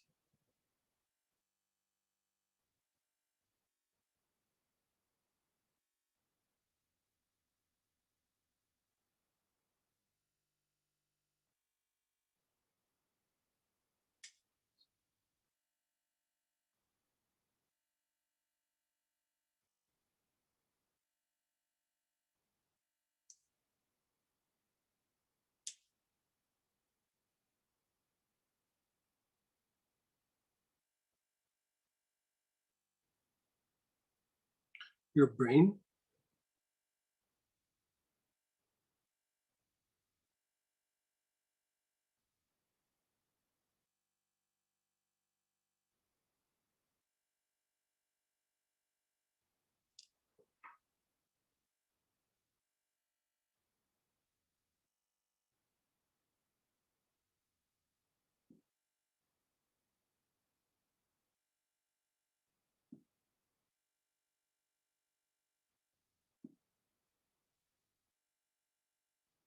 Your front heart.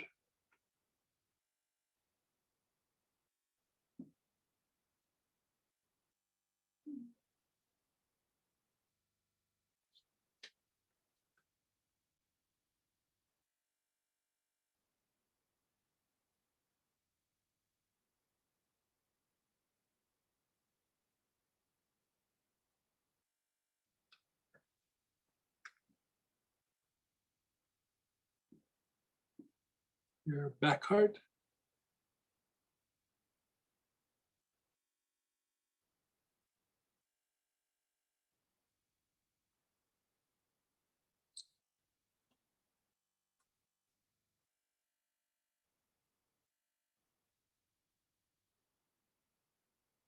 The bottom of your tailbone, the basic chakra.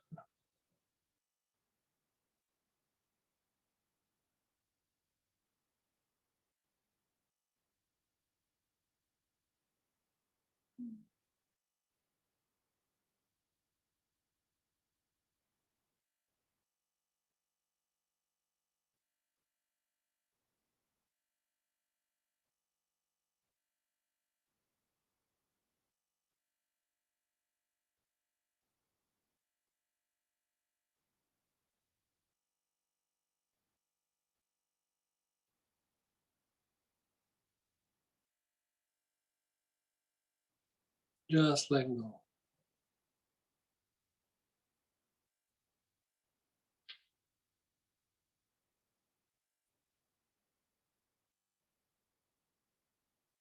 Keep your eyes closed and just be still.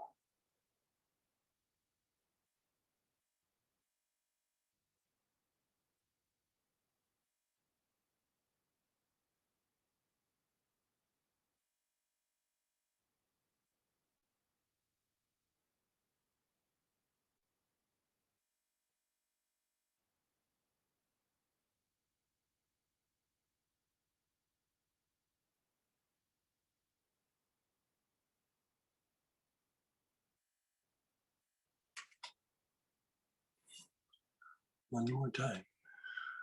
The spleen. Begin inhaling.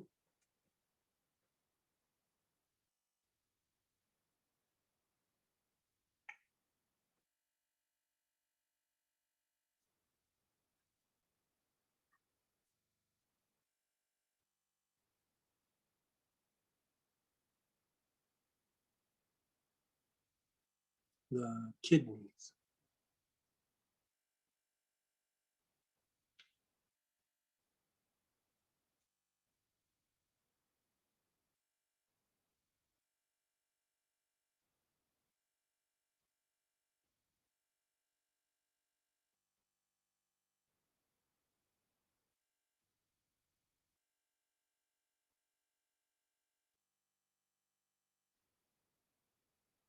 The liver up on the right hand side below the ribs.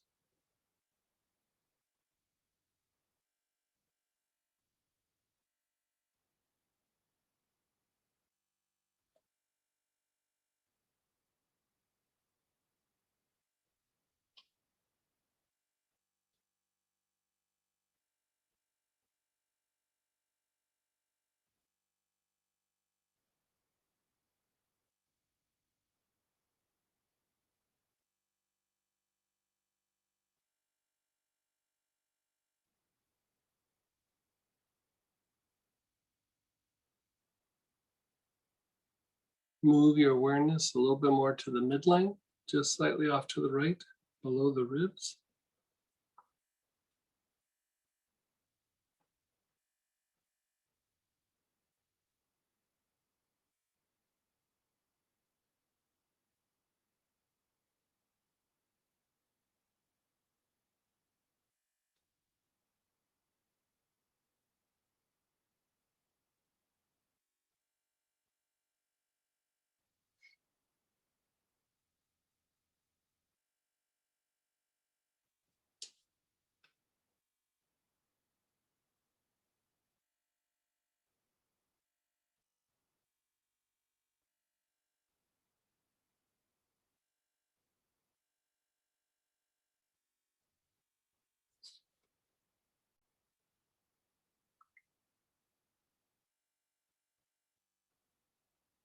the lungs.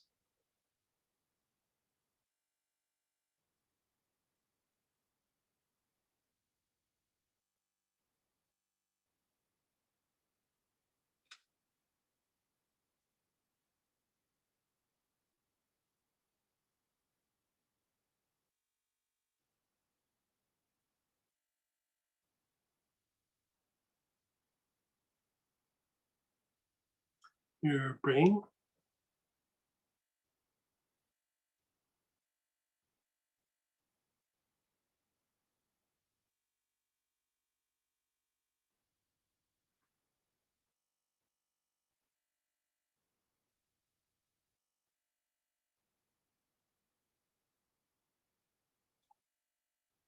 your front heart,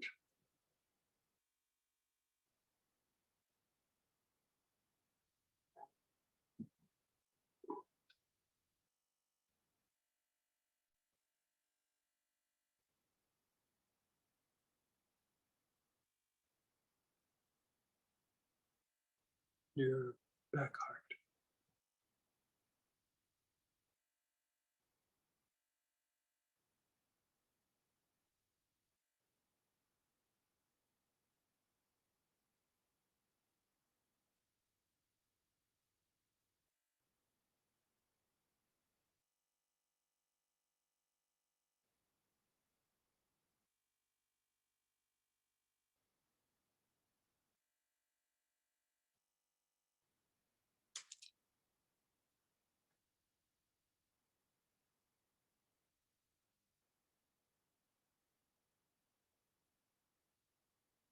Your awareness is on the back heart.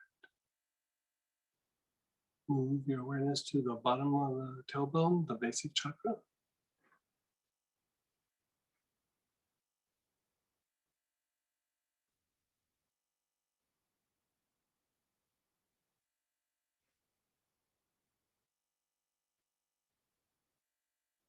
Just let go.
Begin inhaling again. Your awareness is on your heart. And just reflect on your life.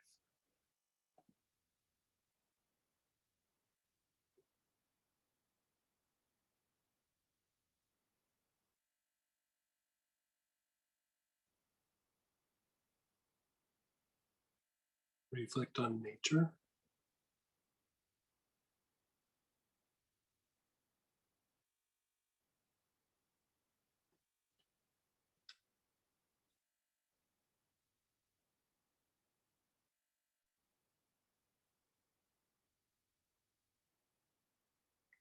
And society. Reflect on society.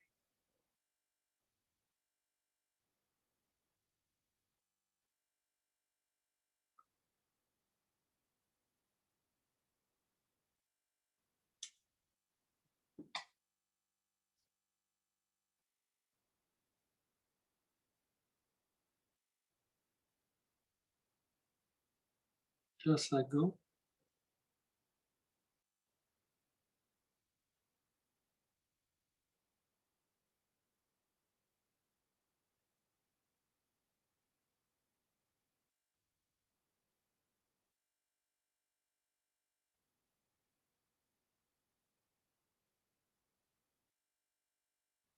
Inhale, your awareness is on the soles of your feet.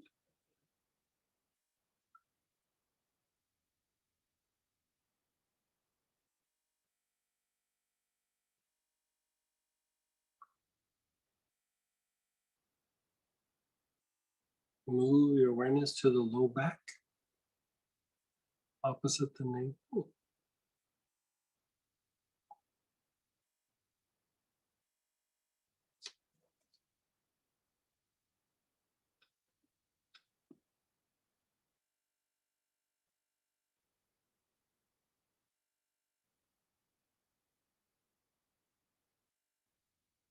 The back heart.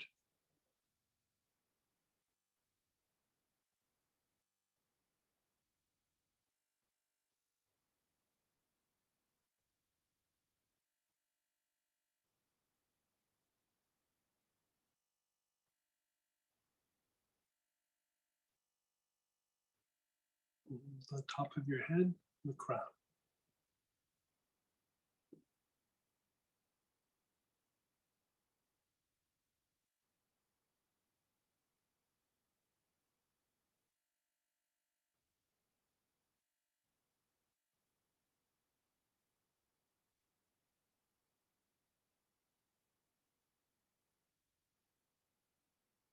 Just be still, be aware, just completely let go.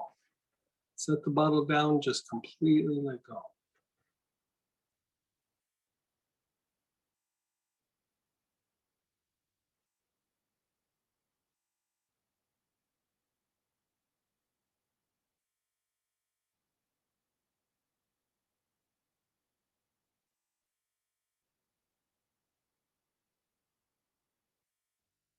Now I'll invoke the holy name.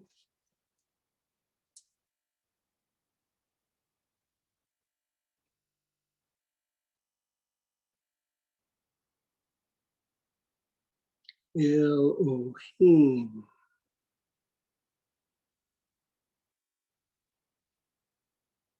Elohim.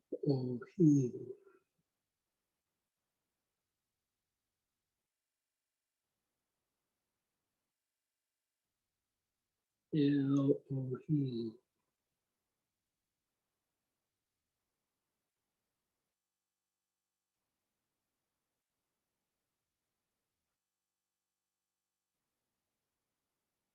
Elohim.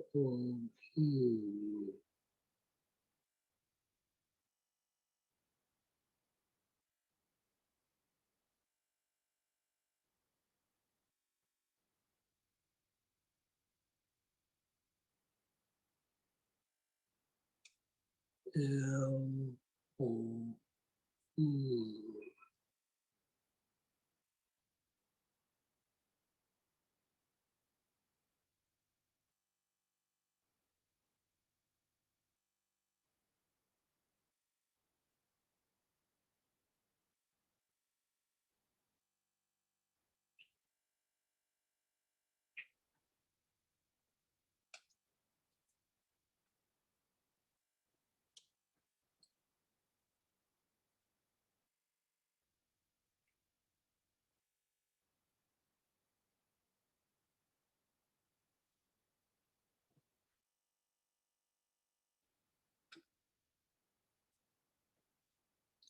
Elohim.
Elohim.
Gently wiggle your fingers, wiggle your toes.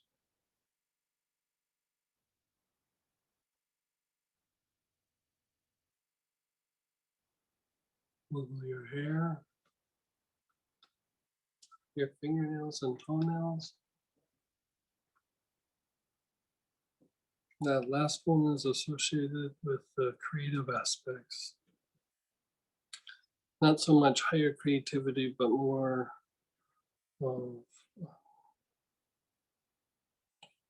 God, the creator.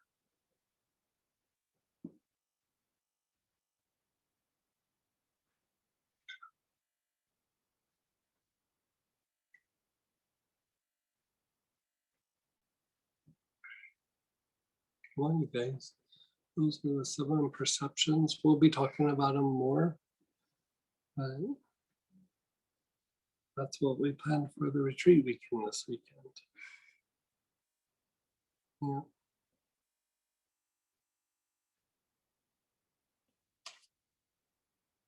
Any comments or anything you guys want to share?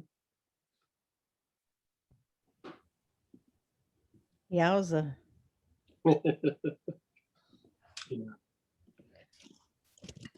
Thanks so much. This is actually just part of the presentation. We'll probably do another piece like on one of the free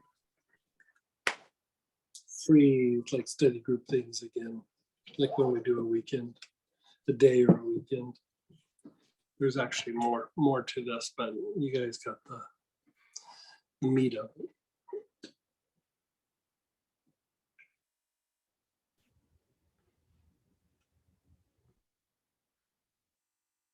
Kind of chill, huh? Kind of mellow. I would say what you did this weekend was the equivalent of meditating for a very, very, very, very long time. I feel much more loving towards everything. Yeah.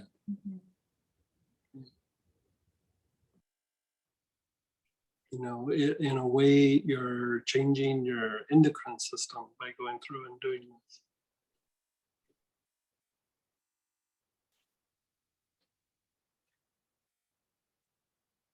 Greg. Oh, Hey, it's Paula. hey, Paula.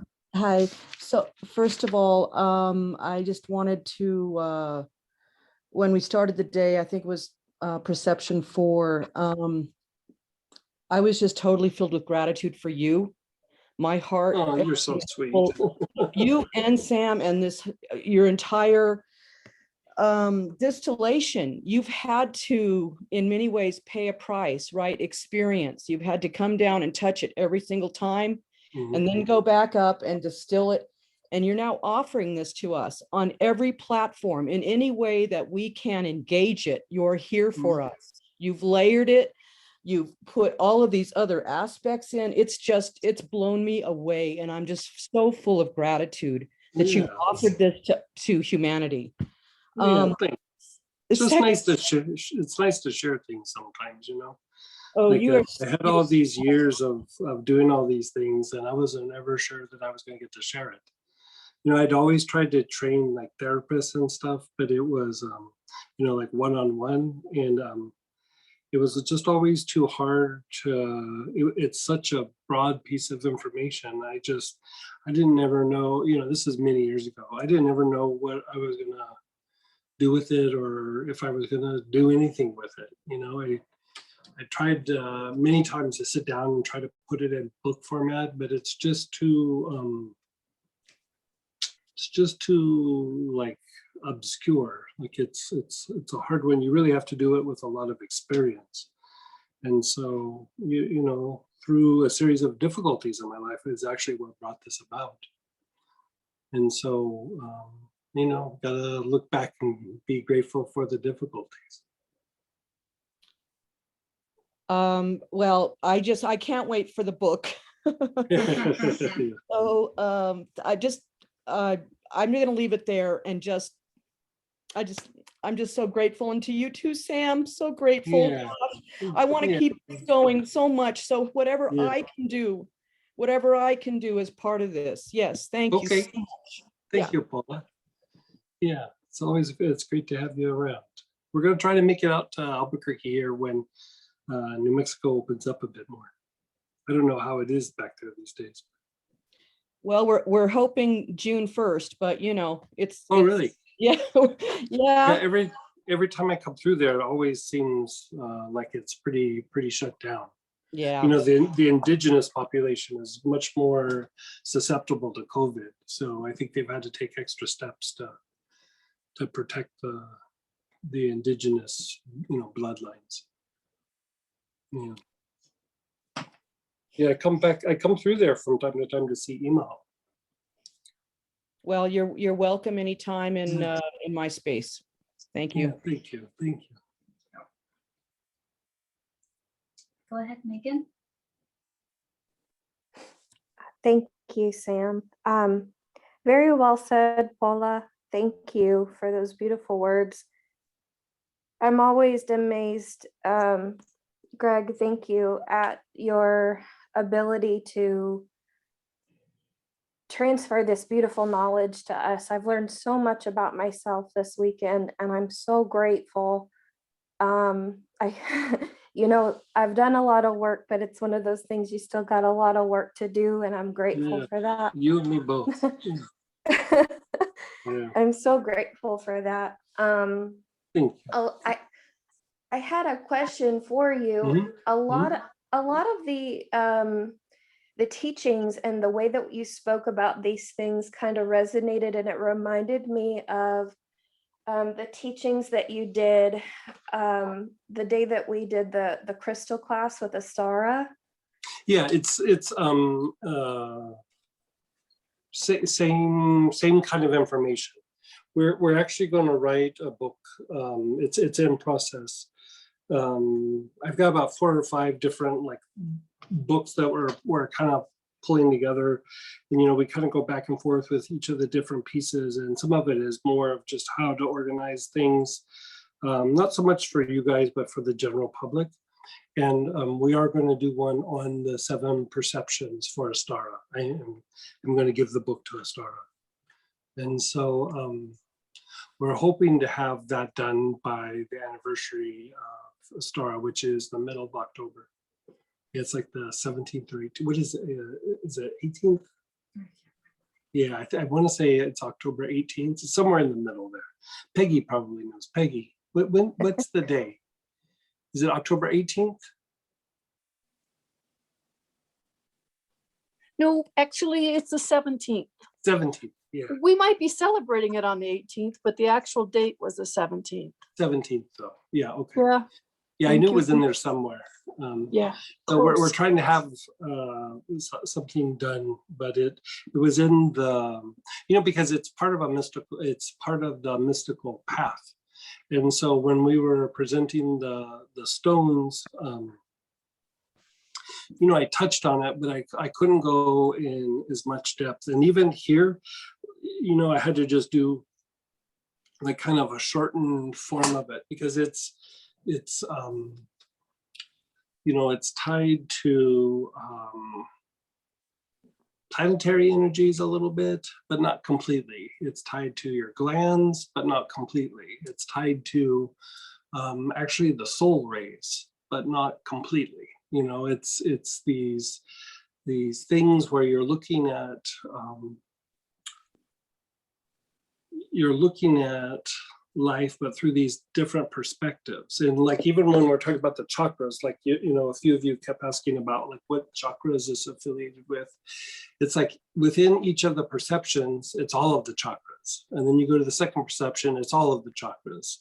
There might be one that's a little bit more dominant, but it's not quite as literal as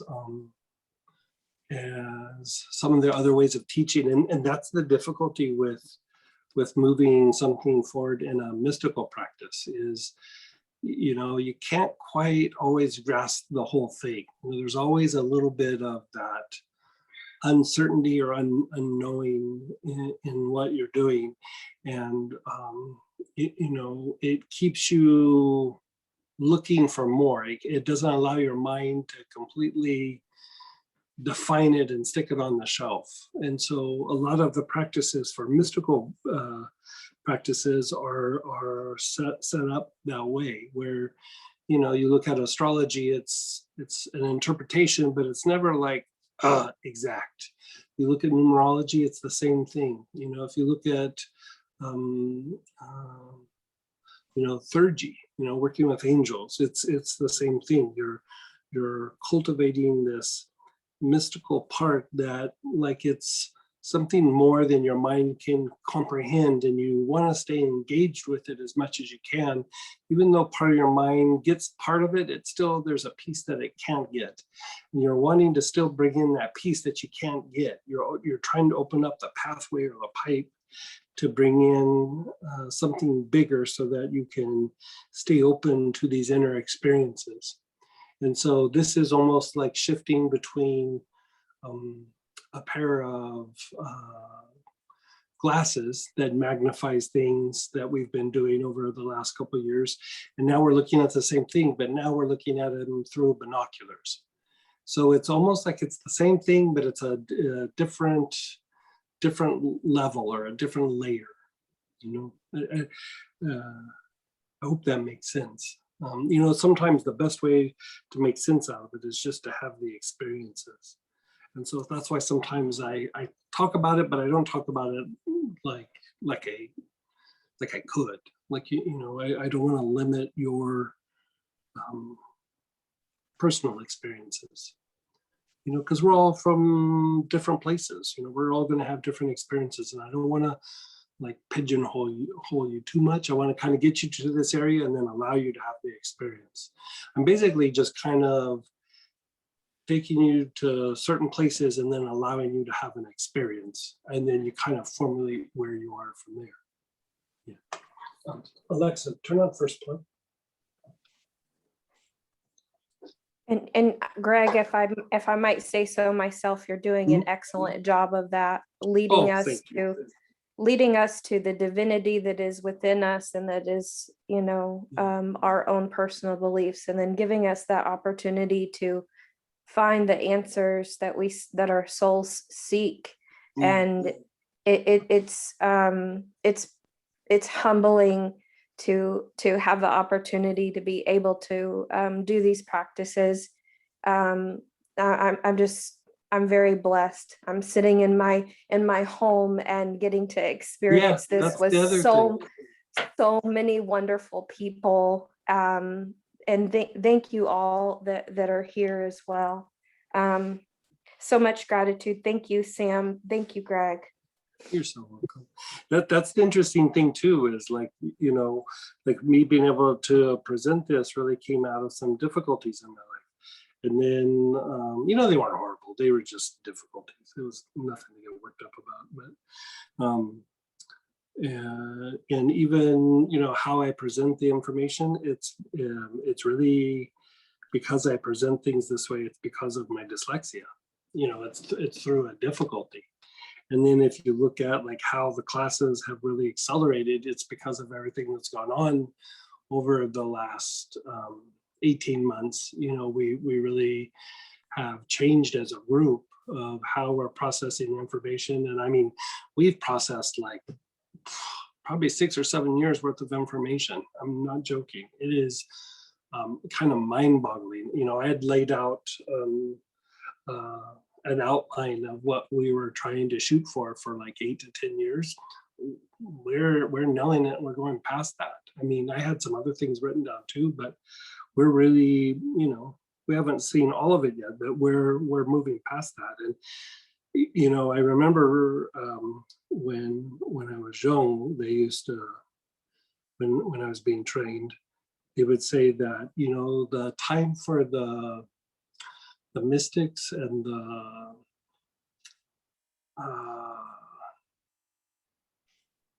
you could call them shamanic practitioners, but I don't know that that's the best translation.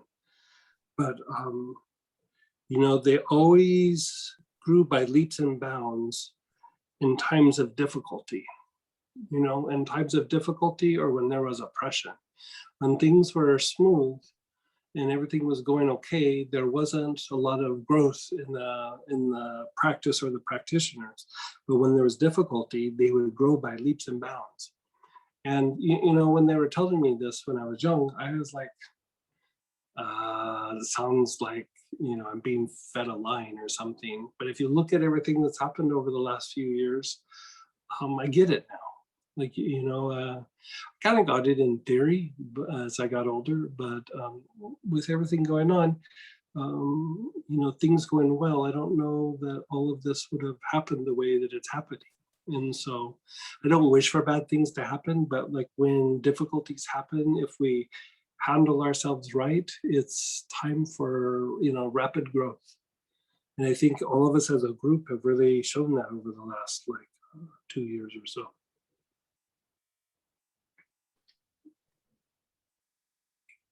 And Peggy, you're still unmuted. Did you want to share anything else? Oh, there's very little I could say that would be any better or greater than the things I've already heard, which, you know, I feel the exact same way. I guess I just didn't shut the click the thing off, but yeah, this difficulty has prompted, I went every weekend that you guys were working. I was right here. I've got a collection of oils, which I just had never seen, or I mean, I'd had some oils, but I don't know how to explain it. They have a much deeper, richer, the blending, the way you make them and things is amazing to me, and how my body responds to them. And Dr. Erlene, when she talked about the health of humankind, the plants and the nutrition and everything was part of that. And to me, that's what this is. We're elevating our spiritual conscious. And I guess to some people, it must seem like, she's just rattling that stuff off. But no, I really have the opportunity to experience it. And this last year, when people say, what have you been doing? It's like, oh, I've been in class every weekend. Yeah. So it was perfect for me too. And I want to thank you guys. And I know there's more than Sam and you nowadays. You got a team going on, and we're I got two teams. I have the team. But I mean, I'm Prana and I have the Astara team. Yeah, and how wonderful if anybody allowed themselves to join in for Sunday session, that they got to see Reverend Tammy back, and moves me beyond, impresses me, inspires me. And so I've just got so much to be grateful for, as does the rest of us here that have the opportunity to take the classes. So thank you. Tammy's great. For the ones that checked in on the Sunday session with Astara, she's so passionate when she speaks. She's amazing. She really speaks like a reverend. Yeah. You know, she is. And you guys can all go to youtube.com/Astara1951 in a couple of days. Thank you. And just FYI, if you guys didn't know this, but tomorrow is Memorial Day, and it is an annual thing for Astara to do fire blessing. And so there's a big event tomorrow with Astara. It's a free event. So if you haven't signed up, you can still sign up, and we'll be doing a fire blessing it starts at 10 a.m. Pacific time. so noon Central Time. Can Samantha put the link out there so people don't have to go looking for it? Yeah, I I'm think we're just trying wondering. to. I think we're trying to set it up. Okay, thanks again. Yeah, we have about 200 people signed up. Yeah, I think they're from all over the world, to be Yeah, honest with yeah, you. yeah, I've yeah. heard from some of those people. So yeah, good stuff. Yeah. Get to break out my Buddhist hat. So we had some shares. Okay, that was pretty amazing. Yeah, Just keeps getting more and more profound. yeah. Thank you. This was spectacular. Yeah.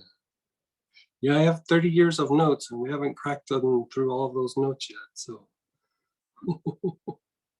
Letty's going to be busy. yes, she is. When Greg was chanting the holy name, a form flashed by and it went away. Mm.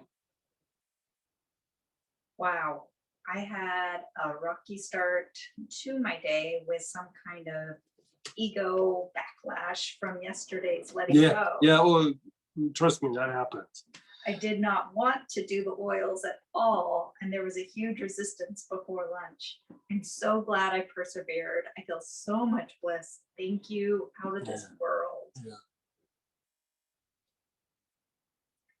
This was incredible. Thank you so much.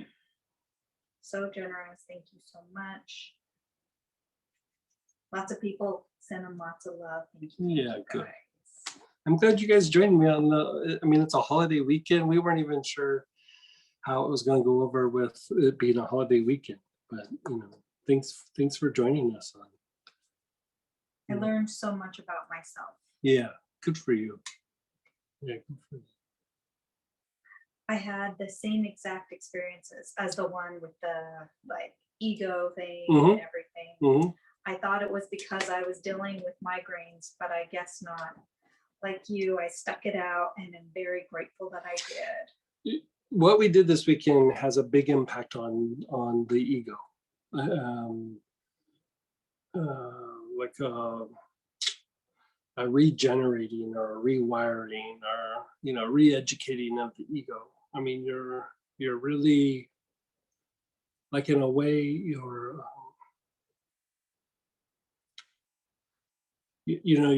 dismantling that armor, and as you go through and dismantle it, you know, pieces of you come out that have always been there, but they've just been a bit dormant, and you know, you get to feel more of who you are. I mean, that's whenever I look at doing this practice, it's just that it's like there's pieces that I'm always trying to bring forward, but I don't know how, and it's partially being blocked by this armor. And when I go through and do this practice, like, I don't even have to think about it. It just comes out. It just emanates. It's just there. Like, you know, it's not like you have to learn a new behavior or new way of thinking. It's just like, bam, it's happening. You know, it's tied to the world of in Kabbalistic teachings. What we did today is tied to the world of formation. You know, so you're bringing something from the ethers. It's starting to be created, and now it's coming into formation. So it's tied to the ego and personality somewhere. Oh, you weren't alone. I too felt resistance this whole weekend, but refused to let go. Good for you. Hey, like, even being resistant and stubborn, you know, like at first it feels like it's kind of negative, but sometimes it turns into like a great attribute, you know, where you can stay stubborn and one-pointed on something when everybody else gives up, including your spiritual practice. And I mean, how many times have you been doing your spiritual practice where, you know, you're starting to shift and change and you go, God, am I going crazy? Is this, like, you know, it's you know, very different than normal everyday ways of thinking. And you know, it's that stubbornness or that will to persevere those difficulties to bring it out is definitely a big attribute. And you know, not everybody has it. You know, I'm gonna have some of you guys leaving in a second, so I just want everybody to know, Letty already got the workbook ready. We're just gonna have. Greg I haven't come even in given her the overnight. workbook yet, and she's already got it ready. Yeah, so. 'cause Let's Willow just being- acknowledge what a rock star Letty is, Yeah. by the way. Exactly. Like, Just wanted to give. I that. give her my notes, and like within 2 hours or 3 hours, she sends me back a booklet. Like, it boggles my mind. My notes are like a 5th grader making notes, by the way. Like, she makes it all pretty, and like, man, Letty is just amazing. I can't say enough good things about that. Yeah, so any of you took classes before Letty, you remember what those Yeah. looked like. Yeah. So we had a few questions as Yeah, well. fire I'm away. gonna go through all the other stuff too, but I'll get into this one Mhm. first. On the 5th one, on the 5th perception I was in a deep altered state, like I took sleeping pills and Mhm. who knows what else. Mhm. I used phasmophilia. It was Oh, so nice. Check it- you out. it was so deep that I only sobered up when he said the holy name. Does that mean I need to do this one more, or what does it mean? This is the only one that had such an effect on me. That you need to do it more. You know, a lot of times when you start to like kind of conk out, or you're really shifting in that area. But the thing is, like, you might work it for a little while, but it's going to bounce around. Like, it's not always going to be the same. You know, for me, like, I'll bounce around and I'll do some of the other ones. Like, I use Phasmophilia a lot. Like, I do that particular one, but I always kind of still go back and revisit the other ones. And the one that I always think that I'm done with and I'm not is the 2nd sphere. You know, the one that's the reactive mental thinking. And so, you know, I keep cleaning it up. I keep thinking it's done, and it's not. And so, you know, sometimes it'll feel like, oh, not a whole lot's moving. I'll go visit the other ones, and I'll come back and a whole bunch will shift again. And so it's best to kind of bounce around. You do not have to do them in order, by the way. You can do them in any order you want. You know, you can bounce around from this one or that one. This is not one of those ones that you need to do in a particular order. You know, each one stands on its own. In fact, we're going to do at some point in the next probably month or two, we're going to do a very advanced form of stress healing for stress. And we'll be utilizing the 2nd perception. You know, we'll be using a couple of things from the vital centers. We'll be using brainwave. We'll be using one of the defense mechanisms, which I haven't talked to you guys about yet, but we're going to here sometime soon. The defense mechanisms are a combination of utilizing vital centers and brainwaves to undo like the physiological defense mechanisms that pop up that turn into psychological defense mechanisms or resistances. And so, yeah, we got a lot of fun stuff coming up this year. Super deep. What is a fire blessing? So a fire blessing is, fire symbolizes in esoteric teachings the inner world. And so when you see pictures of great beings, sometimes like Lord Padmasambhava, the being that brought Buddhism to Tibet, was born on a lake of fire, right? And so it just means divine energy coming from the inner world, right? So fire is, out of the elements, is the highest vibration element. It basically dematerializes things, you know, it breaks them down. And so when you think of a spiritual practice, you're breaking things down and spiritualizing them. You're breaking down form and taking them to essence. And so a fire blessing is bringing spiritual energies from the inner world and bringing them to the conscious world, you know, to the outer world. And so if you look at Moses talking to the burning bush, you know, there's all these talks around the campfire about what kind of bush was it? Was it acacia? Was it this? Was it that? And the bush was actually the tree of life. And when the divine energy comes down and fills all the chakras, actually the tree of life turns into the burning bush. And so the burning bush is you. You know, when soul energy comes in and starts to physicalize, you become the burning bush. And so with that, we are going to go through and do a little bit of a ceremony to help turn you into a burning bush. Just put a link in for Yeah. you to turn into the burning Yeah. bush if you want to join us. You know, we'll be doing the holy names for the energy centers.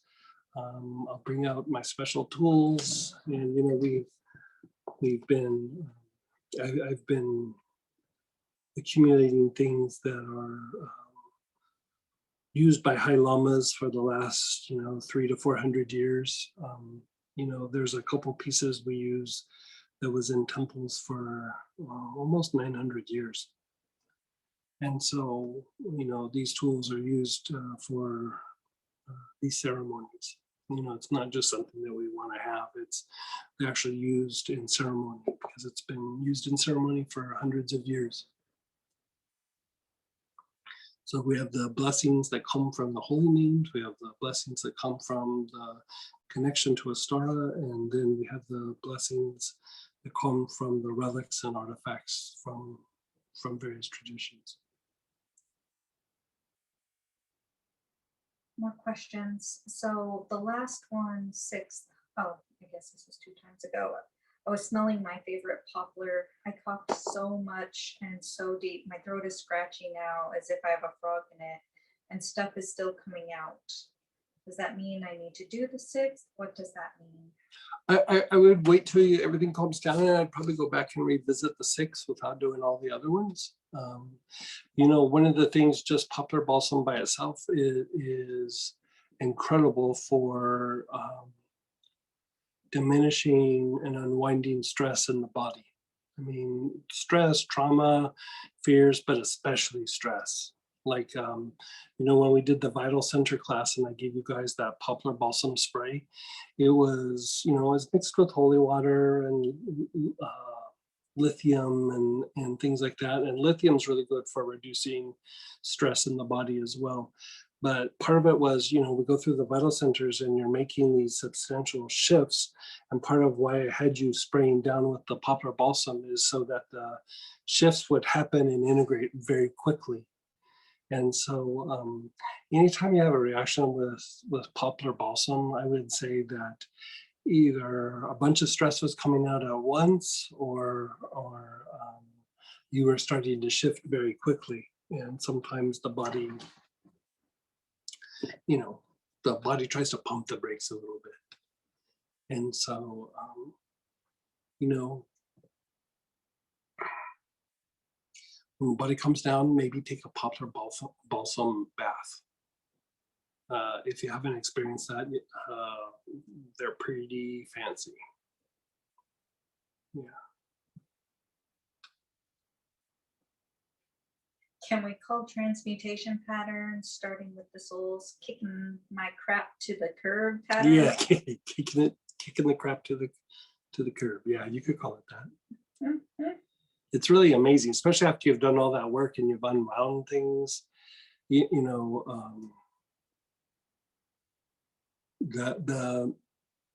it's a really interesting way of you're doing that first thing where you're unwinding basically automatic behaviors and patterns, you know, thinking, emotions, and then we do the materialization breath.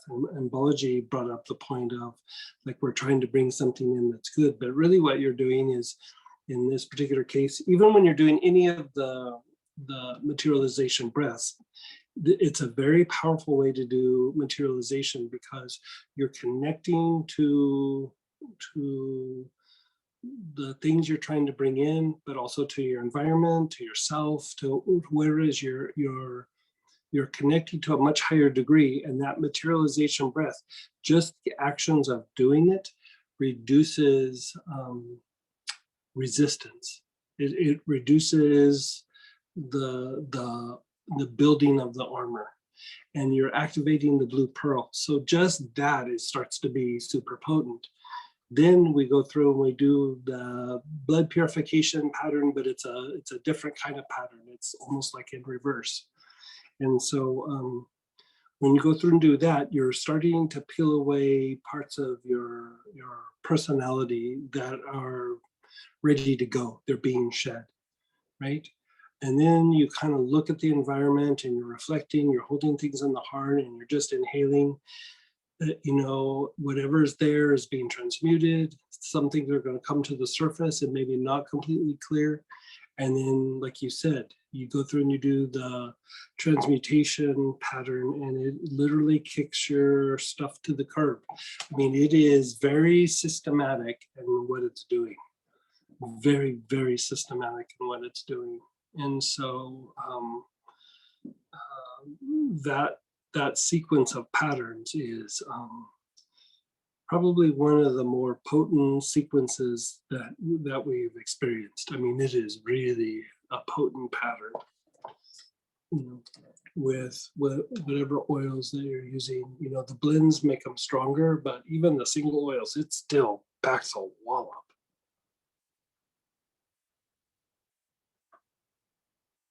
With that poplar balsam bath, how many drops would you put in it? Like 12 to 15.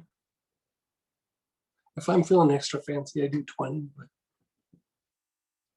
Is poplar balsam equally as good for perception 3 as well as 6? If not, which oil is best for 3? I would probably do, let me look.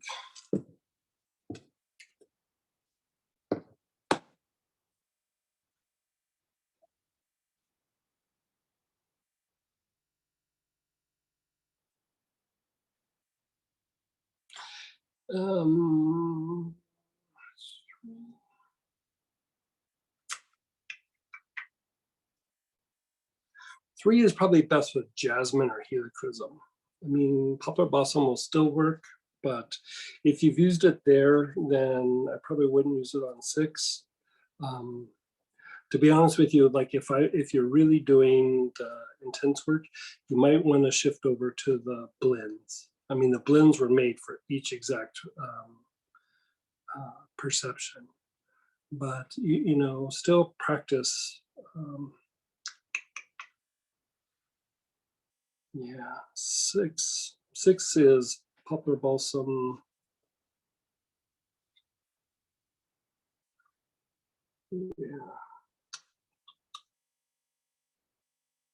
Yeah, 3 use jasmine or helichrysum if you can. And I didn't get a chance to get all the blends up on the site yet, so by tomorrow, and then I can put a link out when I share the recordings as well as the new PDF there for you guys. Yeah, Buddha Mind and Sharanagati we used in the early versions of the angel class.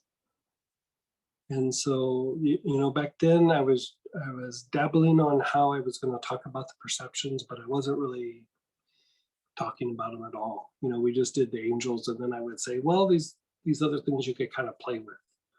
And so they've been around for a bit, but yeah, I taught it back there in Brooklyn with Zakia. Back there, I taught it in a couple places. I think in Birmingham as well. The super early versions of it.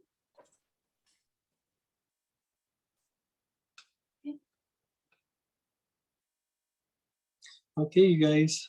Love you all. Thanks so much for joining us on Memorial Day weekend. I wasn't sure how that was going to play out with everybody. It's a time where you get pulled in other directions, and family and friends. And thanks for spending your time with us this weekend.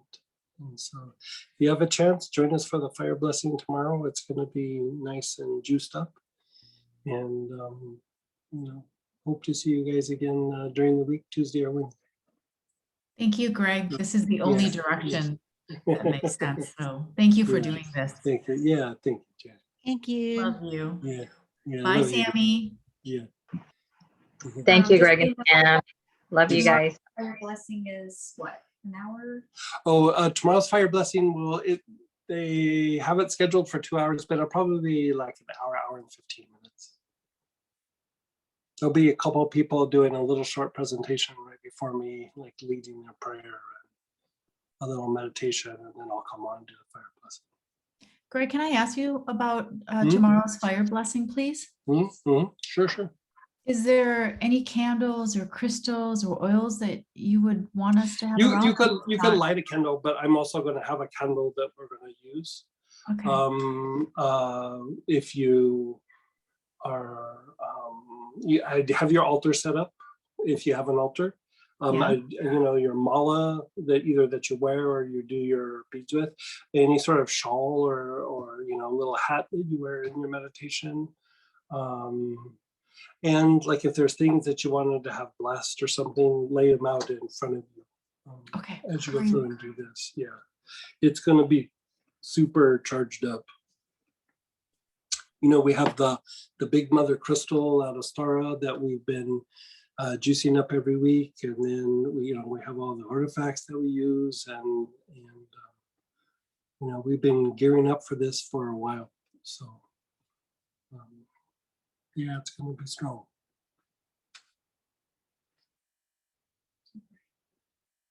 Thank you, guys. Okay, guys. Love you guys.